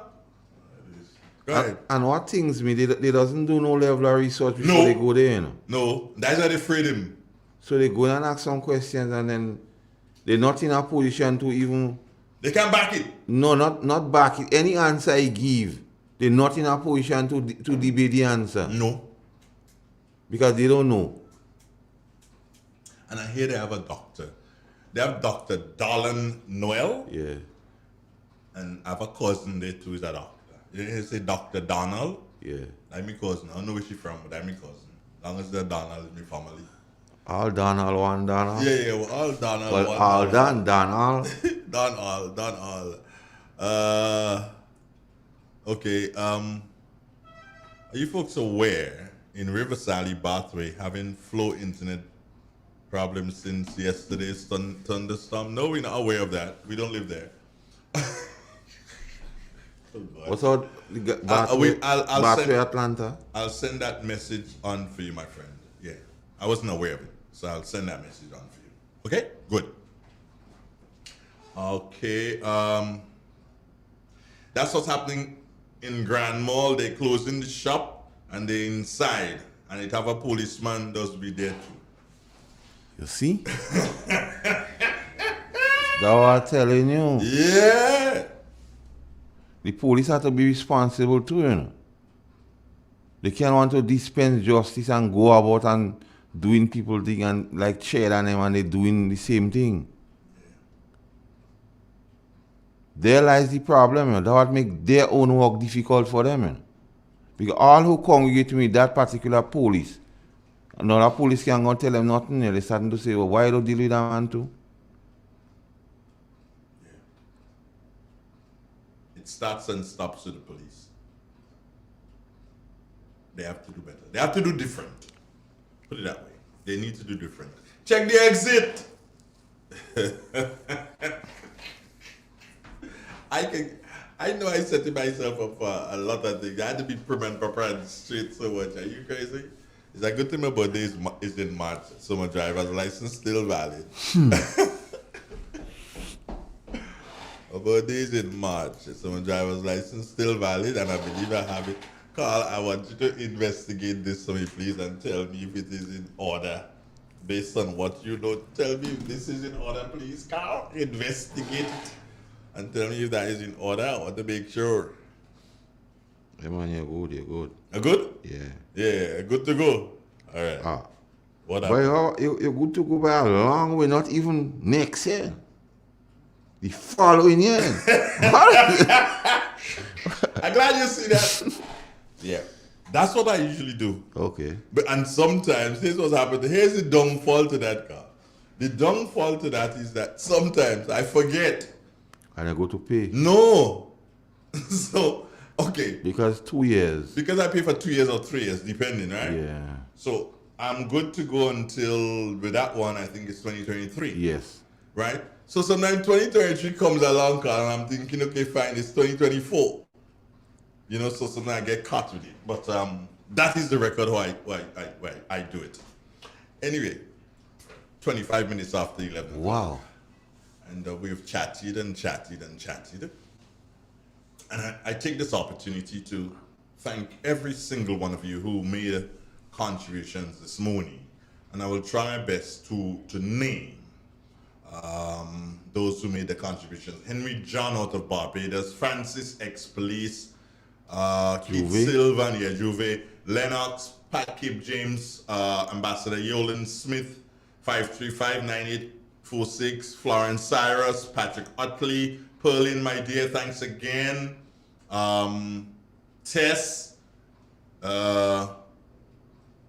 Gemlin, Caroline, Bathway, Atlanta. Thank you so much for your contributions on WhatsApp. And if we were to do and take a quick look at Depot Dean, let's say London Jane, Jenny Francis, good morning. Oh, it's hot in Trinidad today, boy. Sunset City, Victoria, Erica Batiste, good morning and thanks. Bowen, Dr. Bowen Luzon, Yvonne John Roberts, ZK aka Stormforce, who else?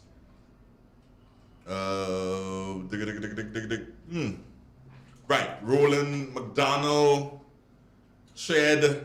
Ched, you there? I didn't even know you were there. My brother Claudine Houston, David Cap Charles, Franklin McSween or Franklin Sween. Hi, Donna, inside of London.